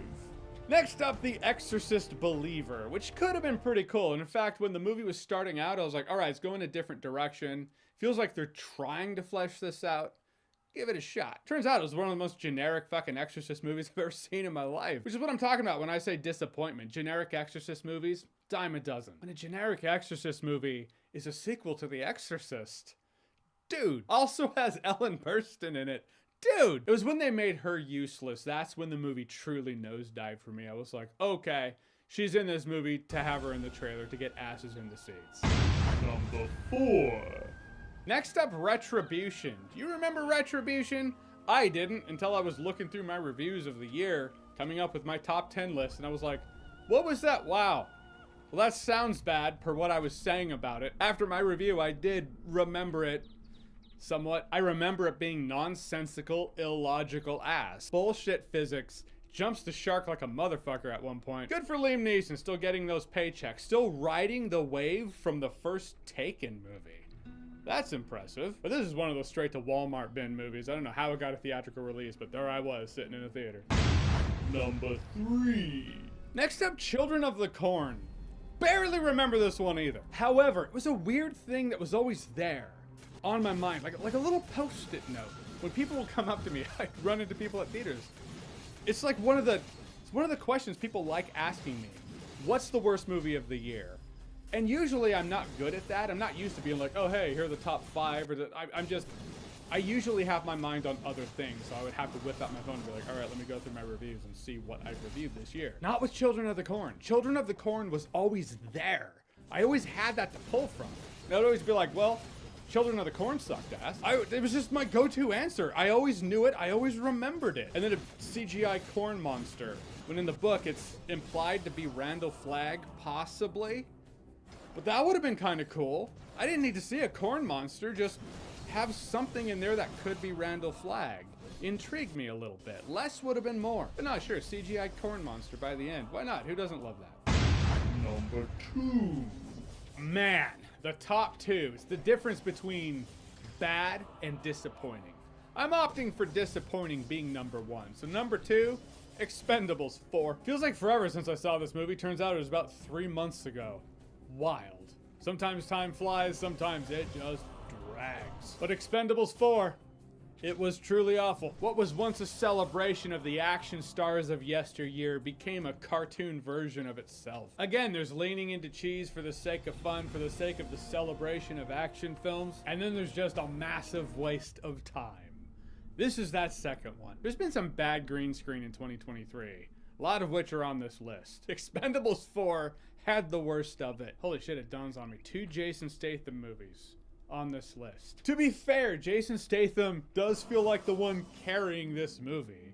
He's the one not sleepwalking to the end. When you have martial arts legends like Iko Uwais and Tony Jaa in an action movie, and you waste them, and the action is still this bad. No, it's terrible. Number 1. Number 1, and I will say right now, is this objectively the worst? Well, that's subjective. My brother and I have a tradition at this point. We will pick a movie that's bad. Usually I have to determine the movie because I'm the guy who watches the movie, so it's me double dipping on bullshit. But we'll watch the bad movie, we'll talk shit while sipping scotch. Already been decided, Indiana Jones and the Dial of Destiny is the next movie in that tradition. This movie had a lot going for it, man. James Mangold was directing. He's one of the best directors working right now, in my opinion. Harrison Ford was back. In the end, they just brought Indiana Jones back to make him this sad, old, broken, grumpy man on this adventure.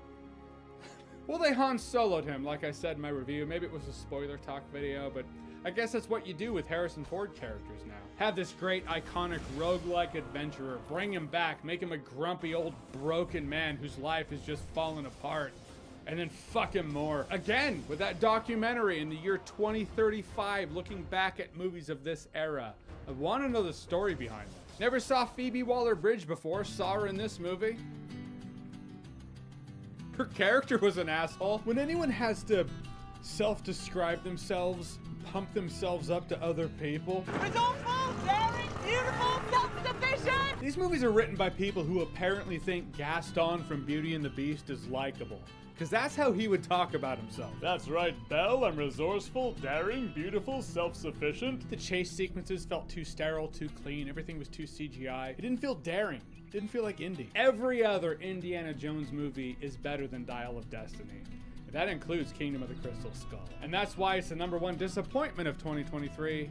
Thus, to me, it's the worst of 2023. So there they are. There you have it. Those are the 10 movies in 2023 that turned me into a grumpy dick. Thank you for watching this video. I appreciate it. And once again, like I said in my previous video, thank you once again for making another year of me on YouTube possible. We press forward to 2024, which, let's be honest, is probably going to be a trash fire. That's election year, dude. Out there, it's gonna get ugly. In here, we just talk movies, and that's fun. So your list of the top 10 worst or disappointing movies of 2023. Whatever they are, whatever you think, comment below, let me know. And as always, if you like what you've seen here and you want to see more, click right here to see more.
Yo, YouTube,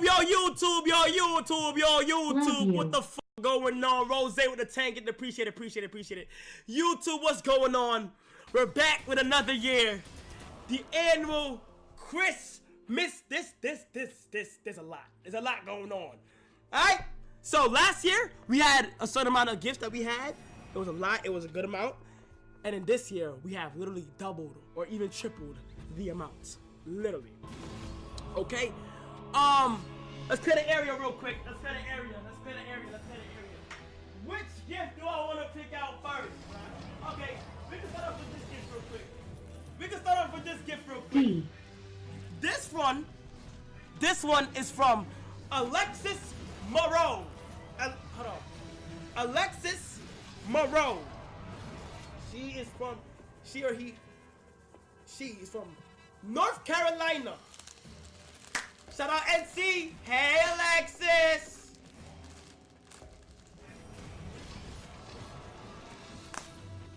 Nike socks. Yes, sir. See. My ladies always make sure I'm good. My ladies always making sure I'm dapper. My ladies always make sure that I'm, you feel me? It's the essentials that you just need. Sorry, right? You feel me? Appreciate that. Ooh. Who's it from? Whoa, please let me. I need this. What the fuck? Whoa. I was that thinking of getting one of these. On my soul! I was that thinking of getting one of these, bro. What the fuck? JBL Charge 5. Bro, what's this say? Who's it from? John Harmon. Thank you so much, John Carlos.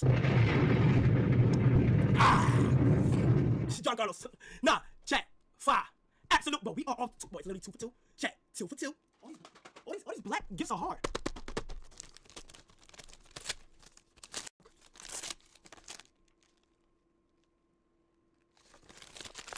What the fuck?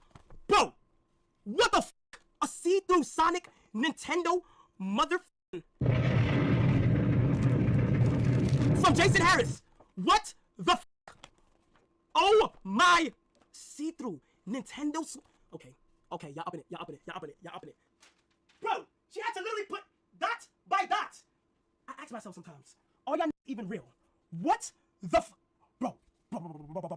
Bro, she literally had to do dot by dot. What? Yo!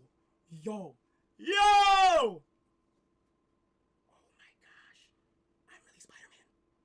Who is this from? Sweetheart. This is tough, chat. She or he, my fault. It's Lou again. I'm the one who made the thing in the long box with the green and red with your name in white. Oh!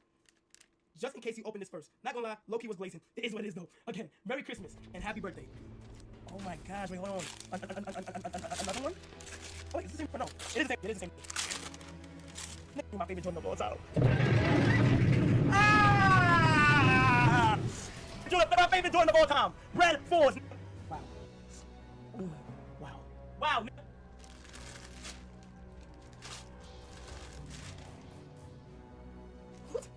Who is this from? Oh shit.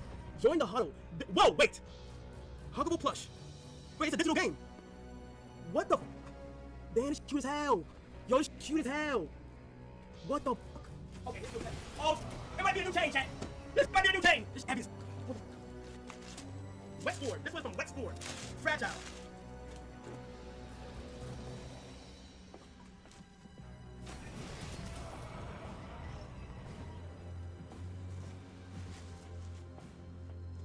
Is there powder beer? Bro, we got powder beers in here? What the fuck? Wait, so are these like? Do I use these for cups? Wait a second. KFC. This better not spell KFC, bro. K.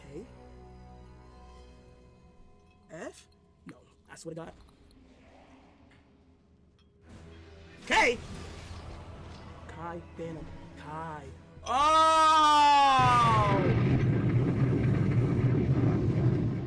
Oh! It's gotta be Phantom. So, cup set?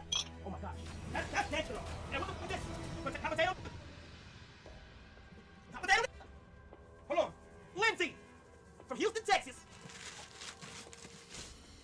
Oh my gosh. This is how I know I'm going to the league. This is how I know I'm going to the fucking league. Mini hoop! It's about to get critical in here. Mini hoop. What the f going on? Yes, sir, skate. Yes, sir, skate. Dear Kai, my name is Jose from the Bronx, and I want to say thank you for everything you have done for the community. Your streams help with my depression, and you inspire me to come contact with you. I look up to you a lot. You go. Oh, Zelito! For Bronx, New York. I can put your... No! No! What the... What the... Yo! What the f... Yo! Yo, what the f... Yo! What the f... Nah, he's shit. Water, bro, he's shit. Hey, do it again. Do it again.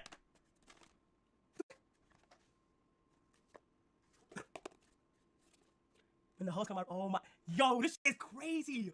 Nah, W gift, chat. Nah! What?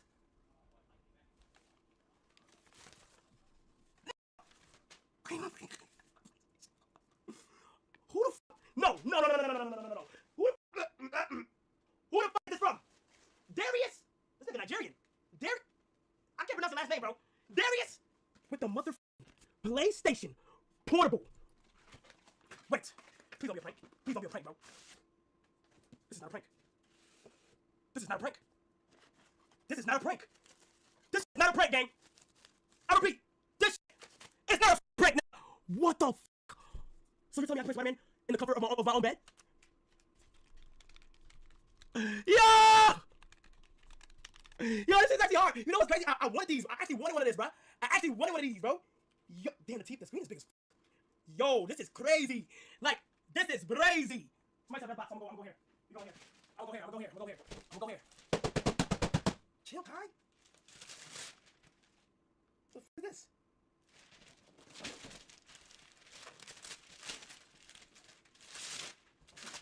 Oh! Minecraft mini fridge. Yo, what the f? Minecraft mini fridge.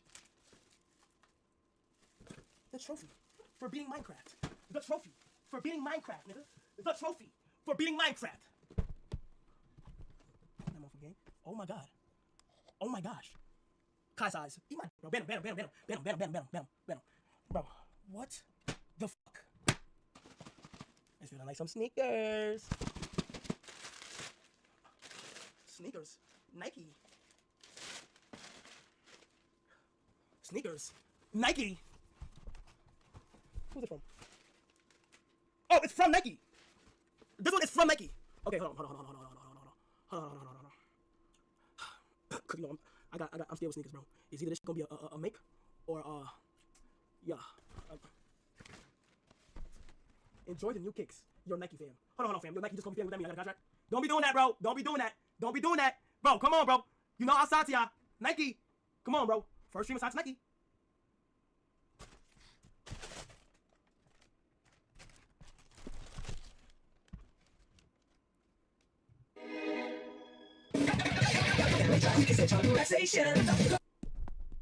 Like, why these shits like? These gotta be hikey. I said hikey. You gotta hike in these. Like, would these even look right? Like, bro, I ain't gonna lie, nah. Thank you, gang. Appreciate you. These definitely made for the snow. When I do the first stream, when I do my stream on the moon, then yeah. Emily gets to the podcast, bro. Yo. Appreciate you, Nike. Thank you. Next we got. Okay, okay, all right, y'all trolling now. Y'all gotta be trolling. Y'all definitely trolling now. Now it's okay. Now y'all trolling, actually.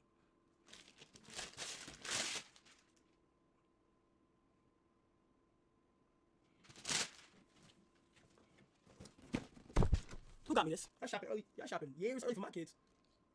You be honest, you bought it for yourself. On God, I did not buy this for myself, bro. This was that car from Lewis Watson. What the fuck? Did this nigga kill somebody? From Lewis Watson.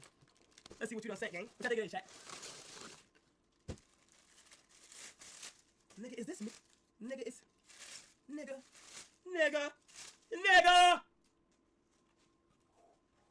Oh, that's hard. Oh, yeah, that's hard. Oh, yeah. Oh, yes, sir, skate. Oh, that's hard. Yes, sir, skate. Appreciate it, broski. Another one. 2 years ago? Oh, yeah, nigga, you about to die. You take T 2 years ago, you about to die. Alright. Okay. Cat. Word to my mother, this is cat. It's cat.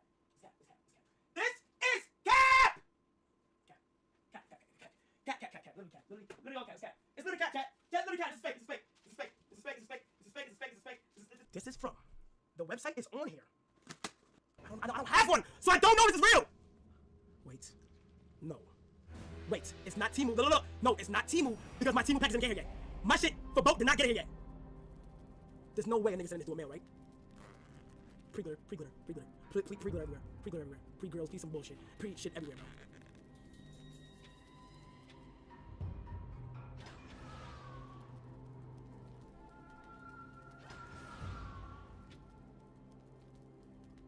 Check. Whoa. Wait, no! This motherfucker might be real! Bro! I'm panicking right now. Oh my fucking god. I'm panicking right now. There, Kai Sinet. Me and my dad. Swipe phone me. Both call me. Hello? Wait! Good ass! Wait, it's from you? No! No, wait, what color you ordered? No, but the T-Mobile is not, my order haven't came yet. Wait, no, this ain't. Bro, come on, bro. Is this real? It's not? Is it glide? What does it say? Bro, what? I'm so confused. Nah, yeah, yours comes soon. Wait, I'm gonna read this note. Let me see what it says. It said, Dear Cosnet, me and my dad are good friends with the owners of Richard Mill, and would like to give you this on behalf of us. This nigga's handwriting is ass, bro. Who can't read for shit? I can better than you, bro. The back says, stop buying Birkins from Temu. Oh my fucking gosh, you trolls, bro. Never mind, bro. Hey, this is your day. Wait, yo, look!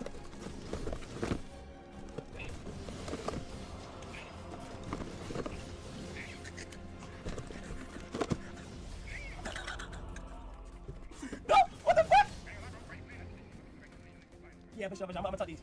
Alright, broski. Alright, look. Check it so much. No way! No way! It's the best one. This is the best one. Read off stream. If it ain't the one and only. Eyes. Yeah! Take it back. Damn! Y'all niggas got me. Ice Spice. Chia. Wait a second. Yeah, this is like Jermaine Jackson. What the fuck? I'll take it. Next, we got Kyle B.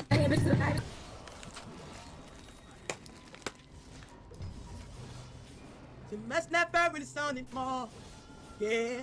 When it's no more night, he's signing no. Yeah. When the steam up when it's through my head. When it's down midnight, when it's down it, no. Yeah. Ooh, I fell apart. Looking through my head. Ooh, I fell apart. Looking through my head. Ooh, I fell apart. More hype boosters. At this rate, I'm literally going to be 8-5. Okay? Oh my gosh, wow. Ooh, I fell apart.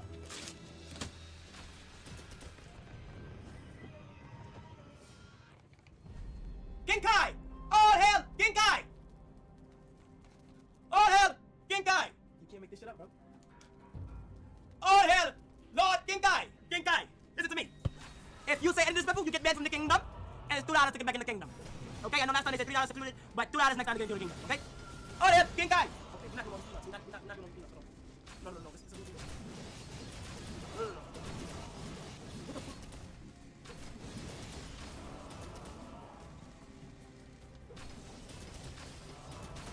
What the fuck? Hold on. We catch my breath. Flex on my ass. We catch my breath. All hail! 30 guy! We'll take it back, so. God, spider! Ah! The fuck? Let's see what is in this one.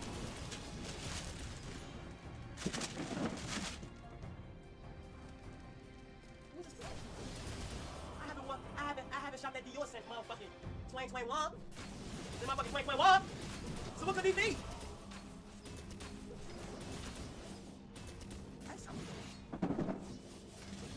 Okay.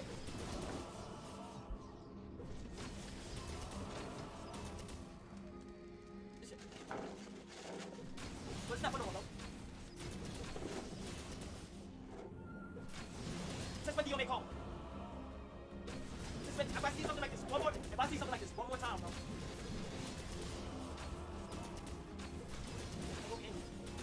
I don't want to be angry.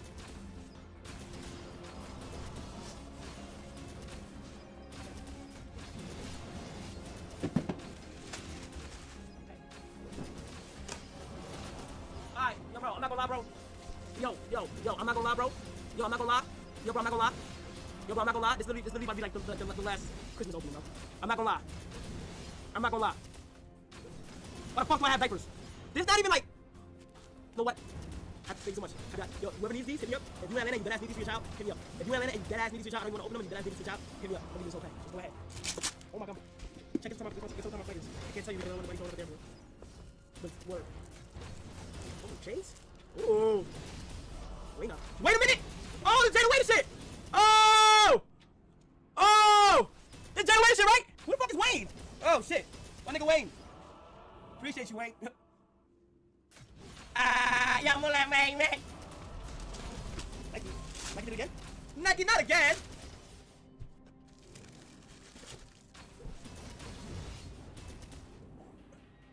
Whoa! I call these the Fire Nations. Long ago, when the nation needed the Avatar the most, he vanished. But one day, Kai CNET came, and everybody found out that he was the Avatar. And nigga, he proved everybody wrong. Hi, I'm Paul. Looking ass. Whoa, don't tell me. Don't tell me. He said, I feel good when you're wrapped up in my arms. That's it to the reggae song. Feel good, feel good. I feel good when you're wrapped up in my arms. That's it to the reggae song. Feel good, feel good.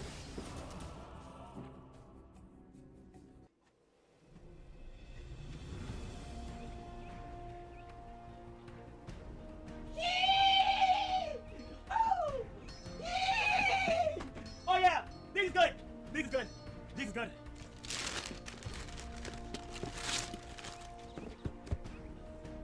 Bro, who's trying to say I stink? Why am I getting random deodorants? Hello, bad. That's terrible. Bad. Bro, what is these like? Jack, these are like, there's no name on these. There's no name, no letter, no nothing. It's just hair. Nothing.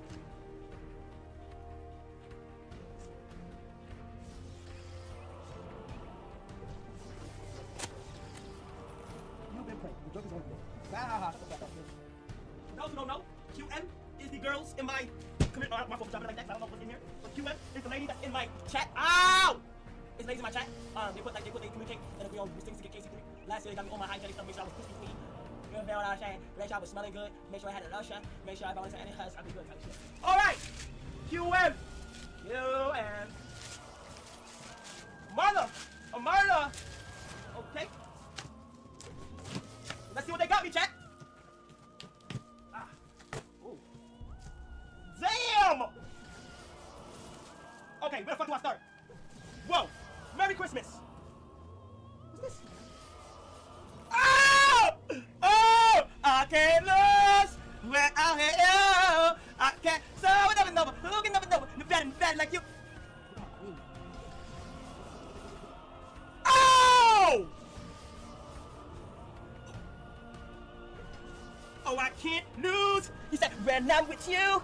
This is a couple of fuck. And fellas, look, we'll make it real happy. We'll get her sweat on her face on it. She gonna go back. Yo, QM! Yo, QM! You shit it. This shit back up. What's next?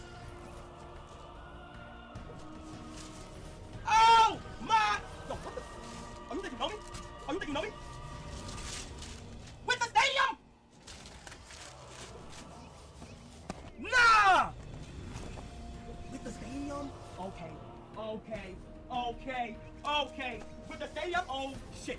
Shit just got real serious. No cap. Hold on, bro. They put up the Beyblade is great. Hold on now. What's this? Nah, they got some shit in here.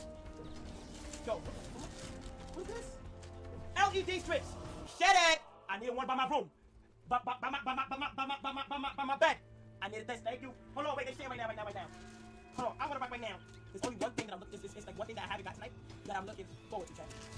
But word to my mother, God is real. Word to my mother, I was looking forward to the clocks, and I got the clocks. I just said. Spy wheels. Hopefully it's not the ones I got already. Hold on. Hold on. Hold on. Wait, Miles Morales on this motherfucker. Hold on, it could be a Miles Morales edition.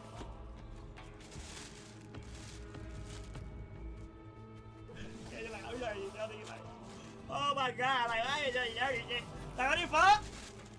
These shits is, no! These shits is actually from, yo, I'm shitting on niggas. Where am I, yo, I'm shitting on niggas, bro. Ow, I'm ready to the airport, I'm literally ready to New York. Oh my god. Look at the gibbets, look at the gibbets, look at the gibbets. Look at the gibbies, not the gibbies! Miles Morales! Does it fit? Does it fit? Does it fit? You can tighten up?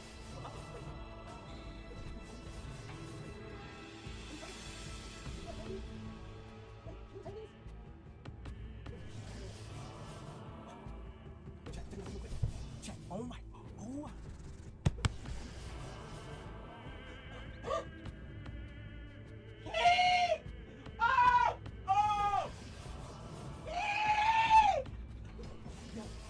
Yo, I got Crocs, bitch. You don't got shit.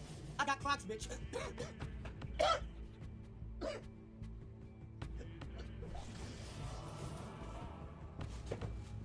I got Crocs, bitch. You ain't got shit. Wow. Next!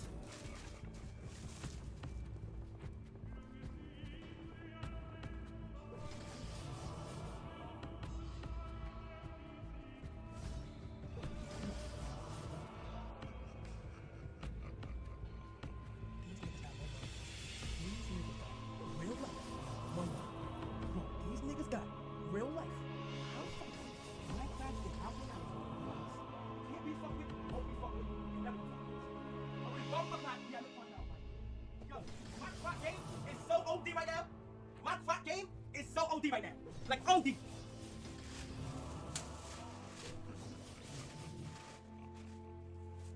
Sour Patch Kid, thank you. Tough. Oh, Spider-Man, go to sleepers. Spider-Man cozies, tough. What the fuck? Oh, Haynes. I know I love my Haynes, bro. Shout out Polo, like Haynes should do something to me. Haynes, thank you. Oh my fucking god. Fresh white teeth. What is this? Slobbery CDs. Oh my god.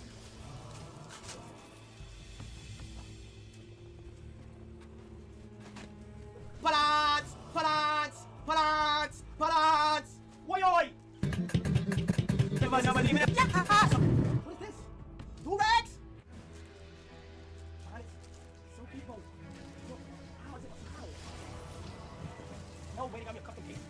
No way they got me a custom KC. Hold on, bro. No way they got me a custom KC3. Wait, they also got me gel for my hair. They got me do rags. They got me. They got me more gibbets, check. What you wanna believe what gibbets they got? I knew that they was upside with all of my skin.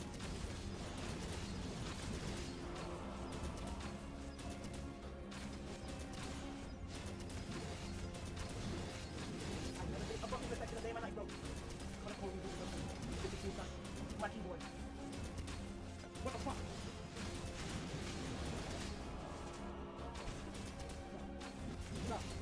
No. Shit. Let me try to put. Let me go away and put this away now. Bro, look, bro.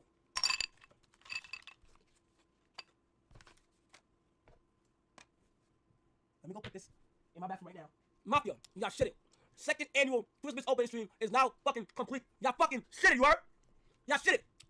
Okay? One thing I always realized was at the end of 2021, after that, I literally thought that was one of my best years ever. There was no way that it gets better than that. Then 2022 came, but at the end of 2022, I said, yo, this is one of my best years ever. There's literally no way it can get better than this. Like, literally. I'm like, yo, bro, there's no way it can get better than this. Then 2023 came. At the end of 2023, on December 24th, 2023, I literally told myself, yo, this year is literally the best year ever. No, okay. This year is actually insane, my nigga. Yo, this year is literally insane. From Drake to SZA to Japan to motherfucker. I can't. It's like so much shit has happened this year. I can't even fathom it no more. Like it's just a lot. Like to sign one of the biggest deals of my fucking life. Having to show my brother Steve. Like everything, bro. Like everything. From Nicki to Subathon to 7 days in. And yeah.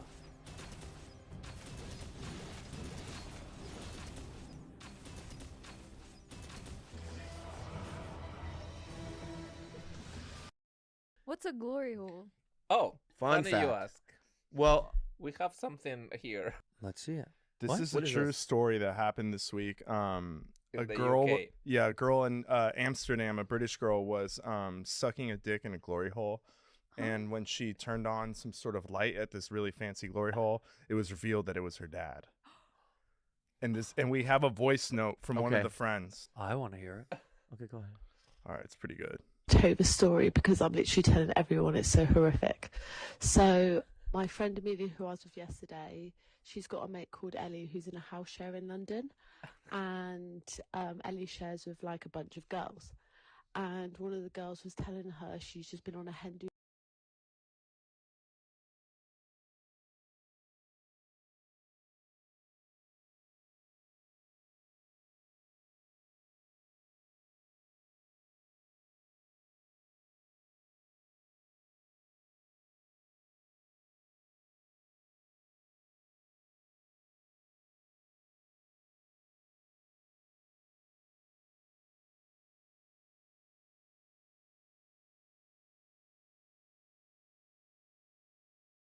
I want to hear it.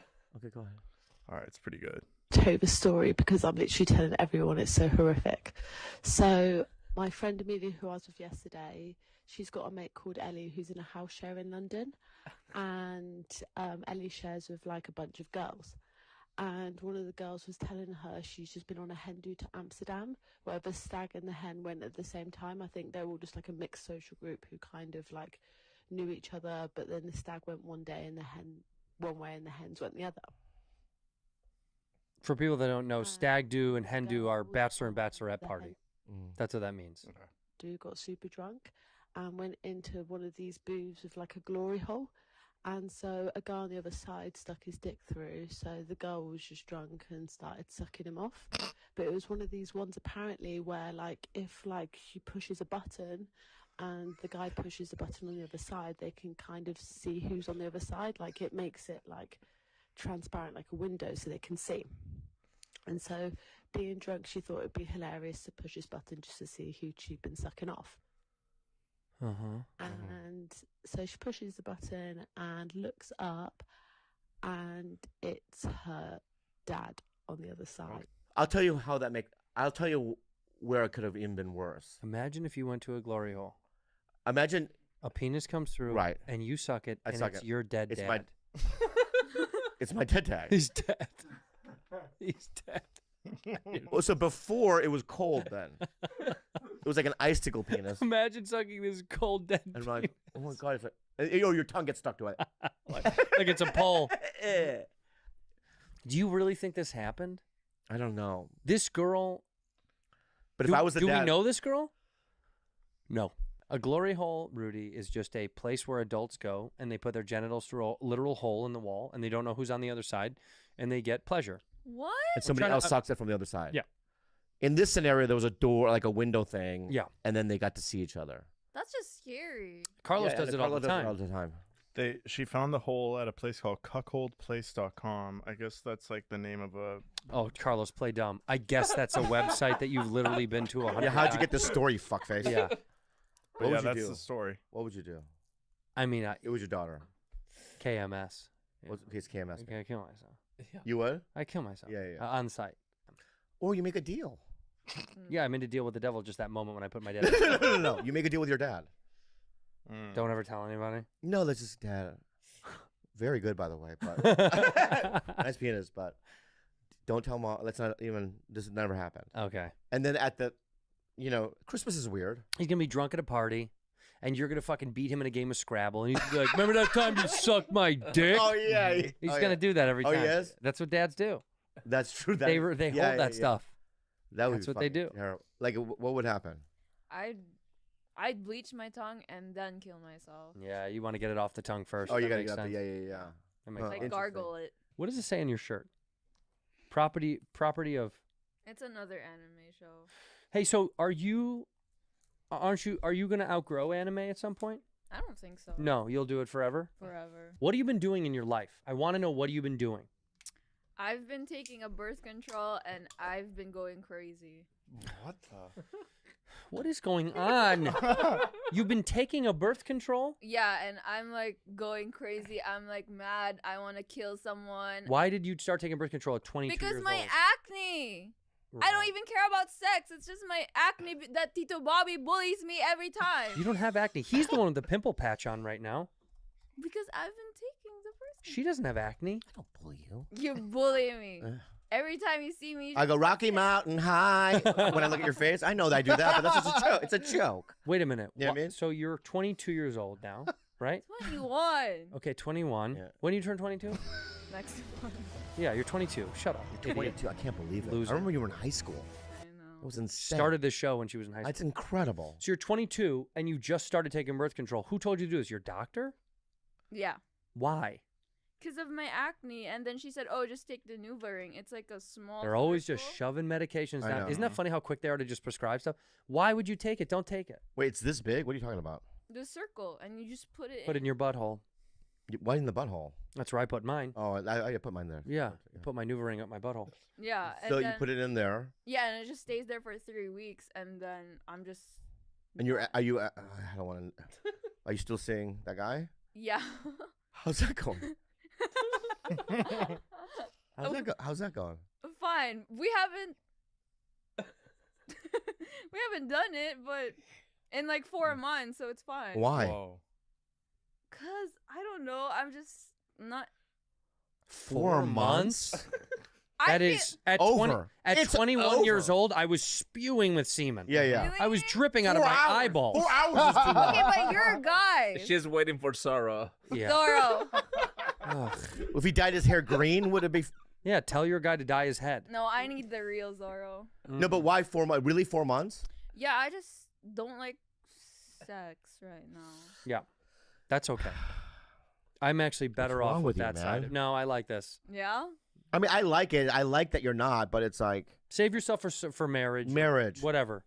No? I'm Okay. Not I just right now I'm not. No, I mean save it for someone that you want to. Obviously, it sounds like you're going to break up. Really? What Okay. 21-year-old is? It's over. How are you hooking up with someone once every 4 months that you're dating? Yeah, it's over. It doesn't make sense. You know it's over, right? Yeah. I still like him. I like it, like. Yeah, you like hanging out with him as a Yeah. friend. But No, not friend. No, you're not a friend? do you guys kiss still? Heck. Oh, But no tongue. No, I don't like it. this guy goes home and cries at night. Is that a generational thing? No, some people don't want tongues in their mouth. Do you like tongue? Your tongue? No, you've tongued my tongue. Yeah, I have. Yeah, but I kind of like it. Yeah. So my my point is, you and your wife still tongue. When you get married, Yeah. there is moments for tongue kissing. But during the course of the day, Oh, you don't? No, not during the day. no, but there's moments when tongue kissing is but it's not as frequent as it was when you're young and. But you're still not opposed to it. No, I like it, but Exactly. but it's situation dependent. She doesn't like it. Okay, but it's the same thing as I don't like, touching and like. Oh, intimacy. Like the key ingredients to having a relationship. Yeah. You like any? You don't like physical affirmation. No. You don't want him to touch you, even like hug. You don't like him. No, even when he does that, I'm. Yeah, that's not good. It's dead. It's a I feel dead like thing. That's Why are you doing this with your eyes? I gotta. because I'm sweating. I'm being honest. Yeah. Do you think? I'm not making a joke. Do you think maybe you don't like boys? I'm lesbian. I didn't say it. It's okay if you were. But do you think maybe you don't like boys? I don't know. Atikalaila thinks I'm a lesbian. That's because she's a lesbian. Like she keeps. I really. She is. She dated you for the longest time.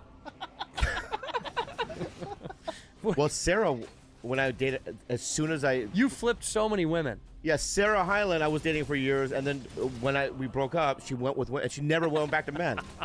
Am I the fucking last? What was that movie where? Nobody can compete. What with was you. the movie where every woman slept with a guy so they could get married finally? What was that called? Dane Cook movie. Yeah, what was that called? Good Luck Chuck. Yeah. You're Dane Cook. You're you're Good Luck Chuck, but for women. Wow. You made 2 girls go to the other team. I know.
think of Cloud9 League of Legends, what do you think of?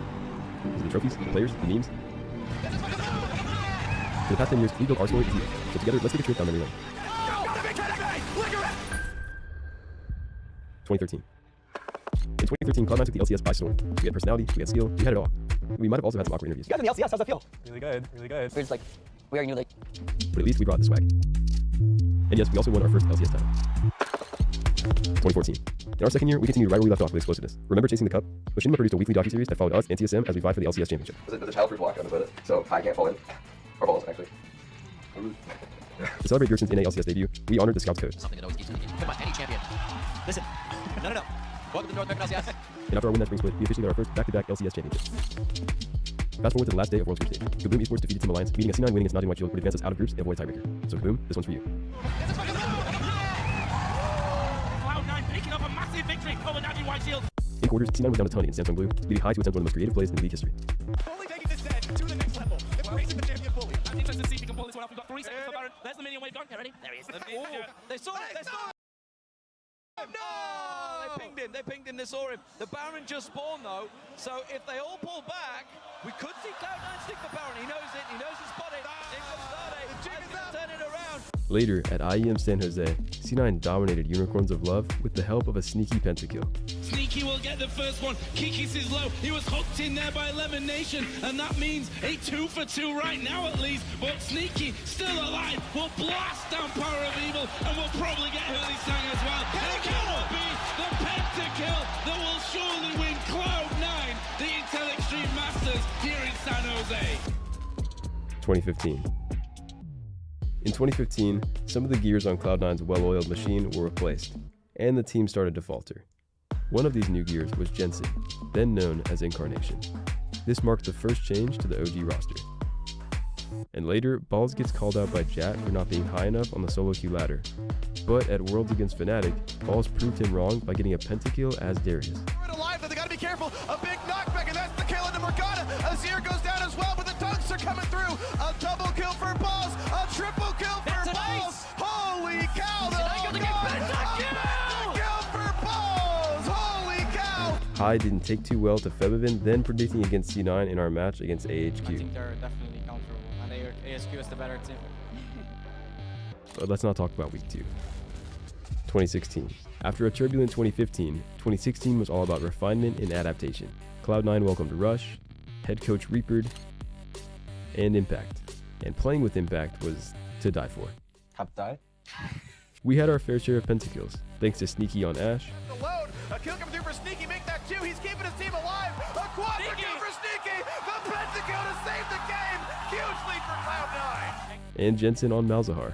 Needs another spear. They chase forward, long range engage. As Shrimp gets scooped back, Shrimp goes down, but Ray is in the back line. Sneaky is burning down. Will he be able to kite away with his life? He does. Jensen gets the double kill as the snare misses. There's the equalizer on cooldown. Sneaky kites it back as Ray goes down, and Apex has been. Jensen is burning them down. He can chase. He's not a quadra. He's going for the pentakill. He's going to try to chase it down. Pentakill for Jensen. But Jensen wasn't done, as he goes 22-5 against Team Envy in Game 4 of the LCS Spring Playoffs. I guess you could say they were bodied by Jensen. Body by Jensen. And who could forget about Meteos' Lee Sin kick against Flash Wolves at Worlds? Nerve-wracking for Meteos. He's very far away from his team. If he gets caught, he's going in. He gets in. Maple flashes away. Cloud9 have done it. 2017. Contracts joins Cloud9 as our newest jungler at only 18 years old. And speaking of rookies, at the LCS scouting grounds, we drafted a single fish from the ocean and raced him up into the clouds. We welcomed Blabber to Cloud9. And there also was the Zhonya's incident. Dive back, give it a hold. They kill Jensen. It's Jensen. Jensen gets the kill. A disaster for Cloud9. Jensen didn't get his Zhonya's off, didn't get his ultimate off. He goes down in the critical fight, and TSM are pushing. 2018. 2018 started rough with an early knockout in the spring playoffs, and at one point we were 10th place in the LCS. But we turned it around and made it to Worlds, where the infamous Spill Scarin made his appearance. I think we had the same issue as last week. Sven Scarin spilled some of his glorious water onto his keyboard. I think he's getting a replacement. Still at Worlds, Licorice steals the Baron against a Freak of Freaks in the quarterfinals. The Baron has the smite. Oh, he gets to kill the juggler. Who's gonna get it? You gotta be kidding me? Licorice solo carrying this game. This play helped seal the 3-0, meaning that we became the first and only North American team to reach the World's semifinals. After Freak's basement. Oh, they're going for it. Oh, what a hook by Tushin. They're going to find the way in, though. The Oran's going to come across, and the knockups are there. Is this the fight? It's 2-0, and the Guardian Angels are popped. This could well be it. Look at them clean up the map, and the last vestige of Korea has been destroyed. Cloud9 will make it to the semifinals. A 3-0 sweep. The first time in 7 years. Cloud9 in the top 4 at Worlds.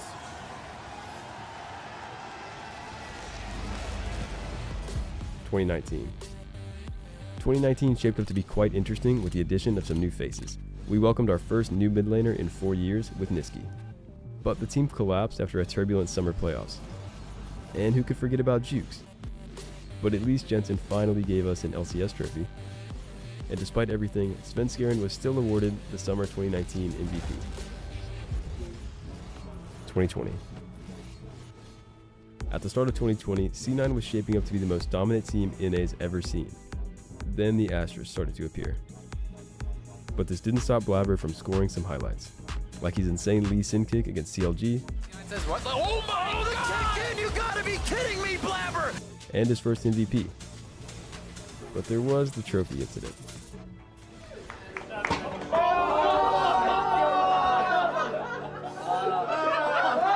What happened?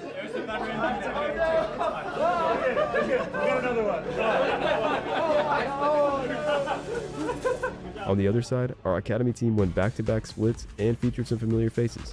And as we all know, Worlds didn't happen this year, so instead we just signed a Worlds finalist. Cloud9 welcomed the Western GOAT, Perks. Hello everyone, you know who I am? I'm coming to take over NA. Watch me. 2021. 2021 was a year to remember.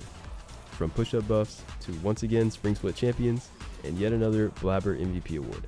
We won our second trophy in 2 years, doubling our trophy count and securing a spot at MSI, where Fudge connects this insane kick to win us the game versus RNG.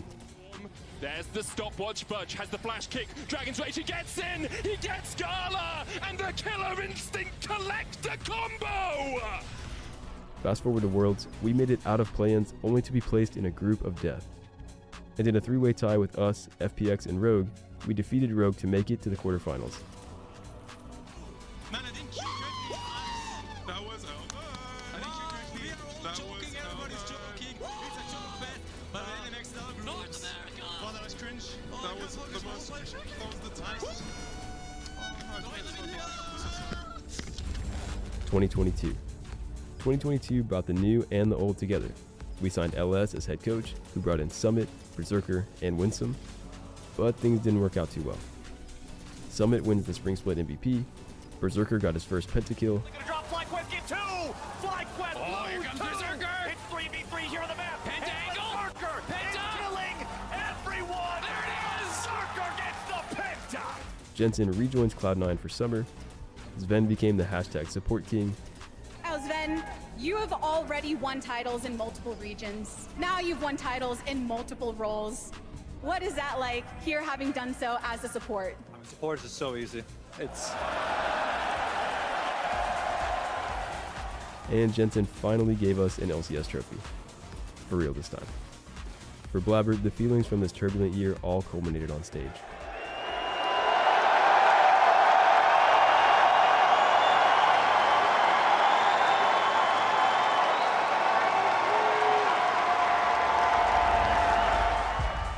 (2023). The same roster that won Summer 22 ran it back, but with a couple different mid laners. We then dominated the spring regular season and won the split, with Berserker winning MVP. This marked the 4th spring split in a row that Cloud9 had won the award. To wrap it up, our Challengers team took first place in their inaugural season, and in 2023, we made it to Worlds for the 10th time. Whether you're a new fan or have been with us since the beginning, thank you for everything. Through the ups and the downs, the wins and the losses, our story would not be complete without you. What's in store for the next 10 years? Only time will tell. But we're excited to continue this journey with you.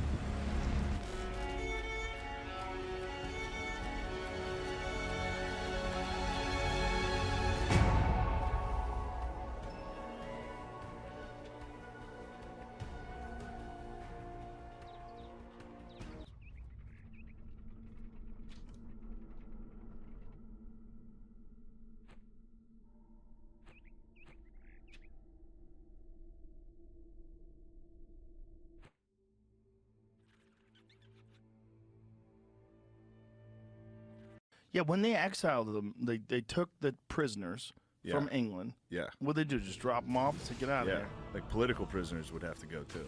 Ooh. Yeah, so there's a bunch of Irish dudes that had to go to Tasmania. Mm. You're just stuck there. Oh. I mean, they escaped. They got off pretty easy.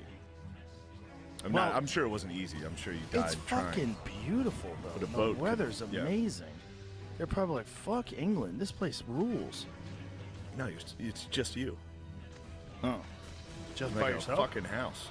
Yeah. Well, how'd the girls get over there? They got some babes. There How'd were they some get 'em local over there? babes. They got some babes. Was it local babes? Like, they must have They got some imported babes. girls. Those are Yeah, white girls. Yeah, women got sent too. Oh, bad girls. Whores. Bad girls. Whores and drunks. Do you know that that's the Jackpot. Australian accent? What? The Australian drunk accent is from- essentially a yeah, drunk yeah. English accent. Yeah. It's pretty great. Isn't that wild? Yeah, I think they could only trade like rum. That was like their That's all main. they had? Yeah, like most. I think that's how it was in the Caribbean too. Oh, yeah, rum, mate. Yeah, they just had rum, and they're like, fucking, fucking kangaroo, get out of here, fucker. Fuck. Literally. Just going on a walk, you get attacked. It's a drunk version of the English accent. English accent's gay. You don't like it? Not all of them. The The fucking proper. Liverpool's great Liverpool's accent. pretty cool. Yeah. Yeah. Yeah. Scousers. The fucking Paddy the Baddy. Paddy the Baddy's great. I mean, we'll see. I don't know. Yeah, we'll see. He's a fun guy. He's a fun guy. Yeah. Yeah. The Liverpool people, they're fucking fun. When's he fighting again? He's fighting Tony Ferguson, I believe, in 2 weeks, right? Yeah, in the next UFC. Tony Ferguson's fun. Tony Ferguson got some miles. He's a fun guy. He got some miles on that body. Yeah. He's been training with David Goggins. Oh, I saw that. Yeah. That's kind of... Goggins is just fucking him up. Yeah. I wonder how good that is for you to run 100 We're going to miles. find out. Yeah, that can't be good. I'm no expert on fitness. Well, fitness is important, but sparring is very important too. And, timing is important, and training and technique and drilling and being prepared to do specific things. It's just when fighters get older, they can't move as good. There's a bunch of shit that you don't see, right? Yeah. They might have knee things that you don't see. They might have back things that you don't see. So they look the same. There's apparently a video of Tony Ferguson when he used to enter the octagon, how he used to move versus now. See if you can- see if you can he find did that like crawl thing. Yeah. Didn't he do that? But it's Like also slide. the contrast to the way his Yeah. body moves. Yeah. In the old days, when Tony Ferguson was on this undefeated run, he was one of the baddest fucking men on the planet. The fact that him and Khabib never got to fight is a real fucking tragedy. Yeah. Because when he was in his prime, that's when he fell, just tripped on some wires backstage doing an interview, and ripped his fucking knee apart. Just Damn. completely ripped his knee apart. didn't know that. Yeah, that's what happened. That's why the fight got canceled. And Al Iaquinta wound up fighting Khabib.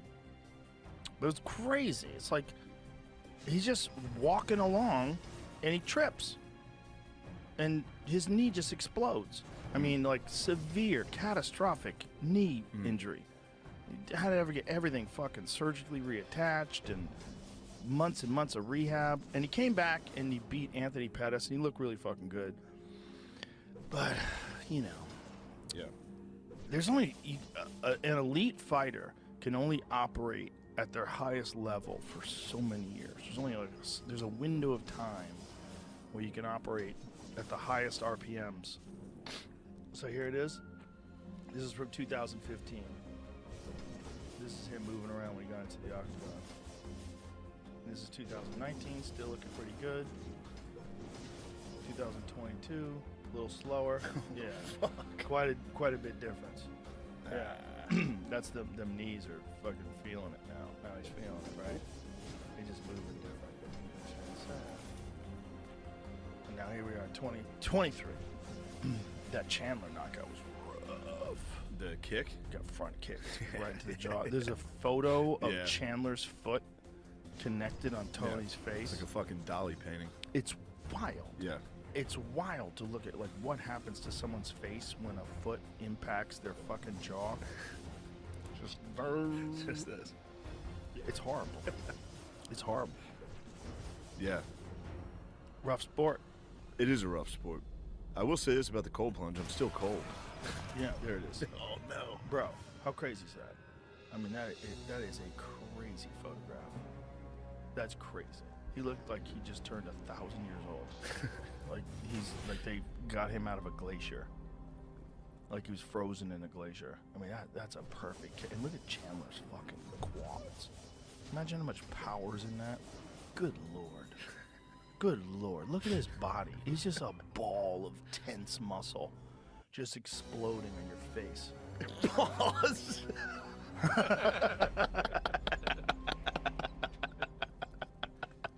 That sounded a lot more gay than I was trying to make it sound. That happens. It happens. What are you gonna do? Have you seen the Cameron and Mace podcast? I did. It's as funny as it gets. Hilarious. The pause, the fucking.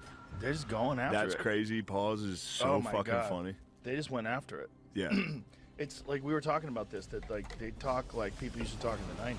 Yeah, they're going. They're Yeah. telling stories too. They're just telling They're stories. like, and this they're is what we used to laughing. do. They talk about like running trains on And they're chicks. laughing.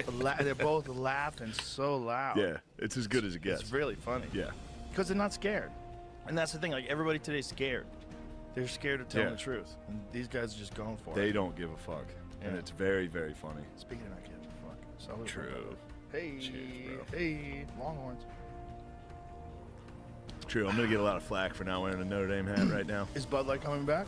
I feel like it's Bud coming Light's back. back, baby. I feel like it's coming back. I'm not gay no more. I am delivered. Wait. I feel like it's coming back.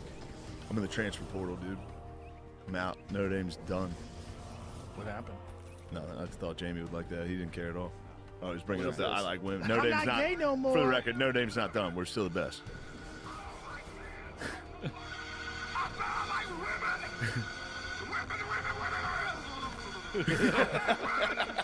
Dude, the fucking. Oh, not.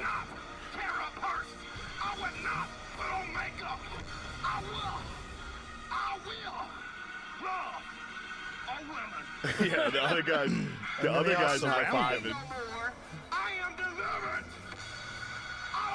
How gay his bow tie is.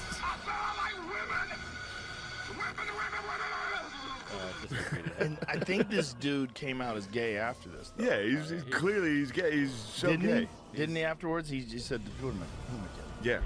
After a while, like he did, like some. He tried his best. Yeah. He got socially pressured into being like, I'm not gay. But the weird thing is, like when they start dancing around him, It's all gay. it's weird. There's a bunch of men dancing around. They're all real close. They're like They're high fiving each other. Like, yeah, they're like "Yes, dude, hugging he's and straight." shit. It's like,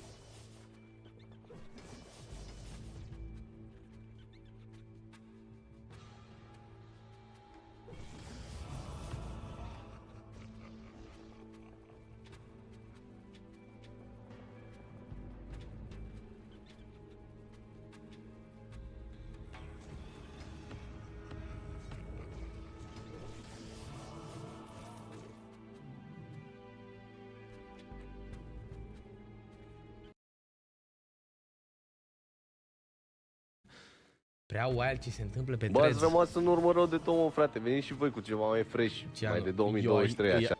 E aia în care... E aia cu câinele. E aia cu câinele. La glume de chinezi. Mă jur că râd la alea bune. Lasă-l jos! Ceanule, lasă-l jos! Băi, termină-te, ceanule! Bă... Femeile sunt ca un loc de parcare. Cele mai Bă, bune... asta e tare rău de tot, asta e tare rău de tot. Benny ăsta mai tare rău. handicapat. Mi-a scris astăzi Benny ăsta, după ce am făcut videoclipul ăla cu Bacovia, mi-a scris Benny DM pe Insta, face că după ce ți-am văzut videoclipul m-am ridicat în picioare.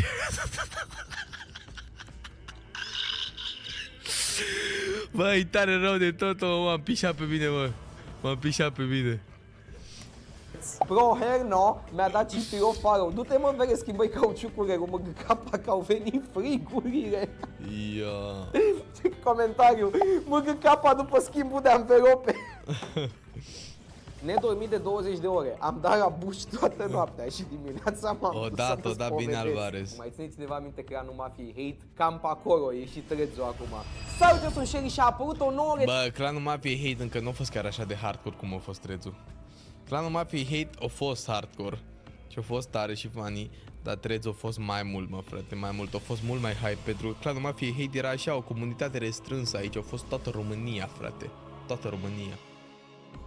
Rețea socială în România care face furori așa cum nu țin minte să fi făcut lansarea altei rețele sociale. Este vorba de Threads, aplicația pe care aparent este cel mai mult hate. Nu știu dacă neapărat cel mai mult hate, dar mi se pare că lumea își dă arama pe față acolo. Mi se pare că e genul ăla de rock pe internet care e efectiv foarte autentic. Și da, autenticitatea asta înseamnă de multe ori răutate și hate. Bine, și bravo! Glume bune, trebuie să recunoaștem Baftă. că odată cu răutatea și hate-ul ăsta vin și niște glume bune la pachet. E genul ăla de rock care încă n-a fost mânjit cu chestii corporatiste, cu multe branduri, cu multe N-ai Windows-ul activat și se vede nasol, dar aici trebuie să-l ține altundeva, n-am unde să. Și o să vedem cele mai amuzante threads-uri posibile și chestia e că nici măcar nu trebuie să fac o listă. Pot să intru pur și simplu pe threads.net și o să găsesc scandaluri și chestii funny și oameni rându-se de alți oameni. Dar am totuși o listă mică și după aia o să dăm pur și simplu Video cu Moș Crăciun care își ia backshots, nu. Bă, eu m-am plictisit de Threads. N-am mai intrat de... Ieri am intrat un pic așa, astăzi n-am intrat deloc. Da, m-am plictisit de Threads, e gata. E complicată, s-a dus pe... E gata. E gata Threads, atât au fost, mă, cât a fost, a fost. Știi ce zic? Cât a fost, a fost. Cât fan puteai să ai? Sincer, cât fan puteai să ai? Sincer, oricum eram 100% sigur că așa se întâmplă, bă, era clar. Era clar. Era cu colo, cu audio, cu fete de 5 minute. Dar nu știu că colo mare la bloc. Eu n-am văzut nimic ce a postat colo. Nimic. Absolut nimica. Că mare la bloc, gen. Șef Florin Dumitrescu. Șef Florin Dumitrescu, pe lângă faptul că e un bucătar senzațional, e și pasionat de Call of Duty. Se joacă Call of Duty. Ce infecti colo, frate? Aș fi așa infect, mi se par oamenii ăștia care dau bloc random. Să mor eu, ce? Creație bloc? Da, mă, dar mai de mult. Eu am dat bloc numai la de-aia când încercam să vând chestii și îmi veneau cu oferte de căcat. Și le dădeam bloc instant, sau care îmi pierdeau timpul la aia, chiar le dădeam bloc. Dar în rest, ce dracu, frate, bă, ești nebun, așa pis de ești încât dai bloc? Mie de ce dracu mi-a dat bloc? Eu am făcut video despre el pe YouTube, n-am interacționat niciodată cu el pe Instagram.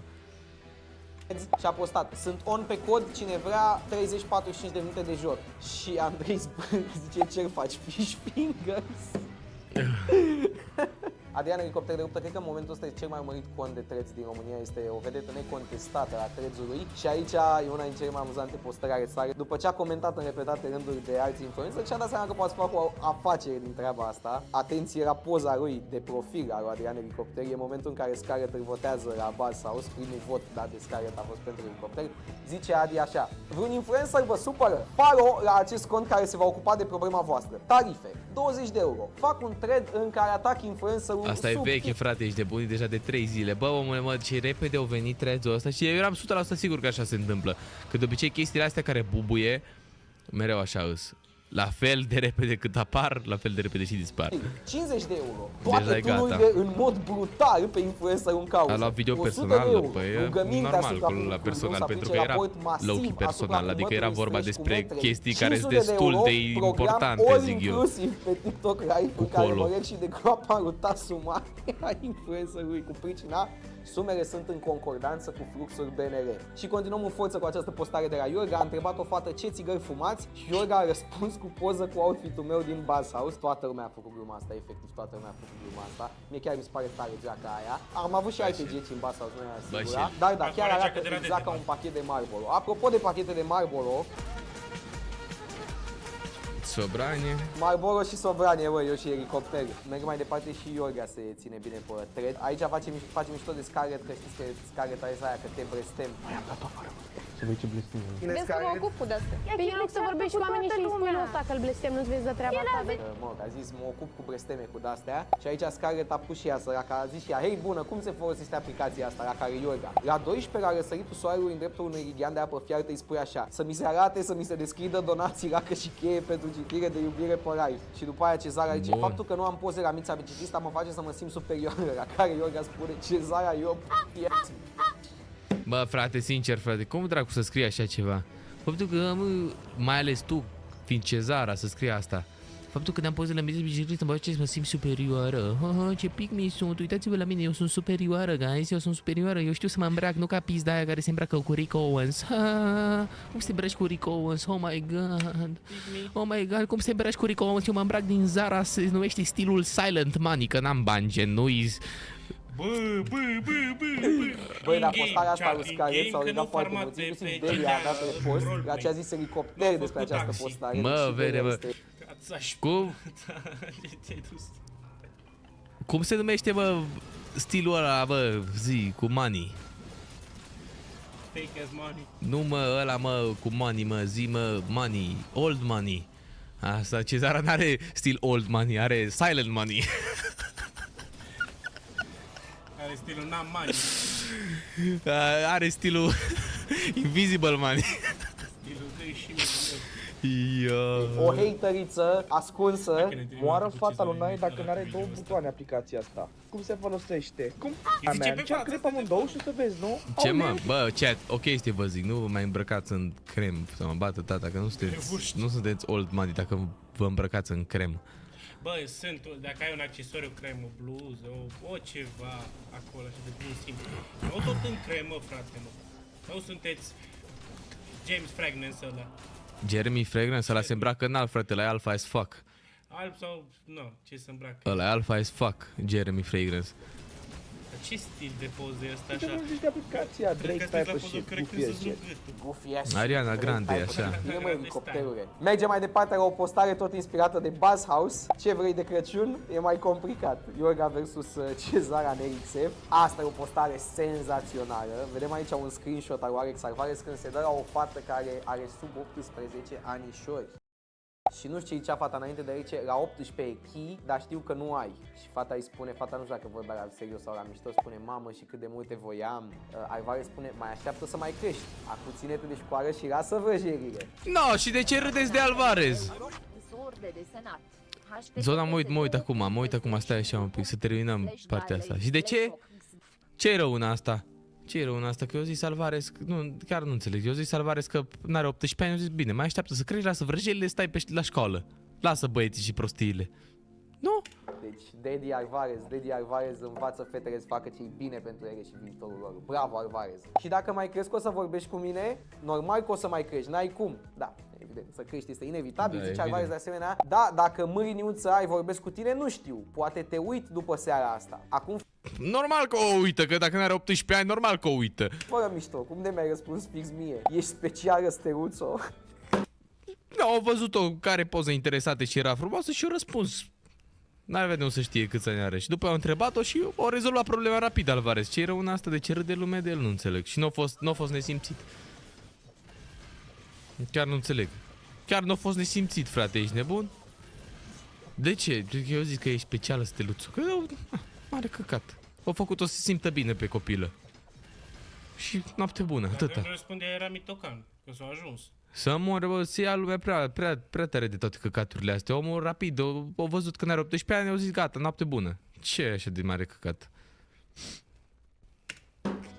E specială, Steruțo! A postat probabil fata în cauză conversația asta și a zis bine că știi să dai limbi, dar nu știi să scrii corect. A intrat și omul cu turet pe tret și prima lui întrebare, prima lui postare. Mamă, și aici toată lumea are turet.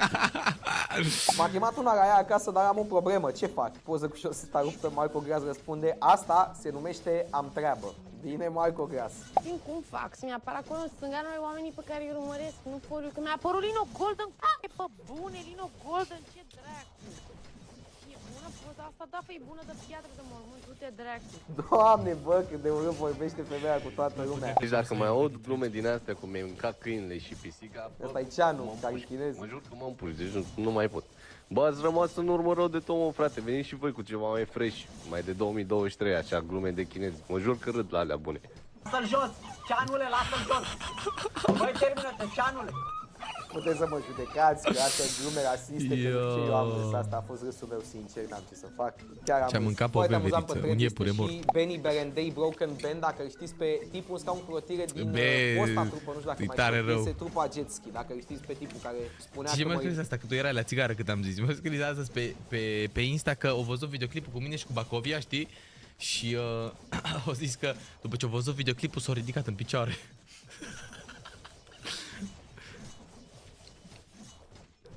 Ziceți chat, îs ușor de desenat. Îs ușor de desenat. Ia lași, te pup, mersi frumos de membru, bro. Îs ușor de desenat. Thank you, brother. Aprinde și lumina data viitoare când desenezi.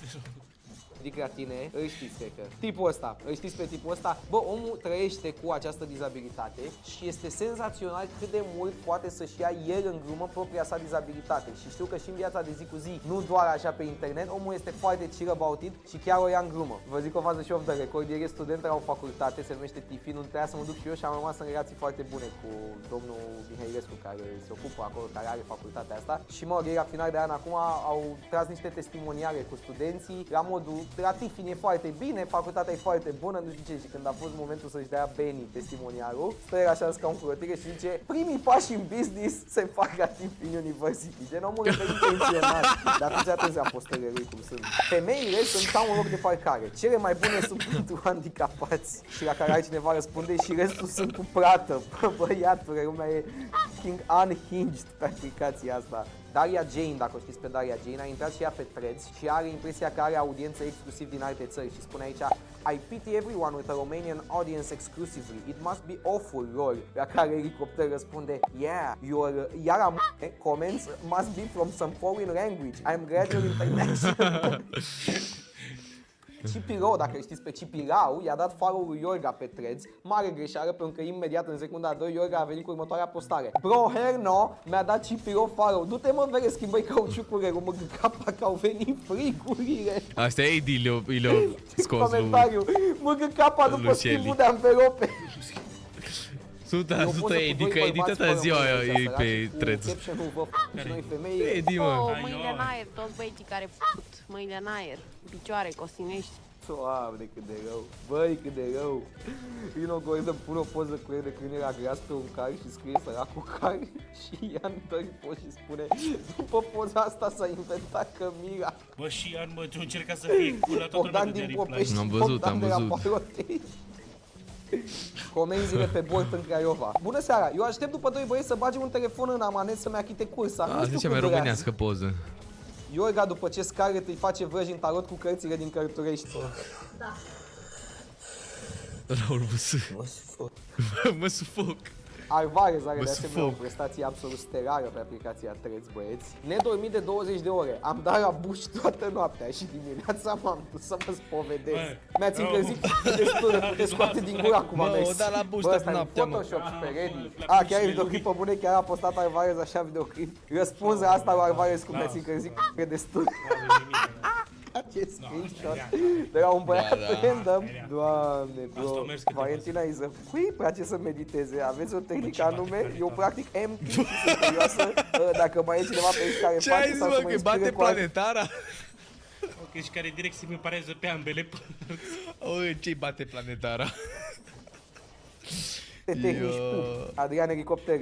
Scuze, unde l-ai polișat? Top rău de tot. Între timp e și Vlad Neamțu pe această aplicație. E clubul lui Mickey Mouse.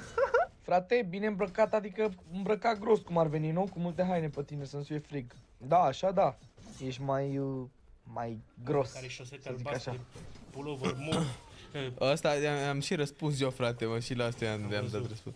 Mă, frate, cum să zici că ești cel mai bine îmbrăcat om din România când nici măcar preppy style-ul ăsta care e cel mai simplu stil de pull-off? Pe bune. Trebuie numai să ai măsurile bune și în rest poți să spui absolut orice pe tine că arată bine. El nu a putut să pull-off, cred că cine trebuia să pull-out. Cred că e prima dată când văd un om care e îmbrăcat la costum cu balton, cu eșarfă, cu preppy și de asta știi ce zic, care arată rău. Șosete albastre, fular mov, d-ăsta crem, palton crem. Brother. Cervețel d-ăsta... Ceasul căcăniu. Și-a... Mai are și o brățară peste. Helancă. Helancă, bă. Are helancă. Așa. Fă-mă, mă, Rovision, bă, Rovision. Am luat pozamentul campanie Huawei, mi-a pus un tampon în mână și a zis: prietenii mei de la Always au o campanie foarte tare și au pus tot prea sos. Fut în gură Mario și Luigi după ce au purit-o pe prințesa Piersi. Asta e bună, Mark Zuckerberg anunță schimbarea logo-ului de la Threads în logo-ul, dacă mai știți, clanul mafiei hate de pe Facebook. Mai țineți cineva minte clanul mafiei hate? Cam pe acolo e și Threads-ul acum. Dar știți care e treaba cu Threads-ul? Vă zic eu care e treaba, fraților. Eu cred că o să mai fie așa gen maxim 2 săptămâni după care o să devină o aplicație ordinare și e posibil chiar lumea să uite că există. Gen, tot cum eu așa cred și nu-mi doresc asta, dar cred asta. Cred că toată energia asta de primele zile, energia asta de autenticitate combinată cu hate, combinată cu oameni care se iau de alți oameni, nu o să mai țină la infinit, o să devină și ea diluată cu tot felul de postări și pozitive și de astea nu o să mai fie gen sosul ăla. Eu oricum n-am de gând să postez pe Threads, să promis că orice aș posta o să fiu trollat maxim, așa că pe mine nu o să mă vedeți acolo. Poate îți dau reposturi maxim sau ceva. O fată postează așa o chestie mai sexy, are cineva să anie ca să-i o trag. Uitați-vă cum ce răspunde omul meu. Omul meu Rovion, uitați-vă cu ce poză i-a dat Rai. Altă fată. Nu știu de voi, dar la mine pe 31 e reg day și o poză cu fundul, tot Rovion. Ce notă primim și noi? Deci Rovion repetă aceeași glumă, ok? Și încheiem cu o postare smart pe Threads, băieți. Zice așa, Power 10. E luni, o să apară brandurile pe Threads după ce s-a pus în balanță în corul de dimineață. Să intrăm și să ne luăm în jurături sau să nu intrăm și să riscăm să devină viral? Corect. Cred că o să înceapă să intre branduri pe Threads și cred că o să fie întâi trolate, după care lumea nu o să mai aibă aceeași energie să troleze și toată treaba o să se dilueze cât de cât și nu o să mai fie gen, cred că asta. Bă, ești nebun, ori e gata Threads-ul, mă, e gata Threads-ul, vă zic eu, e gata, eu m-am plictisit, sincer. Adică bucurați-vă de aplicația asta cât e așa cum e acum. What the fuck? Nu cred că mai durează foarte mult Threads-ul ăsta. Fugiți-vă că asta e dintr-un clip al meu, știți de unde? Știți cum îmi dau seama? Am înțeles trendul cu buletinele, dar știți cum îmi dau seama că nimeni n-a făcut nicio descoperire epocală și dintr-un clip de-al meu? Că e blurul ăsta pus prea perfect, nu vedeți că am blurat toate datele și ca idee e vechiul buletin. Dă CNP-ul că vreau să-mi fac contra Superbad, du-te dracu de aici. Scuzați-mă și pe mine am găsit buletin. Mă, oricum, cei mai terminați oameni de pe Threads îs ăia, mă, care dau docs, frate. Bă, terminați rău de tot, rău de tot, gen. Rău de tot îți terminați. Și de ce? Pentru că de pe Threads chiar poți să afli foarte ușor cine-i cine. Foarte ușor poți să afli identitatea unui om de pe Threads și după aia de acolo afli tot, nu mai contează. Foarte ușor. Și să nu dea dox cui nu trebuie numai, că după aia, știi ce zic, suntem în România, totuși nu suntem în America. Așa că aveți grijă, bă, dacă sunteți vreunul pe aici prin chat care e retardat și vrea să dea leak și dox la oameni, aveți grijă numai. Nu-i fan, absolut deloc nu-i fan, îți dai seama, ce pula să facă, mă, oamenii cu adresele oamenilor? Ce crezi că crezi că e vreunul de pe Threads care merge la cineva acasă să-i facă ce? Știi ce zic? Să facă ce? Na. Eu dat dox lui Rava, frate. N-am mers la Rava acasă, mă, chat. Mergeți la Rava acasă. Să vedem ce se întâmplă după. Știi ce zic? De ce tot am voice, cred că de-ați răcit. Din ăsta în zona Obor, poate cunoaște cineva posesorul. Se găsește un băiat în comentarii unde nu-i folosește la nimic dacă îl recuperează. A expirat în 2019. Oricum trebuia să meargă să-și facă altul. Mă mir totuși că n-au observat că a expirat. Au trecut deja 4 ani. Du-te, culcă-te că ești obosit. Du-te, culcă-te. Bă, băieți, vă mulțumesc, fraților, că ați urmărit și acest episod cu aplicația Threads. Nu uitați să vă abonați, să dați doza și la alții, frații mei. Glumesc, te pun, bă, dacă vii la mine acasă, Cristi, te sclăvesc, frate, în lanțuri, te țin în basement și te pun să meditezi videoclipurile pe gratis, pe mâncare, gen. Să-mi faci thumbnail-uri în shit. Te sclăvesc maxim. Poți să vin și eu la tine acasă? Nu.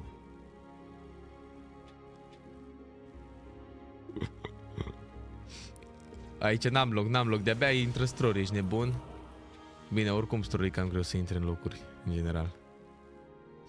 Crack, te pup, bro, mersi frumos de membru. De camera member.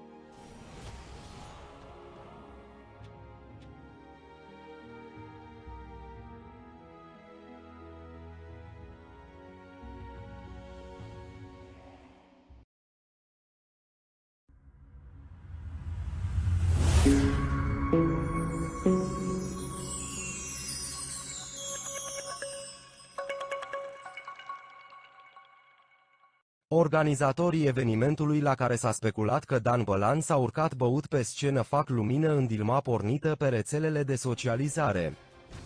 În urmă cu câteva zile, mai multe imagini din timpul concertului lui Dan Bălan au devenit virale pe internet, după ce mai multe persoane ar fi susținut că acesta s-ar fi urcat pe scenă sub influența băuturilor alcoolice. Prestația artistului a împărțit internetul în două tabele, pro și contra. Acum, organizatorii evenimentului au făcut primele declarații despre întreaga situație. Organizatorii concertului fac lumină în cazul lui Dan Bălan acum câteva zile. Dan Bălan a susținut un concert în Chișinău, după mai bine de 5 ani de pauză, astfel că sala a fost neîncăpătoare pentru fanii artistului. Mai multe videoclipuri de la spectacol au ajuns pe internet, iar anumite persoane l-au acuzat că s-a urcat pe scenă sub influența băuturilor alcoolice. Internauții s-au împărțit în două tabere, astfel că au fost și oameni care au dezvăluit că așa sunt toate prestațiile cântărețului, iar totul este un show bine pus la punct. Organizatorii evenimentului au oferit primele declarații despre întreaga situație și au mărturisit că este posibil ca anumite gesturi pe care Dan Bălan le-a făcut pe baza oboselii și a stresului să fi fost interpretate greșit. Echipa noastră a dedicat săptămâni întregi pentru a realiza acest eveniment sub îndrumarea meticuloasă a unui artist perfecționist precum Dan Bălan. Dan Bălan a fost implicat complet în proiect, personal ocupându-se de compoziția scenei, scenariul evenimentului și de alte aspecte artistice. Menționăm și faptul că în noaptea dinaintea concertului Dan Bălan a fost implicat în decorarea scenei, fiind necesare o serie de modificări de ultim moment, iar orele dinaintea concertului le-a dedicat pregătirii producției sonorizare, show-ul de lumini și vizual. Pe fondul unei oboseli extreme, e posibil ca anumite momente în care artistul a vorbit cu publicul să fi fost interpretate într-un mod particular, dar întreaga reprezentație artistică a fost excepțională, au spus organizatorii, potrivit Click. Organizatorii evenimentului, mândri de prestația lui Dan Bălan, organizatorii au muncit foarte mult pentru concertul susținut de Dan Bălan, însă totul a ieșit fix așa cum și-au dorit, iar oamenii au fost de-a dreptul captivați de tot ce s-a întâmplat. Aceștia au povestit că au fost de-a dreptul mândri de prestația artistului.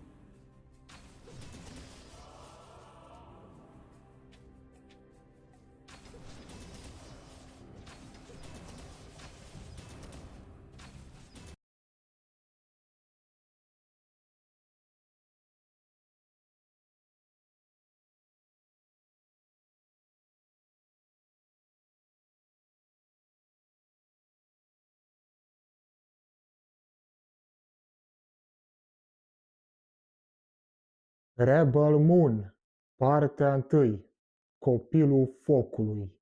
Este un nou film 2023 apărut pe Netflix, SF cu spațiu despre univers, apărut pe Netflix, scris și regizat de Zack Snyder. Poate ați mai auzit de Zack Snyder până acum, el a făcut 300, Dawn of the Dead, Watchmen, printre cele mai bune ale sale, de fapt cele mai bune ale sale de departe. După acestea și cu Man of Steel, Man of Steel nu e chiar atât de aproape calitativ de filmele menționate anterior, dar este bun și acela oricum foarte bun. Snyder Cut, Zack Snyder's Justice League, știți cu toții că Justice League-ul din 2017 a suferit probleme de producție foarte mari, a fost schimbat și regizorul din Zack Snyder.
Hi, I'm Paddy Pimley and I'm gonna go undercover on the internet. It's actually me. Let's see some YouTube comments.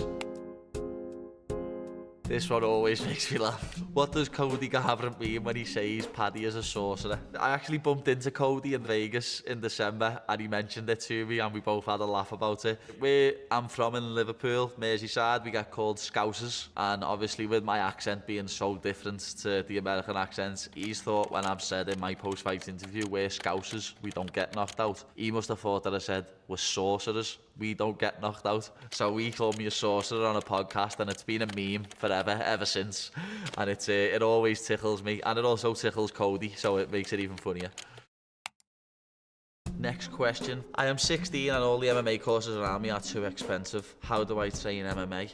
Whereabouts in the country are you, lad? Let us know. I'll be able to send the gym over to you, what's local to you, what's not too bad. In our gym in Next Generation, we offer a 2-week free trial to people that want to come in and see what classes they like and stuff like that. So I'd always recommend that you try and find a gym that would give you at least like a week free trial, see if you enjoy it. And then obviously you can make your mind up whether you want to continue going there. It makes me think also of when I was younger, because as you said, I'm 16 and everything's too expensive. I started training when I was 15. My mum and dad couldn't afford to give me money for my training either, so I paid for it all myself. I'd sell Lucasades and chocolate bars and crisp in school, and then I'd use the profit from that money to pay me £60 a month for Next Gen. You know, I mightn't have even been doing MMA now if I weren't a little bit of an entrepreneur.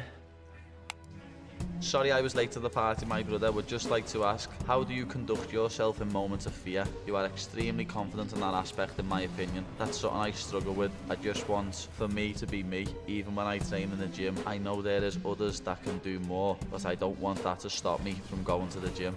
Lad, you've always got to believe in yourself. I think that's my biggest asset, more than any physical attribute I've got, or that I'm good at jiu-jitsu or wrestling or striking. It's the fact that I'm believing myself more than anyone else. Every single fight or moment I go into where I need to bring something out of me, that's the mindset I use. Replied, Paddy, food or MMA? You can only choose one.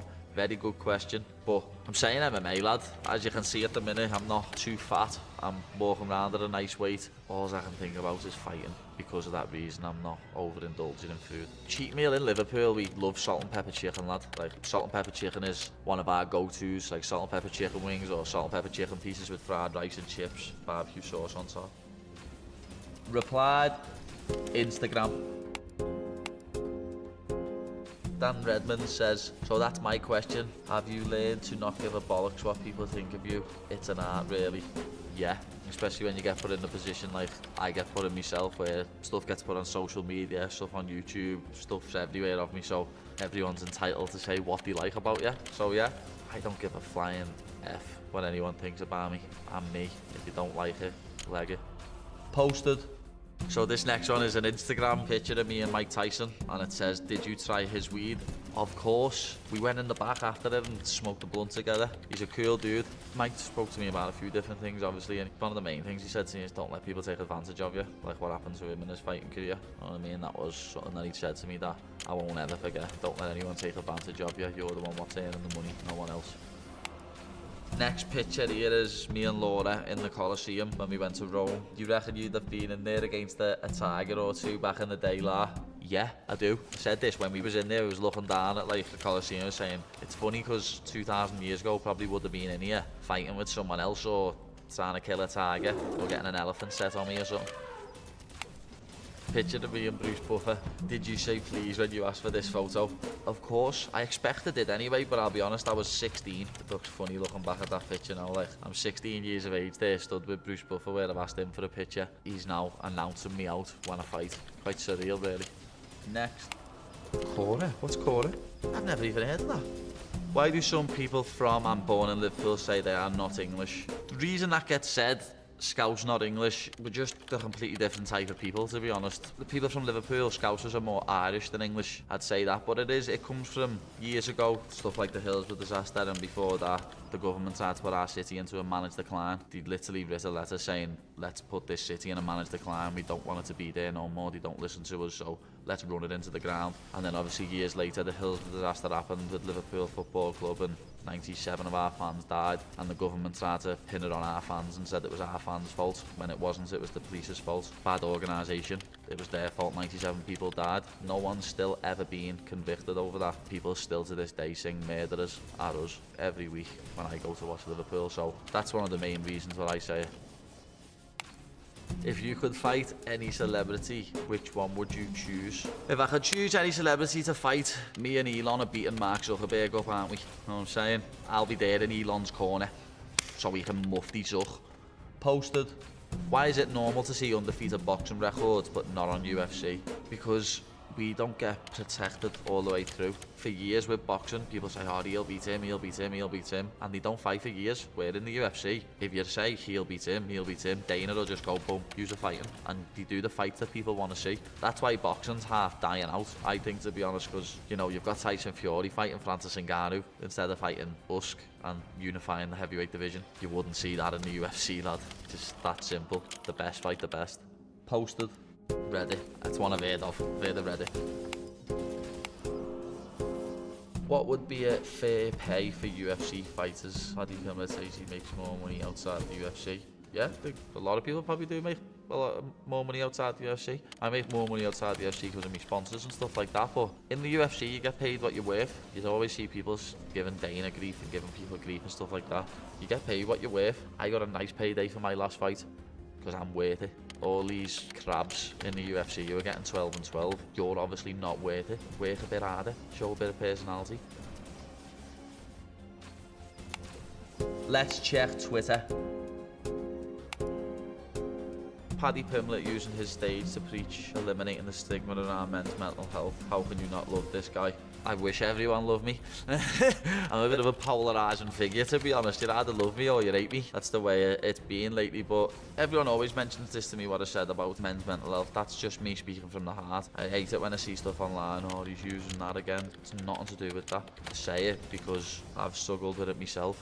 I know if I can struggle with it, then anyone who's got a 9 to 5 or who's got a trade or anything like that, they're going to struggle with it. It's called being human, wanting people to be nice to each other. Well, yeah, if you just want to know anything more about what I'm trying to do to help decide the mental health, obviously, go and check the Baddy Foundation. One place I do tell people to go to, especially young men in the UK, because there's a couple of these centres now in the UK, is James's place, which is a place for young men to go and to speak to people. They won't just fob you off and say we've got no appointments. You'll get you fitted in with an appointment within 2 weeks. I've sent several men there who've messaged me and DM'd me on social media, and they're now messaging me after it saying they're in such a better place and they can't thank me enough. So James's place, get there.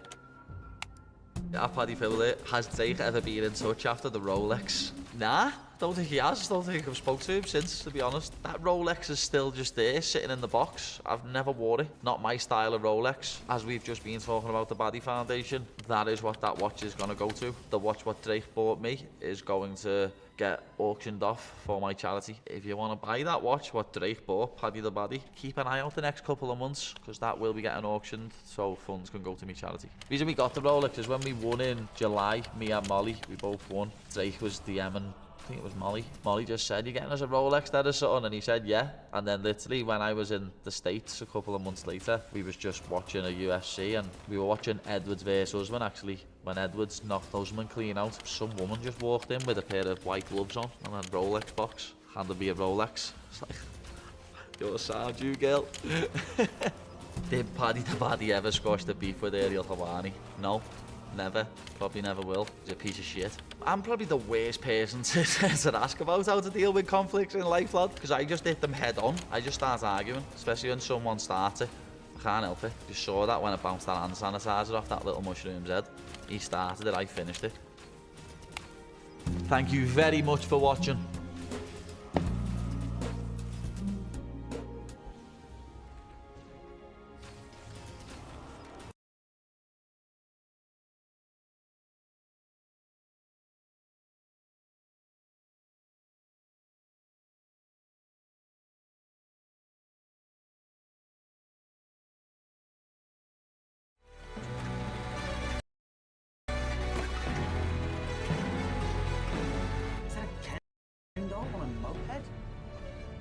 I know him from somewhere. Oh, I doubt that.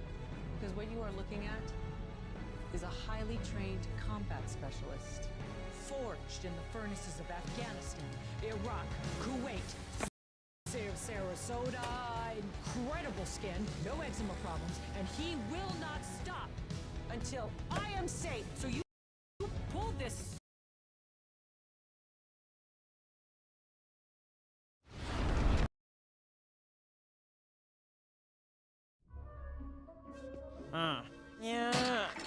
Nu renunți la speranță, nu-i așa?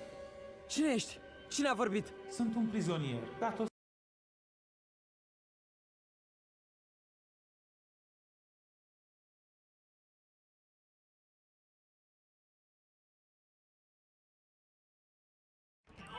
¿Te vas a entrar o no?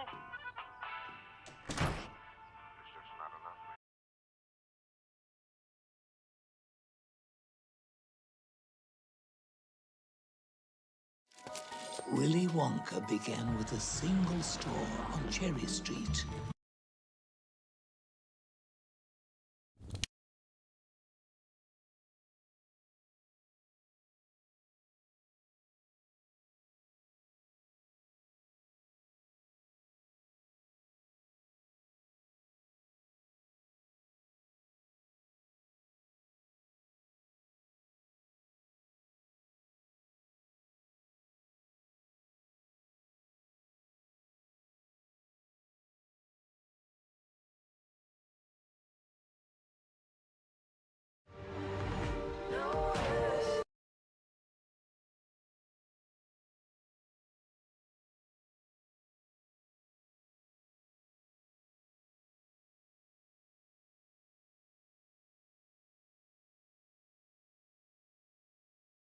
Her ability. Death. Whatever this consciousness is that we have in this life, it was also there in another life before. He said, Mom, I think I need to tell you something. I think I used to be somebody else. How many people here have had a near-death experience? A lot of dead people here today. Welcome! We had to rethink everything that we believed about death and dying. There have always been ghosts in history. We continue to report them and see them. To the spirits of the mansion, help us connect more deeply to your world. Is there a child on the other side connected to you? Yes. There are things that science can't test, but it doesn't mean they don't happen. Literally, I can feel him, and I know that he is there with me right now. I could feel my spirit sort of peeling away from my body. How good would it be to know there is life after death?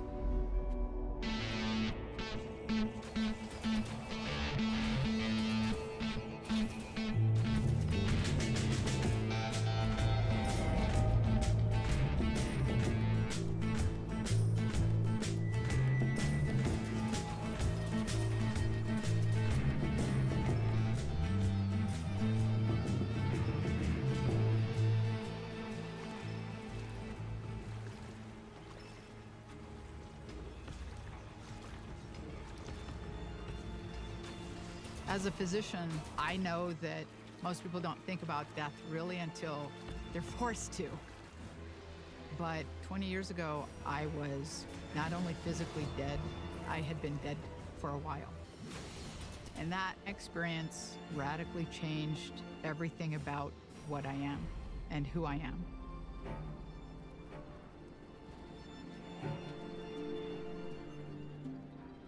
In 1999, I arranged to go to Chile in kayak. And I was looking forward to this section of river that's well known for its waterfalls.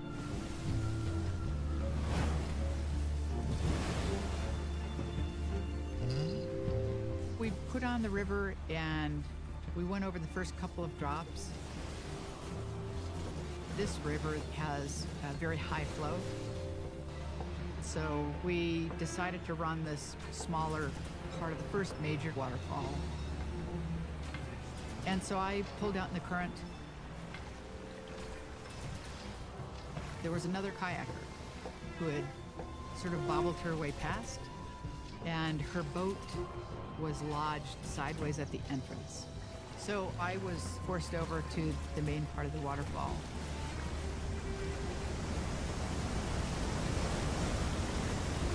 I mean, I knew it was not going to be good.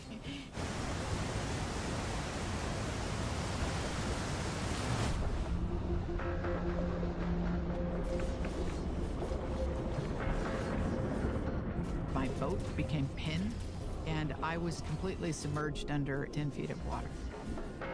I was not breathing. My torso was absolutely plastered to the front deck of the boat. And I could feel my bones breaking. I thought I should be screaming, but I wasn't. I felt no pain, no fear, no panic. I felt more alive than I've ever felt.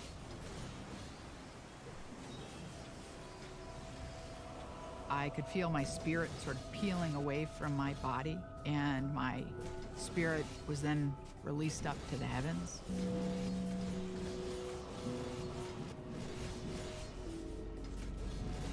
I was immediately greeted by a group of somethings. I don't know what to call them. People, spirits, beings.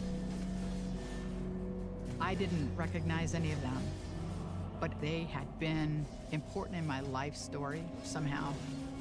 Like a grandparent who died before I was born. They were so overjoyed to welcome me and greet me and love me. These beings started taking me down this pathway. The pathway was very thickly covered with hundreds of thousands of flowers, and the aromas of flowers. It was exploding with every color of the universe.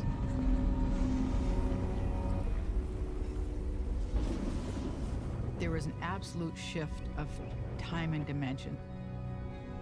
I experienced all of eternity in every second, and every second expanded into all of eternity. The pathway went to this great dome structure. I believe I was in heaven, God's world, whatever you want to call it. I had an overwhelming sense of being home.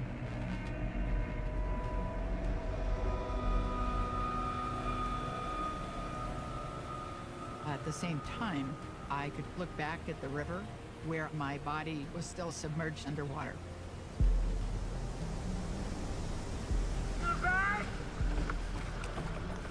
The group of kayakers kept trying to get to me, but they were never able to do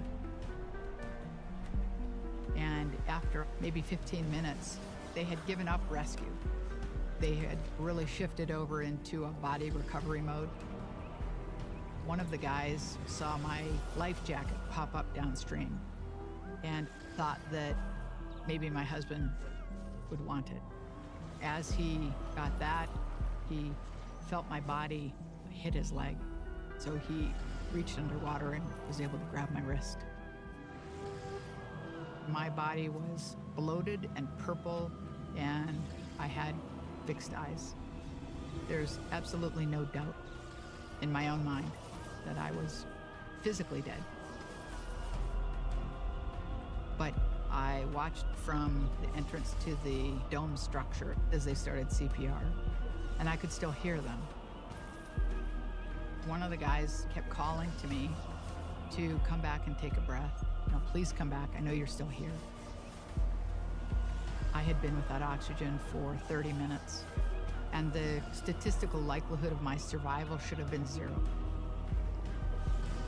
I did not want to go back down to my body. I had a very, very physical sensation of being held and comforted and reassured that everything was fine. But the beings told me that it wasn't my time, that I had more work to do on Earth, and that I had to go back to my body. When I opened my eyes, the guys that resuscitated me were stunned. I was in terrible shape. I mean, I had just drowned, but I also had multiple broken bones and torn ligaments in my legs. And I was on the side of a river in the middle of nowhere. The guys who resuscitated me put my body on top of a boat and then began to try to get me up the hillside. We emerged onto a dirt road. They thought maybe someone would run and get a tractor or a horse or something. But when we emerged onto the dirt road, exactly there was an ambulance, which in 1999 in southern Chile didn't exist. It was inexplicable. It took a number of hours, but my friends got me to the hospital. My husband was actually told that I probably would not survive the night. But I did. I was in the hospital for more than a month. I had several operations, then many, many months of rehab before I could walk again. And statistically, I had zero likelihood of surviving without significant brain damage. But I never actually had any brain damage. My kids might say something differently, but I made a complete recovery.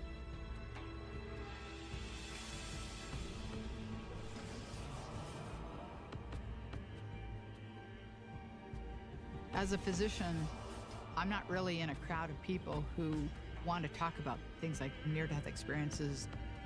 People in science often think you can't possibly believe in anything supernatural. When I went off to medical school, I would have defined death as death, meaning physical death. But my near-death experience and then what happened to my son 10 years later changed my definition of death significantly. I don't believe that we know everything.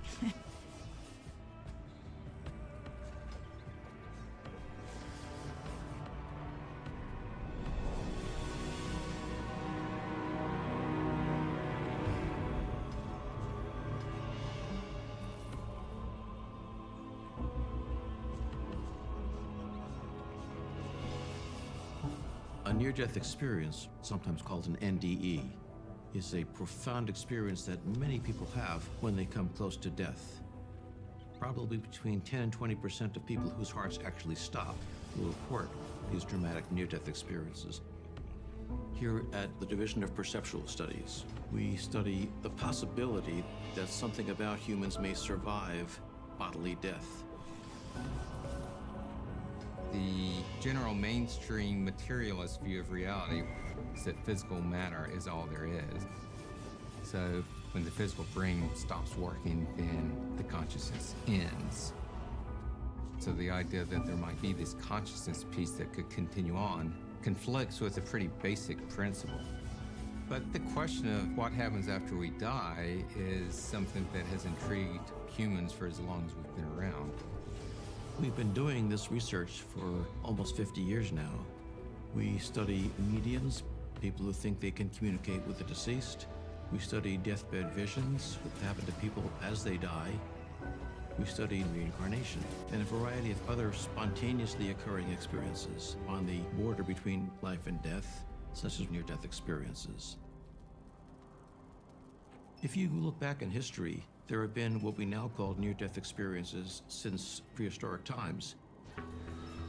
But the first collection of near-death experiences was put together in 1892 by Albert Heim, a geologist in Switzerland, while climbing in the Alps. He had fallen and had a beautiful experience as he was falling down the mountain.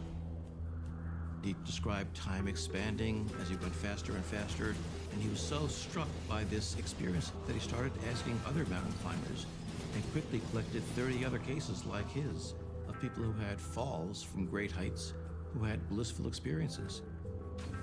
And then in the 1960s and 70s, resuscitation medicine really got started. External chest compression is the best rescue technique for artificial circulation, which means we were bringing people back from the brink of death in larger and larger numbers. Many people came back and reported these blissful experiences. in which they left their bodies and traveled to some other realm. Patients say they become aware of what's described as a tunnel, a passageway, a portal, and they go into this tunnel, and when they come out into a very brilliant, warm, loving, and accepting light. In 1975, Raymond Moody wrote his book, Life After Life, which caused many people, myself included, to take near-death experiences more seriously. When Raymond Moody's book came out, I thought that near-death experiences were rubbish. Had to be. And they occurred in the United States, in California, and that's the end of it. Would it ever cross to England? No, we're far too sensible to have experiences like this. But I'm a neuropsychiatrist, and one day this guy walked into my consulting room.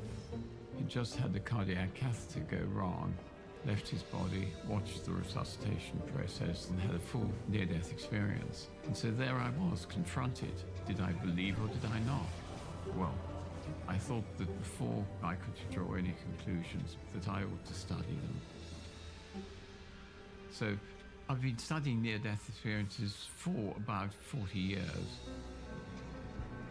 The science we have, which is a materialistic science, says it's all brain, all brain. So when the brain stops functioning, you can't be conscious. But during a near-death experience, you get these very wide expansions of consciousness, even when the brain has ceased to function. It can't be all brain. Near-death experiences are subjective experiences that are very difficult to confirm objectively, and that raises questions in the minds of many scientists. Some of the critics of this research complain that this is just anecdotes. Well, actually, if you look at the history of science, all science starts as collecting anecdotes and then finding patterns among the different stories. And there are millions of these experiences being reported across the globe. I was experiencing a really bad asthma attack in my apartment. I was blown up by a bomb in the Vietnam War and then shot through the arm, chest, and neck. I was hit broadside by a woman who was texting while she was driving. I hit my head, broke my neck, injured my spinal cord, and was paralyzed right away. I've been doing this work for 4 decades now, and what I found is that no matter how you come close to death, there are very consistent patterns in the experience itself and in how it affects people. For example, people all over the world will report that their sense of time was distorted. For me, there was no sense of time. Moments or months or millennia, I don't know. I had no idea how fast it was going, but it was light speed. They also describe this warm, loving being of light.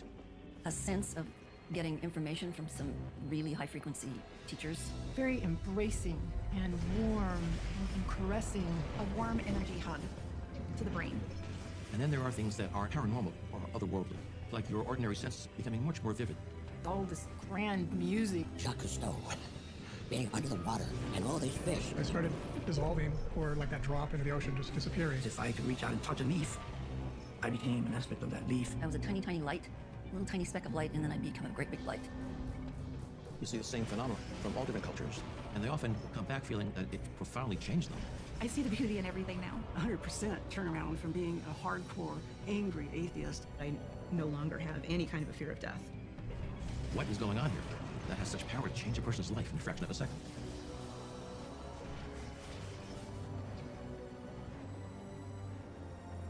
Hi, everybody. This is the Seattle International Association for Near-Death Studies. How many people here by show of hands have had a near-death experience? A lot of dead people here today. Welcome. Near-death experiences are not just butterflies and flowers and God and light and heaven. You'll find that you have difficulties with materialism, maybe with employment, probably with your marriage if you're married, because the changes are so profound. So I began counseling people with near-death experiences, and I have the advantage of having had a near-death experience, so I can honestly say I know how you feel. I'm good. Yeah, have a seat. Thank you. I didn't just go into cardiac arrest. My electrolytes flip-flopped. I was basically poisoned, and I was gone. When I came back, it pulled me away from a lot of people. It's hard to even talk to my husband because I feel that somebody is going to bring a straitjacket and throw away the key. Because what I used to know is not what I know now, and I'm having a very hard time with it. I'm feeling crazy. I'm validating you. is part of the adjustment because everything gets so mixed up. You died, you had an experience, you came back, and now you have to live in the same world with a completely different point of view. And it's so hard when everybody else's point of views haven't changed. Seattle Alliance is a place of comfort and hope, validation and support, and I hope attending here calms your heart and your emotions and reminds you that this is a very temporary situation. Life. People attend Seattle Alliance because they've had a near-death experience. People come because they're grieving and want to hear that we go on. And then people come just to hear it's real, it really happened, and it's happened to millions of people. My experience started, incredibly enough, on a Wednesday evening. And it was Thanksgiving coming up the next day. And we were running some electrical lines and some poles. And I was up on a bucket truck. We kind of said we could save a couple hours if I stay up on the bucket and you just maneuver the truck from space to space. I hit the side of the bucket and I broke my right side.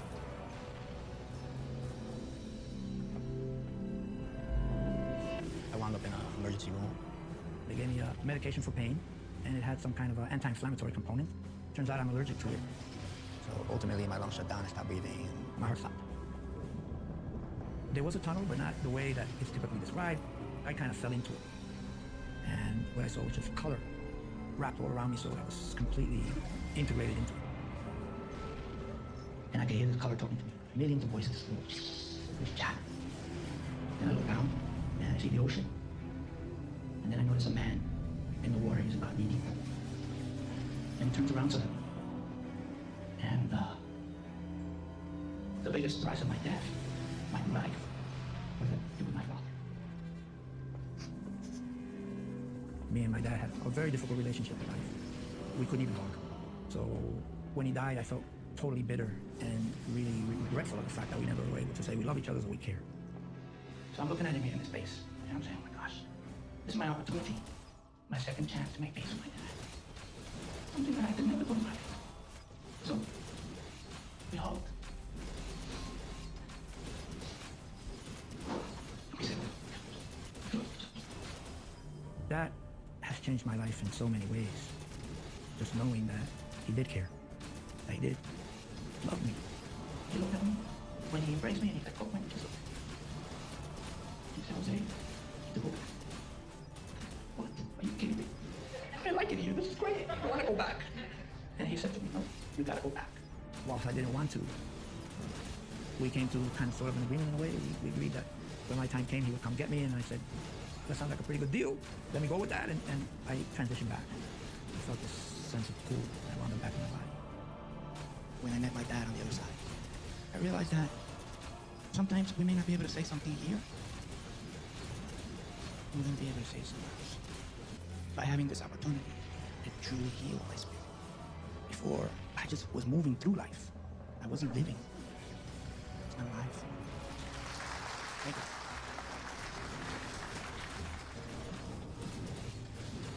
There have been a number of medical explanations that have been proposed to explain what causes near-death experiences. And I'm all in favor of that. Being a doctor, I want to understand what's causing these things. Unfortunately, I don't think any of the explanations we've come up with so far help us very much in trying to understand things. Some have said drugs given to people as they're approaching death may cause near-death experiences. And what we find is that the fewer drugs people are given, the more likely they are to report a near-death experience. That the drugs tend to inhibit the near-death experience rather than causing it. People also suggest lack of oxygen to the brain. And that's appealing because no matter how you come close to death, lack of oxygen to the brain is the common factor. However, we know from decades of research what happens when you get lack of oxygen. People can become frightened, become belligerent, become terrified of what's happening to them, very much unlike the calm, consistent, almost blissful experience of a near-death experience. I'm frequently challenged by people who say, okay, he's had a cardiac arrest, it's a little bit of brain which is working, which you guys have all missed. But this says that they don't really understand what consciousness is. You cannot maintain consciousness unless you have a highly organized brain. Believe you me, when the brain loses its oxygen, it doesn't organize itself. When the heart stops, within 20 seconds or so, you get flatlining, which means no brain activity. And yet people have near-death experiences when they've been, quote, flatlined for longer than that. One of the most widely publicized cases was that of Pam Reynolds, who had an aneurysm, which is a ballooning of the blood vessel at the base of her brain. And it was so large that if it burst, it would have killed her instantly. The most that they could do for me was try a surgical process, which involved the stopping of the heart, lowering of the bodily temperature, the emptying of the blood from the body, thereby shrinking the aneurysm. She was without any blood going to her brain for about an hour. The EEG, or the brain waves, goes totally flat. There is no brain activity at all, which presumably means there's no brain function at all during that time. And yet, she reported a blissful near-death experience in which she saw and heard things going on in the operating room that she couldn't possibly have seen or heard. My vantage point was rather like sitting on the shoulder of the surgeon, and I was free to move around at will. While I knew what they were doing, they didn't know what I was doing. They thought I was that thing lying on the table. Now, her eyes were taped shut for the entire procedure, and she had molded earpieces in her ears, but she described the tools they were using to saw through her skull, something that she hadn't seen before or after. I saw in Dr. Spetzler's hand an instrument that reminded me suspiciously of an electric toothbrush. There was a case very close to it, and it had bits that looked like the case that my father kept his socket wrenches in. Her neurosurgeon said he can't understand how this could possibly happen. If somebody asked me to describe what the Midas Rex drill looked like, I might very well use the term like an electric toothbrush. And describing them as if they were socket wrench set, I think that's very appropriate. Her ability to describe what went on during surgery is inconceivable to me, considering the state that she was in. Pam Reynolds was clinically dead. This really challenges the idea that our consciousness, our minds, are created by the brain, because her brain was not functioning, and yet she had the most vivid experience of her life. How can people be conscious when they're unconscious? It's an oxymoron, it's ridiculous. But in fact, this is what the data seem to prove more and more. Well, that, of course, is going to have some significance for our ideas about death. I mean, is it possible that there is an expansion of consciousness when we die?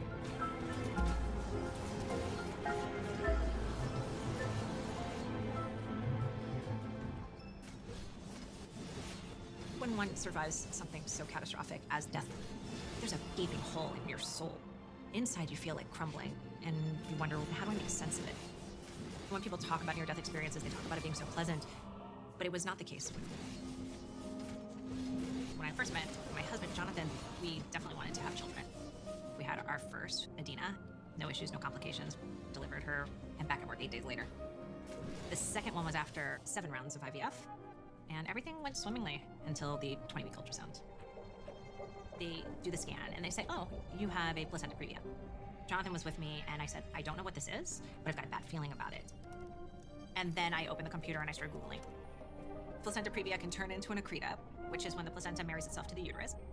If that happens, you could hemorrhage, and if that happens, you and the baby could lose your life. I sat back, and I said, this is going to happen to us. The only difference is the baby's going to survive. And what did you think? That it was stereotypical pregnancy hysteria. Although I didn't quite put it in those terms. Earlier in my life, I trained as an Air Force pilot, got my PhD in economics. Data is core to my being. I like to joke that I don't like to complicate things with words and feelings. I'd much rather go with the data, and we didn't have any empirical data, so I had the stereotypical husband's response, but I dressed it up in science, so that made it more sophisticated. It was so difficult trying to communicate about feelings and this foreboding when I didn't have something tangible to show. I told Jonathan, I do not know what to tell you other than the fact that I've got this intense feeling around this, that something bad is about to happen. I mean, if you saw me in Starbucks and you said, oh, how's the pregnancy going? I would literally say, I'm going to die. And my premonitions kept coming.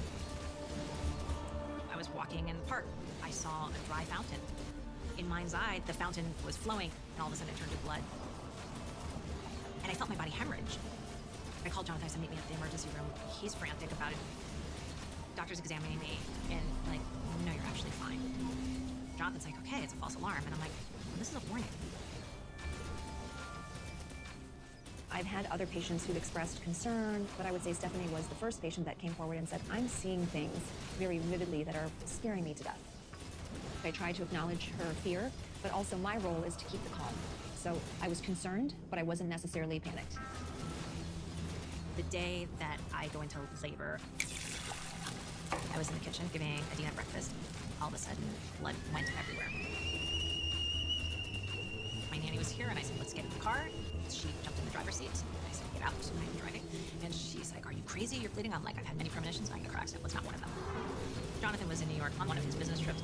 My wife called to say that she was on her way to the hospital and to get to Chicago as fast as possible. I was acutely aware that it was the day I was going to die. The last things I texted Jonathan was, you've made me the happiest woman in the world, and please take care of this baby. And then they wheel me into the room that's going to give life to Jacob and take mine. They put a curtain right in front of my face and prepare me for a C-section. They deliver Jacob. He's healthy, happy. Seconds later, I flatline.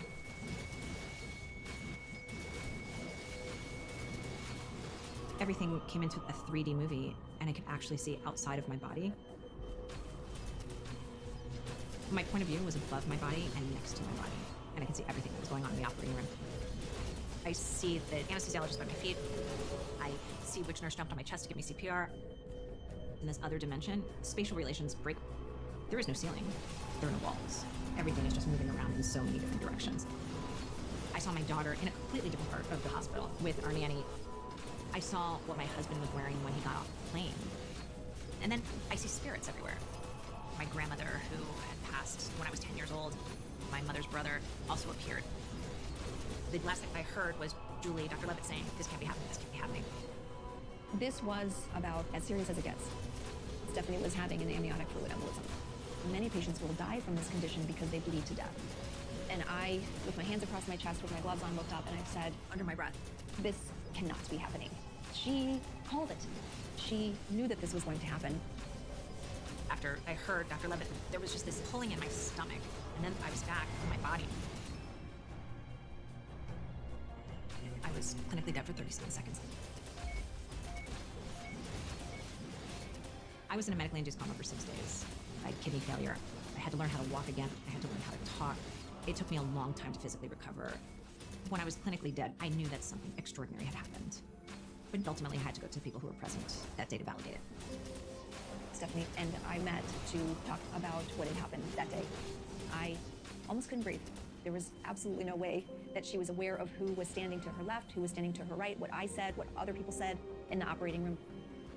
It makes me believe in more than just what we know as art and science. My medical mind turns more to a spiritual place, which I don't think I was ever really aware of in the past. It was a very real lesson that day.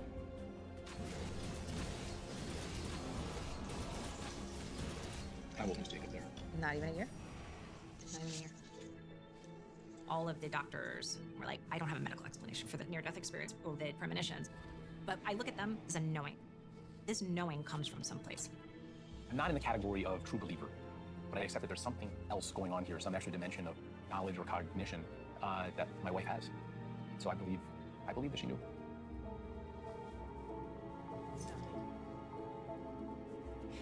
It would have been much easier to go along those 3 months prior to flatlining if he had said that. I just felt I wasn't believed by the one person I need to believe me, by the one person who matters. Everybody else can call me crazy and hormonal and stressed out, but it's the one person that I needed to protect me. And it was hard. All of us who are researchers or scientists, professors, academics, and the like, are engaged in research because we don't know everything. And what this is telling me is that there's, whether it's God or spirits or some sense that we have that is not yet identified, there is something like that that was operating here.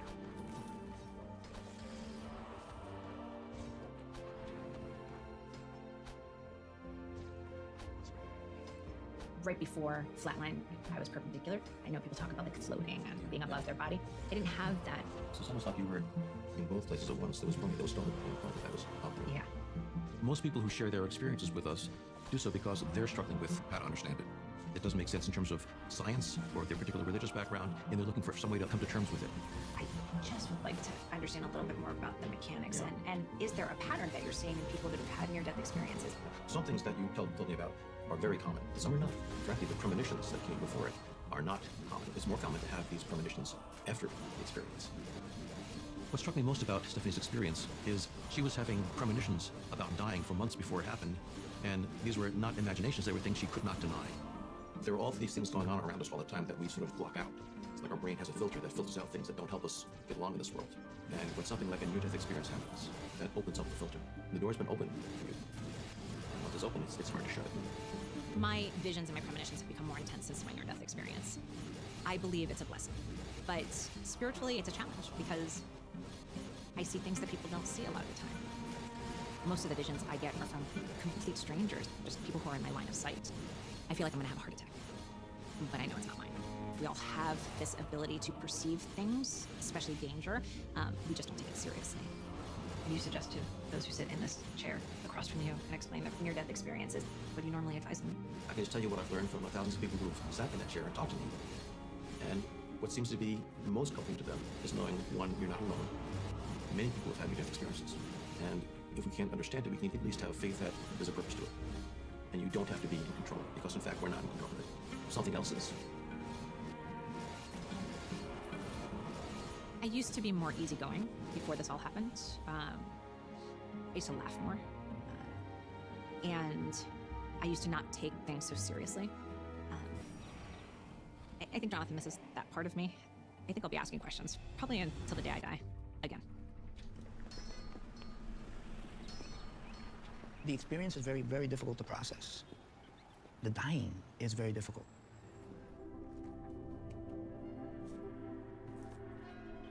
A few years after my experience, I started painting. Had no idea, I never painted in my life.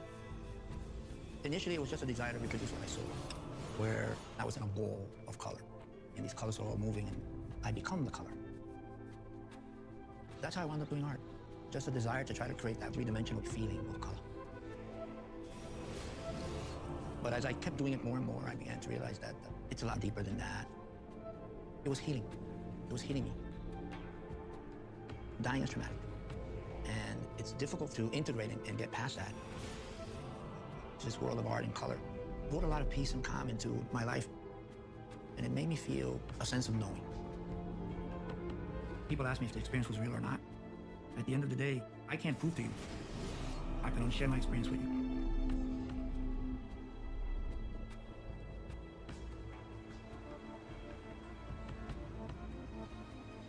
I had more motivation than any other person on this planet to disprove my account. Because during my near-death experience, when I was with these beings, they told me about coming and unexpected death of my oldest son, Willie, who was only 9 years old at the time of my accident. I knew that if I could come up with any other plausible explanation, that I would be able to discount everything I'd been told. I wasn't given details in terms of the date and time of his death, but it was very concrete information that made me think he would never live to be 18. And I asked why. You know, why Willie? Why my son? And I was told that duty comes of all things. You can imagine how difficult it was. Why my son? And I was told that duty comes of all things.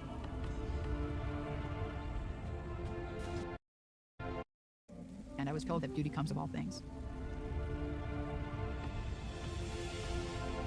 You can imagine how difficult it was to wake up every day wondering if that would be the day that my son died. I did not tell anyone about that until shortly before Willie's 18th birthday. We were at a ski race, and I knocked on Willie's hotel room door at about 4 in the morning and told him. And he thought I was crazy. But I told him, and he took it in stride. So when he reached his 18th birthday, I relaxed. I sort of thought the plan for his life had changed. About 2 years later, Willie was at a ski camp in Maine. He was roller skiing, which is a cross-country, a dry land form of skiing, with a friend of his, and a car missed her and hit him and killed him instantly. The world stopped. My experience did not and does not protect me from grief. I love my son and continue to love him more than I can imagine.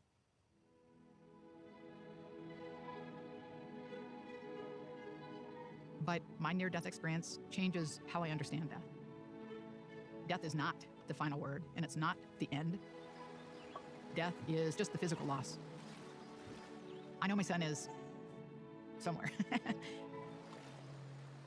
And I know that I'll see him again.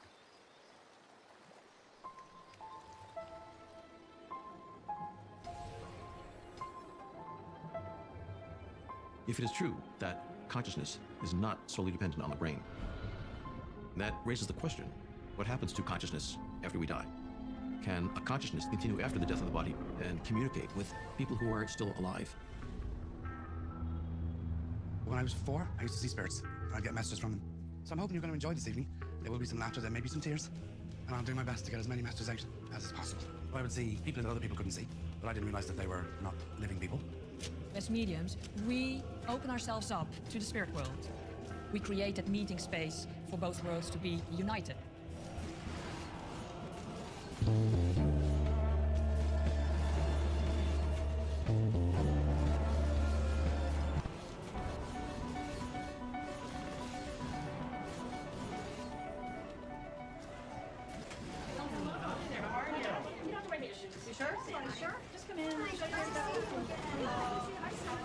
The question of survival after death has been an interest I've had for a long time.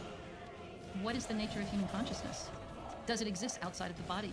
And if there's some kind of way that consciousness is like there, the question then becomes, can we communicate with this consciousness? So, okay. Hi, everyone. I'm Sandra.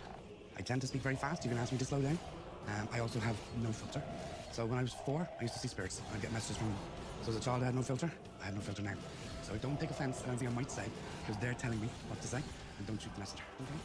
As part of my interest in the question of survival past death, I invited medium Sandra O'Hara from Ireland to come and sit with a group of people who she'd never met. The medium serves as sort of a telephone wire to contact a deceased person for someone called a sitter, who goes to that medium with the hope of communicating with this deceased loved one. Okay. Where do I start? I'll try and get a name. Okay. Has somebody got like a David? David? Yeah, that's my dad. Okay. Do you dream about Dad quite a lot? All the time. Yeah, because you can feel visiting in your dreams on a regular basis, wanting to assure you that he is okay. Also wanting... Okay. So if I handed you an orange, would that mean anything to you? He was a commodities trader who traded cotton and orange juice. Okay. Okay. See, sometimes like charades for me. I don't know why they show me things, you know, and, are you the lover of books? Yes, and so is he. Yeah. Did you make, like, a piece of furniture out of books? Like a little side table or something that you stacked up books, or? Yeah, it's a table I saw in London of books stacked up. I took a picture. I didn't have a date. Communication with consciousness is really compelling, but there was a personal reason that I was curious about this. I lost my friend Bud Hopkins in 2011. I was actually with him at the moment he died. It was just the most surreal, unimaginable kind of experience. Just a breathing, living person one moment, and then a minute later, they're just this nothing. It's just shocking on a kind of a spiritual level. And it made me even more curious about what is that process all about? Are they leaving their bodies? Are they actually just dead? Or is something else going on? Who's going on a cruise? Talk about planning one. You are? Okay. Is your dad passed? Yeah. Yeah, okay. Because Dad said I'm Dad and I'm going on that cruise. Oh my God. About age 4, I would see people in there that other people couldn't see, but I didn't realize that they were not living people. That I realized that when they spoke to me, their mouths didn't move, and that's how I got to know who was the spirit and who was the living person. My mum, bless her, was freaked out by it. Feeling up around the head with your mum, so what was the ailment around the head area? She had brain tumors? Right, okay. So when spirit message come in, I can feel the energy shift in the room. So if you know you're driving along on a hot day and you see that shimmer on the road, I see that in the room. Sometimes it's like playing a game of charades. So I might see a word or an object or something they show me, and I have to very kind of quickly sort of piece it together. Does any Robert mean anything to any of you ladies? I feel like grandfather energy, like a Robert. I have a Robert. You have a Robert? Yes. In spirit? Yes. Okay. Was he like outspoken or like opinionated? Yes. Yeah. Okay, because he's coming through that way. Okay. Okay. Who has the connection to politics in the room? Well, that was something that this person and I often chatted about. Okay, then that could be it. Okay. I'm not going to say whether he's enamored of today's politics, or I'm not getting into that subject. But maybe not. Okay. I'd been aware of mediumship, but I assumed most of that was fake. I mean, for someone to fake this would not be difficult, because when you're grieving, you're so desperate for this to be real that it would be simple to just throw out a whole bunch of information, and of course the human brain is going to pick out the ones that do make sense. You know, it's going to pick that stuff out and ignore the rest of the stuff. So I didn't put a whole lot of stock into it. Dad, what have you learned so far in life? Anything you want to... Have patience. Have patience? There you go. All right. And then my dad passed suddenly about 8 years ago. I went into a full-blown existential crisis there. If someone as good and wonderful and amazing and full of love as my dad, if that could just be gone, as if it never existed, then what was the point of anything at all? I really couldn't. I was like, there's no point in anything if someone like that could disappear. But then my sister went to this medium. She had this remarkable, unbelievable experience, and she was convinced that my dad really was there and talking to her. And I was like, well, that's awesome, but I need proof personally. So she hired this medium to come to our house to do a reading, and I was going to test her. I said, Dad, this woman is coming to this house tonight. If you were really there, I want you to have her mention my hair. I need a specific thing like this to know that this is real.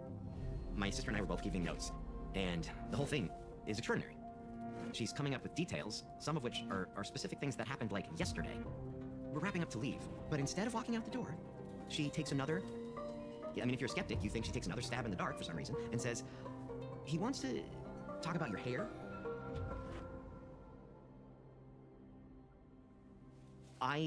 To this moment, this is the most flooring moment of my life. I mean, still to this day, I gasped. I couldn't breathe for a second because I hadn't told anyone on the planet. This was totally personal between me and my dad. That is what sent me to see what evidence was out there that life continues after death. And I started to meet with mediums.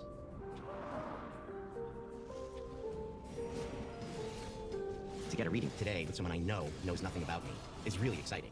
I've gone as far as like creating fake email addresses with a fake name when I've tried to contact a medium because, you know, I don't know the lengths someone will go to perpetrate a fraud. I mean, people make a lot of money doing this. So, you know, I need real evidence. It can't be general stuff for me. It can't just be, do you have a father figure who's passed or maybe a grandfather? Because of course I do. My parents got divorced when I was a kid, but they were soulmates and stayed friends for the rest of their lives. If she mentions that, it would be unbelievable. If she gets a sense of how he passed, we don't know exactly how he passed, we just know that it was very fast. He like still had his keys in his hands when we found him in the house.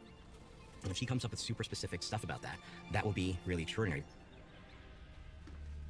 Well, it's so nice to have you here. It's so great to be here. I'm Laurelyn Jackson. Hi. What is your first name? Mike. Mike. It's so lovely to meet you. Laurelyn Jackson is a medium with a fantastic reputation for being remarkably accurate.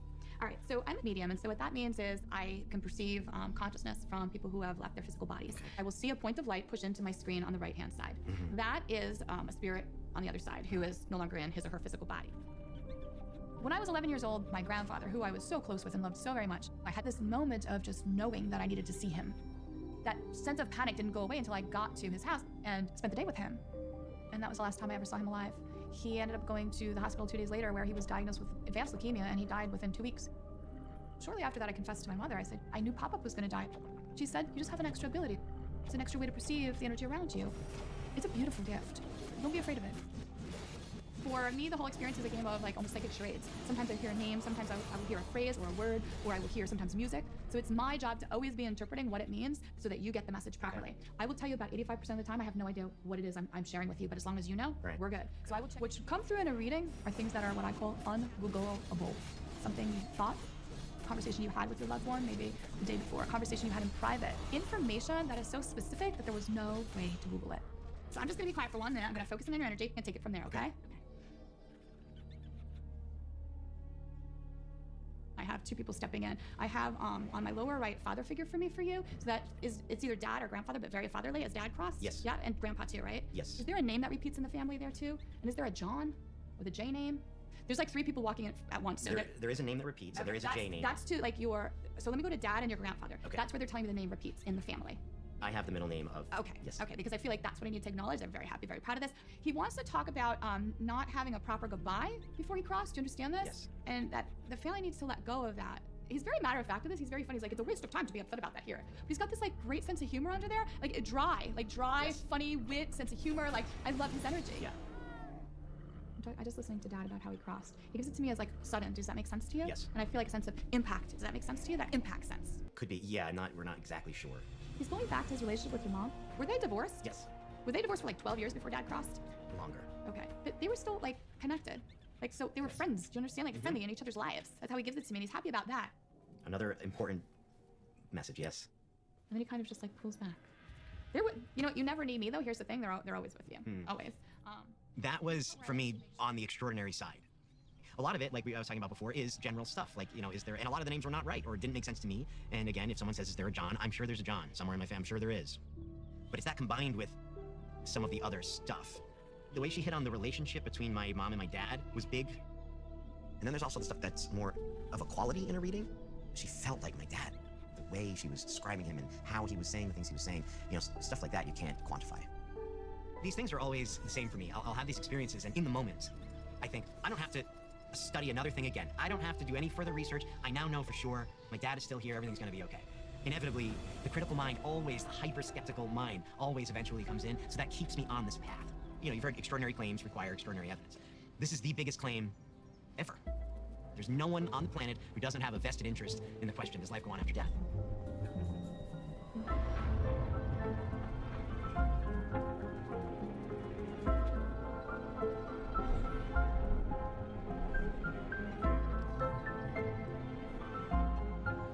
Parapsychology would be defined as the study of anomalous experiences. experiences that people label as paranormal, spiritual, psychic. And our task is to understand them scientifically, so to try and make sense of people's experience for them. But sometimes it might open up new avenues, new ways of understanding the nature of reality. The University of Cambridge Library holds a special collection that belongs to the Society for Psychical Research. The Society for Psychical Research is the oldest scientific body devoted to the study of paranormal phenomena. It was established in 1882 by a group of Cambridge academics, along with practicing mediums who wanted to understand if there was a scientific foundation to the experiences that they were having. The list of members of the early SPR is quite illustrious. A range of Nobel Prize winners, including Marie Curie and Pierre Curie, Charles Richet, Sir Arthur Conan Doyle, sat with mediums thousands of times. Mark Twain was a member of the SPR. He was avidly interested in psychical research.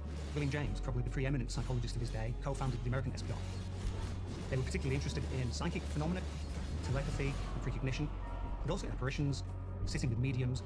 It was a way to marry together a religious belief and a scientific method to see if it really was possible that some aspect of consciousness survived bodily death. Psychical researchers very quickly differentiated between two kinds of mediumship, so-called physical mediumship and mental mediumship. Mental mediumship demonstrates survival through communications from the medium herself. However, physical mediumship provides evidence of survival through physical phenomena. Typically in a seance where people would sit around a table together and the table itself would vibrate or even levitate, things like musical instruments would be included in the seance room and these would spontaneously start to play, objects suddenly appearing or disappearing in front of everybody. Physical mediumship is tantalizing because although on some occasions researchers were deeply disappointed to discover fraud, there were other sittings when a wide range of phenomena occurred that was impossible to explain away and provided a solid case for the occurrence of survival.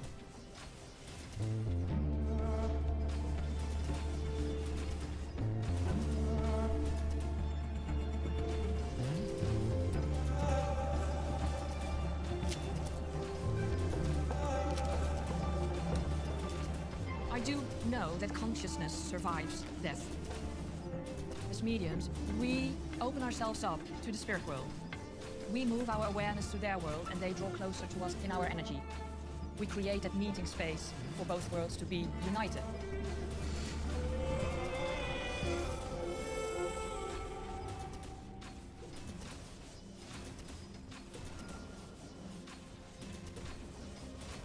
I'm at a center that teaches workshops and trainings on mediumship.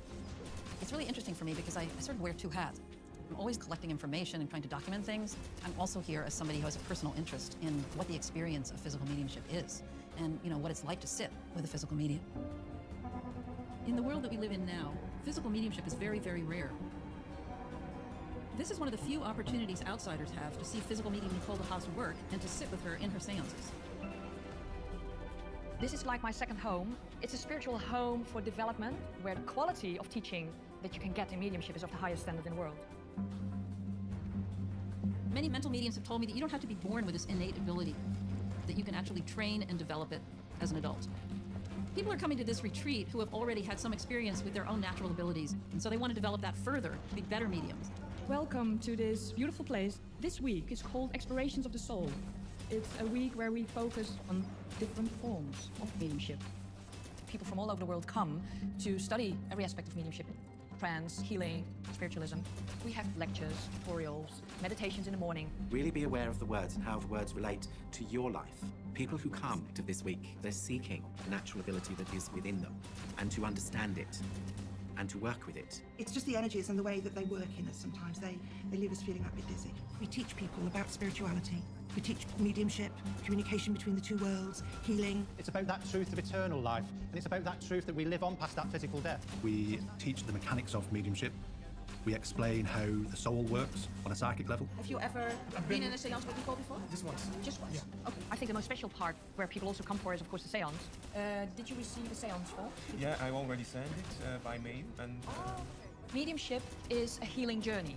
And I will tell the students that one of the reasons why they chose to do mediumship is to heal themselves. The love of the spirit world. There's the process of grief that's going on.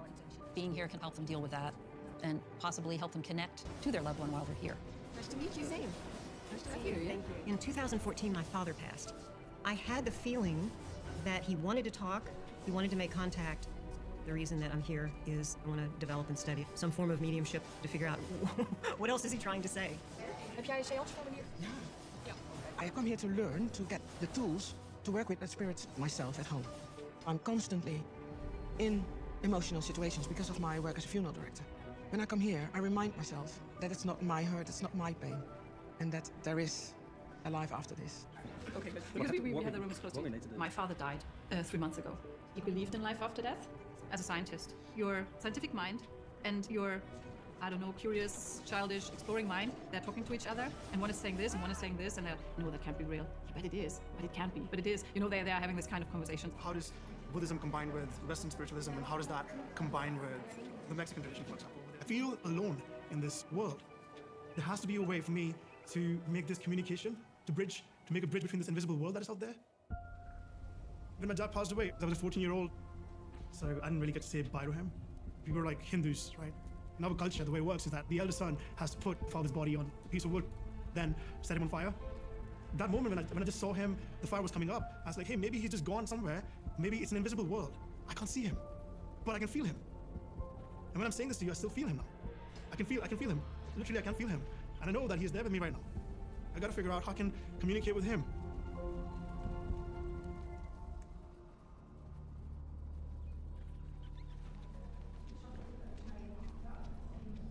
I'm going to take you through a journey into physical mediumship, into the wonders of the seance room. So, can I see hands if you have never sat in a physical seance? Okay, so quite a few.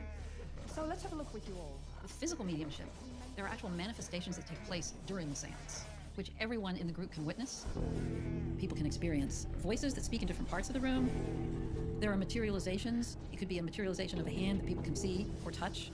And sometimes there are materializations of full-formed beings that walk around the room.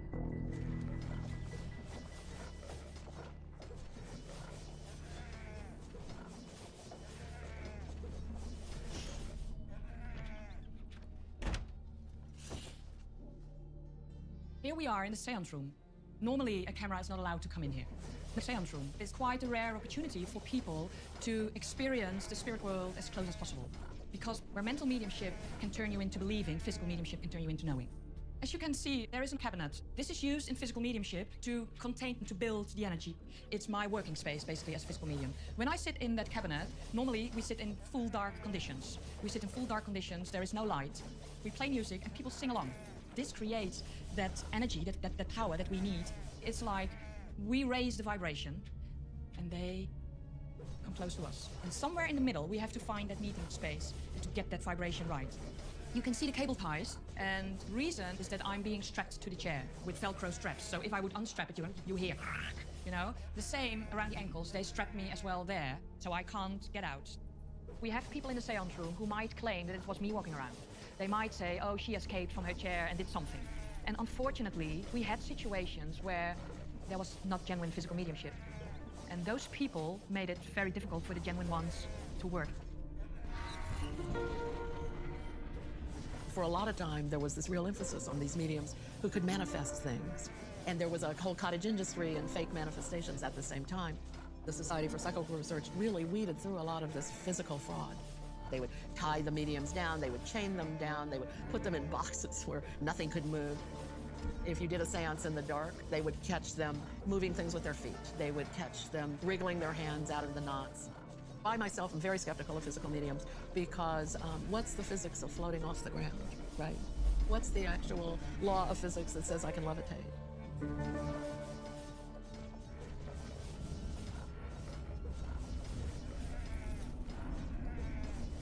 Physical mediumship is rare because a true physical medium is born. The spirit world once explained that we have a stronger vibration of the spirit, but not everyone who has that stronger vibration will recognize it as being a physical medium. So I only have been lucky to be able to find it. As a child, we moved to an old farmhouse in a small village. I had a visitation in my bedroom. There was a young girl standing in my bedroom. She told me her name, and she said that she was buried in the garden. I told my parents. They were not too open to all of this. Months later, my parents were planning to redo the garden. When they took away all the bushes, there was a grave that belonged to this girl. Then the spirit world said, you know, you have it and you must sit for physical mediumship.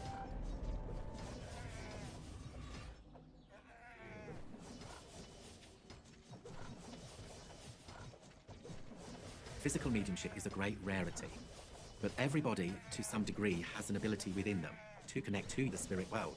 So this afternoon we're going to look at how we move into an altered state of consciousness in order to perceive the spirit. What we need to do is to move into these different levels of consciousness where we can then begin to experience in another way. Your partner is going to give you the word that we want you to focus upon to create the exercise.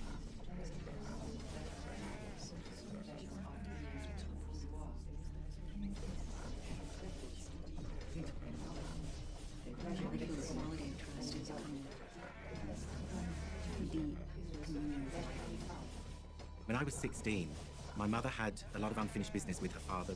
She never got to say goodbye to my granddad, and so she wanted to go to a spiritualist church. So we went together.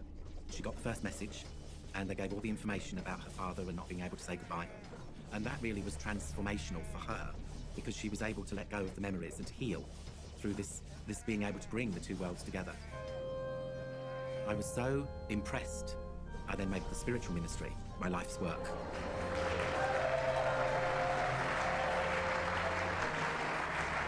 Good evening, everyone. How are we doing? Are we all okay? Love, like life, is indeed eternal, and each one of us is the living message of the Spirit. I'm very conscious of, it's like I'm pulled in two directions at once here, because the gentleman there with your legs crossed is your father in the spirit world. That's right. Your father must have liked tobacco at one time, but it's in a tin, you see, and I seem to pack the tobacco in here, so it's got to be pipe at one time. That's right. Because when I work publicly, there are many people there. I will ask the Spirit to be with me. I may see the Spirit, feel the Spirit, hear the Spirit, or just know the Spirit, but then I'm conveying a message to whoever understands the information. It's not possible to speak to every single person, but what is possible is to bring the presence of the Spirit to everyone. Do you know what I've just seen? Do you understand about photographs taken at a zoo? You have those, because I just saw photographs to do with a zoo, and somebody who's had a photograph taken with monkeys. You did. Isn't that wonderful? Because all of a sudden I wanted to hold the monkey, or that monkey's been, and you're looking horrified, God love you. And so I know, well, and then all of a sudden I want to laugh a little bit here, and it's as if it's of the family and it's of life. All of their love is with you, now and forevermore. Love and love, and love to everyone else. Thank you all very much.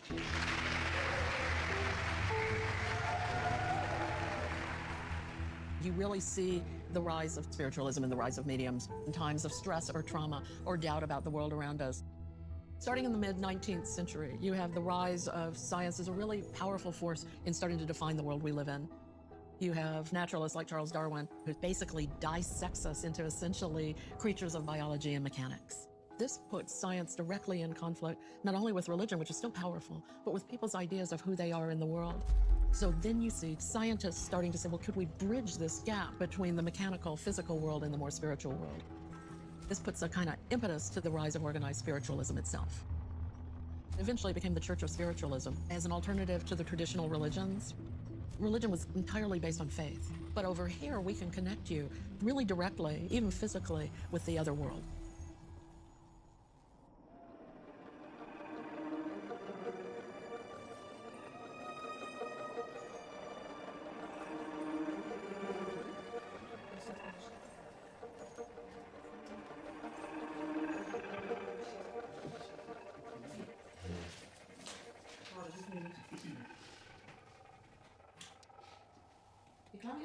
Yeah.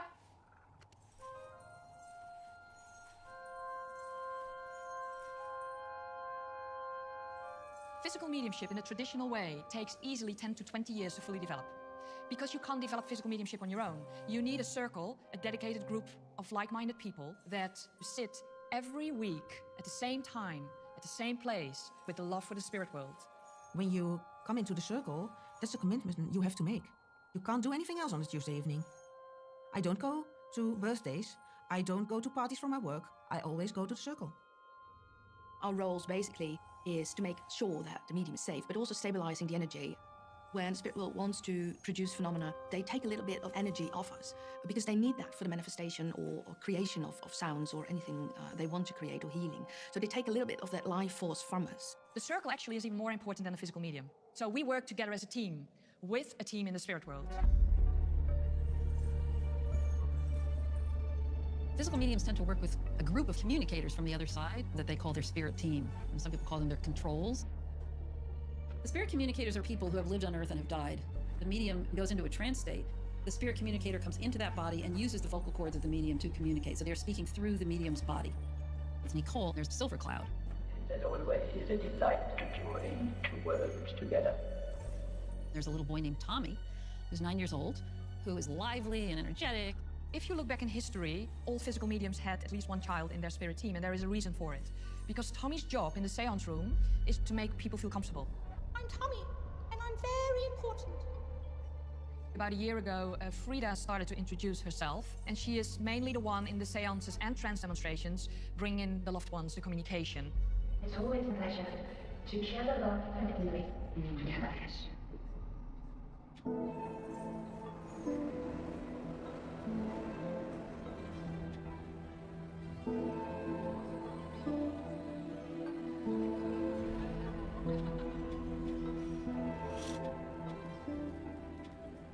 My dad used to work at the airport. He used to kind of hold me in his arms and he used to show me the planes and he used to make me guess, which plane that is, and I used to be like, yeah, one day I'm gonna travel the world with my dad. That was my vision when I was growing up. He's my best friend. I could feel that he's trying to get in touch with me.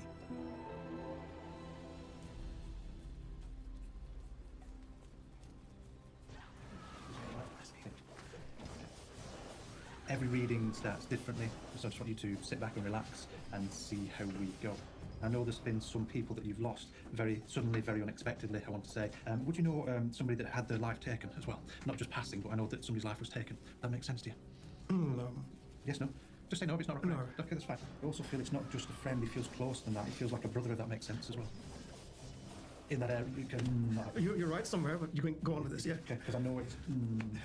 Would it be right in saying he has a condition that goes through him as well, but it's not much we can do about it? Understand? Not really. All right, okay, because it's just not... Ooh.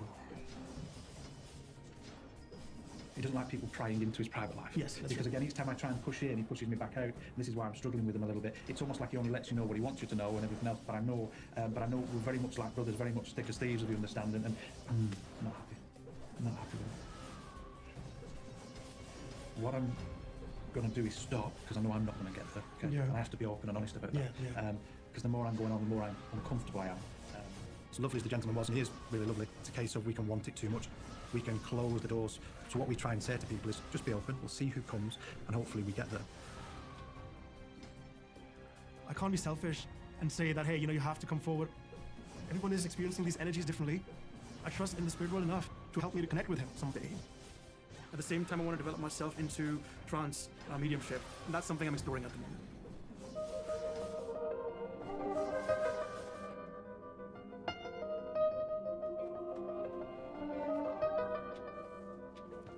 A trance healing medium is a mental medium. The spirit has control over the medium. Then the medium is used as an instrument for the spirit world to give healing to the recipient. No. Here's the hands. Yes. And I'm resting you, sweetheart. I'm ready for what to confess. Goodbye. Yes, absolutely. Thank you. He has got muscle cramps, muscle spasms. He doesn't have the strength in his hands anymore. He's tired. All of the time he's tired. We see every hospital, doctors, but can't find exactly what it is. Yeah, I hope today maybe I get some answers. I've now been a working medium over 40 years. Makes me feel very old. But I now have reached a point where I have developed my healing abilities along with spirit and an inspirer called Dr. James, who works through me in an altered state of consciousness, also known as trance. The way that Dr. James came into my mediumship, my husband had had major surgery on his leg. So Bob's on the sofa with his leg and I'm sat in the armchair. We both witnessed a light in the room, and out of the light stepped an elderly man with a big old Gladstone bag, like a doctor's bag. And he went to the bag and he took out a ball of light, held it against Bob's leg and it dissolved in. And he did that probably a dozen times. And Bob said, the pain's going. And he just looked at Bob, nodded and smiled and looked at me, and just walked back into the light. And then Dr. James started coming through me. And he just got stronger and stronger over time. I have no medical training. I just hand over to him and I just step out of the way.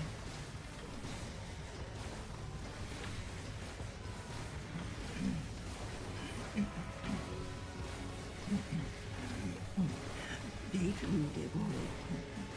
I trust that you are comfortable. Excellent, excellent.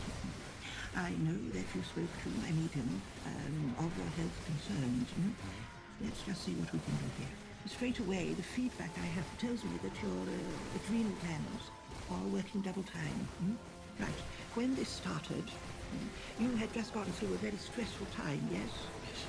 If you were a caveman, dear boy, I would tell you that your flight and fight response kicked in. I think that's the modern phrase. And you've never released that energy. Now then, do you have any tissues, my dear? There are some in my medium's handbag. Just help yourself, dear boy. There we go. So, all of that emotional issue has been tied up inside you. So what I want to do here is just place a little energy. Now, this is quite fine energy, so that you're not getting this panic coming back again. So, into there we go. Did you notice you're not shaking? Yeah. Now, how do you feel? I feel nice. Good. So there we go. All right, dear boy. I think we've done all that we can for today, and I will continue to send the energies. So, take care, dear boy. And enjoy. Enjoy. Thank you, my dear.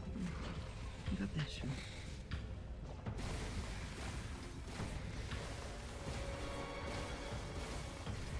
Now it is not feeling great. The pressure I had, it's gone. My pressure in my body, in my arms, in my legs, it's gone now. I've got my husband there. He, look at his face, he's totally changed. I'm not here to convince you or to prove anything to you. If you want healing, you can have healing. If you've come for a message, I'll see what I can get for you. But I don't try to convert people, because I know that people need to find this in their own time and space. There'll be a point in their lives when they need something, and that's often when the spirit world will step in and help them to understand what's going on around them.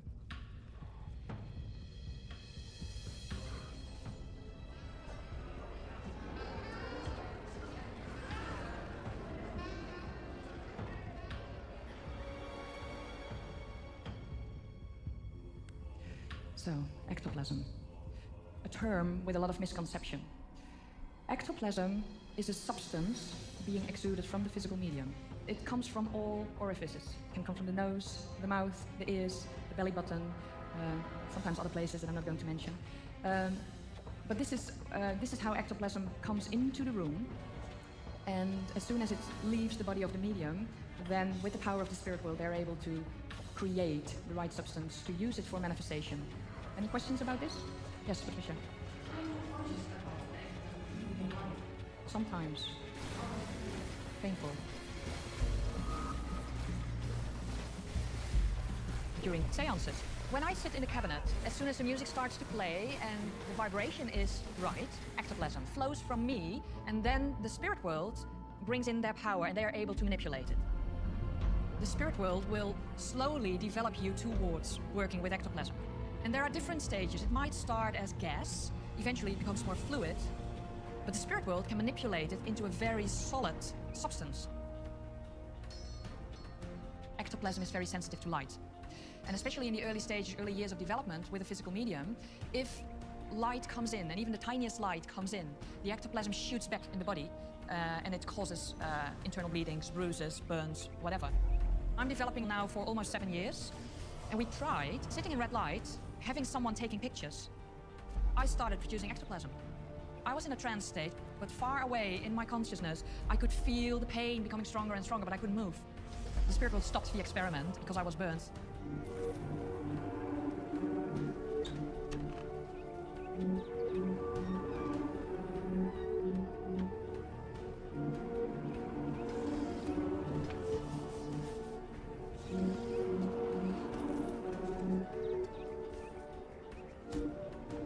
Richet was a Nobel Prize-winning physiologist. He sat with a number of eminent physical mediums.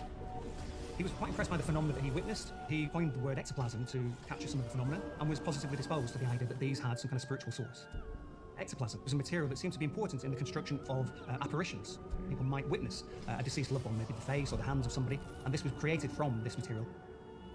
On the whole, however, the SPR were very suspicious of physical phenomena. The early researchers uncovered quite a few frauds. There were lots of gizmos available through the magical community at that time that were able to generate effects by normal means. At times, ectoplasm was photographed. Very often it looks very like cheesecloth. I've never personally witnessed those phenomena, so I'm deeply skeptical. There always will be that group of people who will have question marks. And it's okay to be critical. It's okay to have an inquisitive mind. It's okay to question. I'm not saying we shouldn't question, because I have an inquisitive mind, an analytical mind as well. But I'm open to the possibility of what can take place.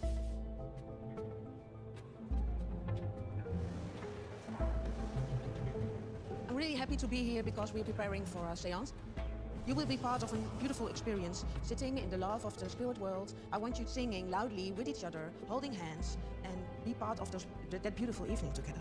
Tonight, Nicole will be giving her seance. People are interviewed ahead of time to make sure that they're not claustrophobic, that they can handle being in a pitch dark room, that they're willing to bring the right kind of energy into the room.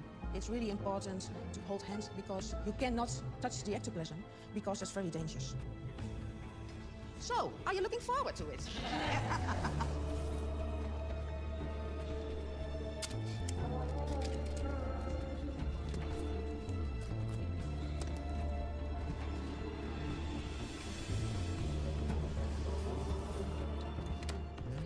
I'm open to whatever happens. Of course, if my father showed up, that would be sweet. So this is the recorder, and we put it in the bag, so we can record the whole seance. The only expectation I have is that you will feel presence of the spirit, and I hope for communication for someone who's really needed it. We need to take precautions because of the safety for the medium. Everybody will be searched. We ask people to remove jewelry, to remove metal. Metal can become very hot because of the energy.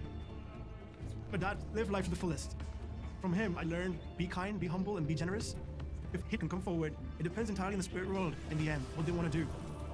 When you go to a seance of physical mediumship, you're actually about to experience an extraordinary moment where two worlds join together and people are touched in their hearts and souls by the presence of the spirit world.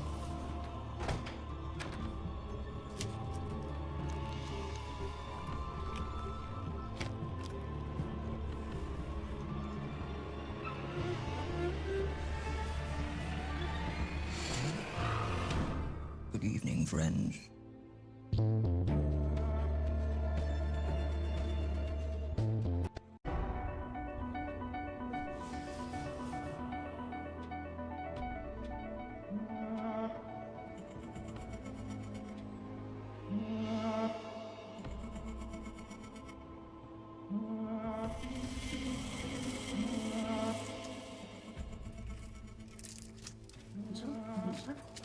Okay.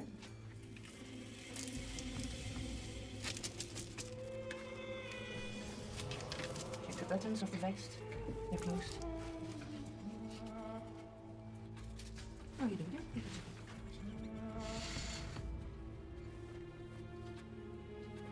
When the curtains close, they will be playing music, which is a way they have of raising the vibration in the room, and everybody sings to connect to the spirit world. Then, Nicole de Haas's communicators from the other side will start speaking through her. They often will bring in loved ones connected to somebody in the group.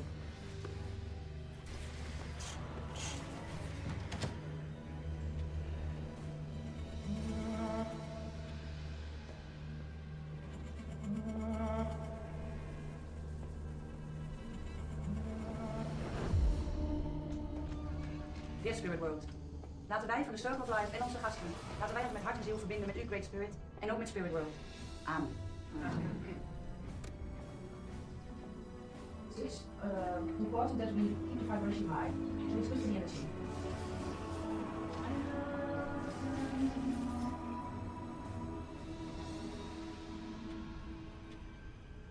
Hello, my friends, good evening.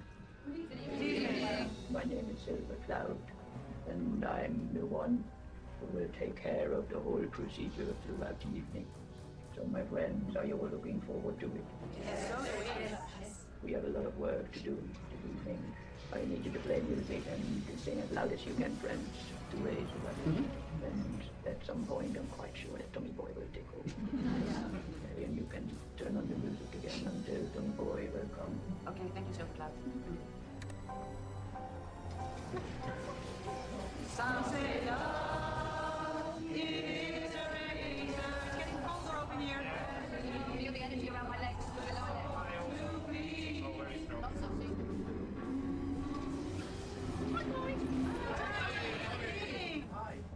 Hi. Let me explain what I do for those who don't know. I'm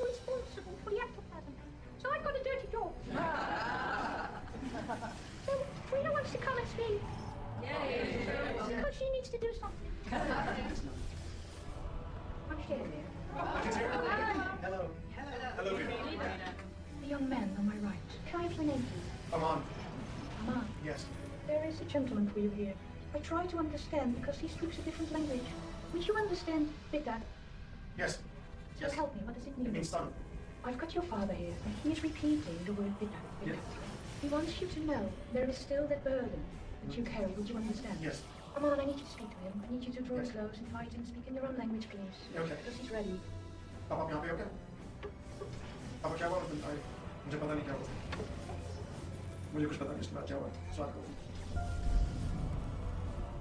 The sensation on my chest is like there's someone who's over me. Kind of feel it. It's intense. I feel like a person is there. Yeah, I can sense that something in front of me. Yes. I feel like a figure in front of me. Yes. It's time to get him back. But I want you to know that he loves you very much, but especially he needs to say, let go of that burden there. Because it still affects you, dear, in many areas of your life. Yeah, because And there is nothing, dear, this is what he wants to say to you. There is nothing you could have done about it, dear. Yeah. You gave everything to your mom, and your family. Yes. And he knows about the responsibility you took on your shoulders. Now it's time to let go, dear. You will be what you did. Yes.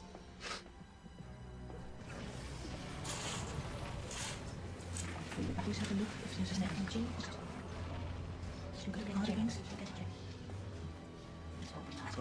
Yeah, it was more.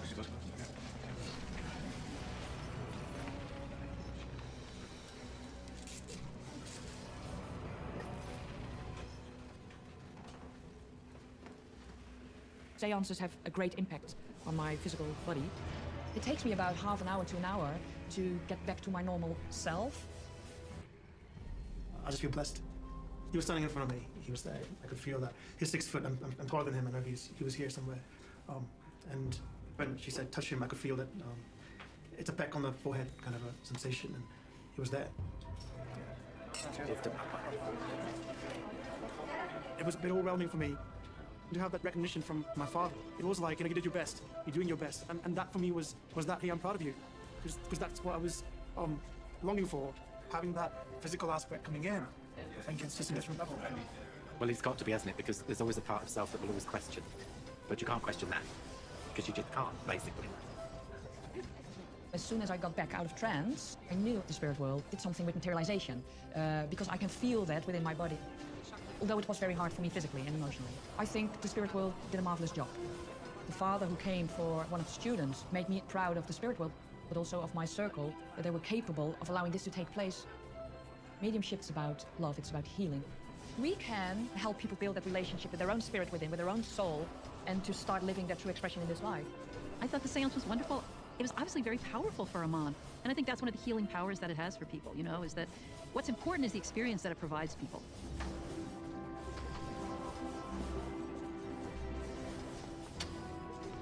My father died 3 months ago.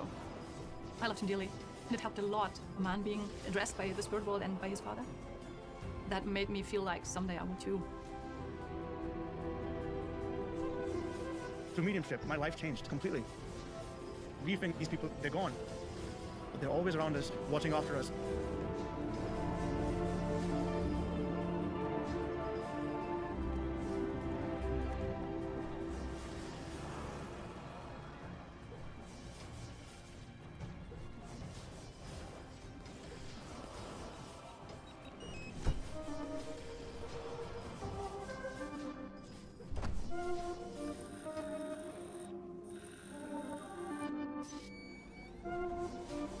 The mission of the French Institut Métapsychique is to establish whether or not paranormal phenomena can occur under totally controlled conditions.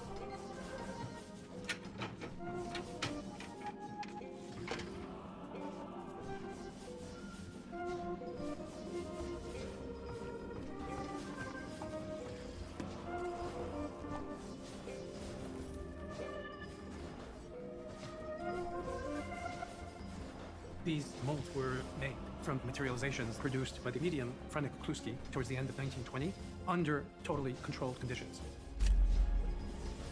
Kluski, who is certainly one of the most respected mediums of his time.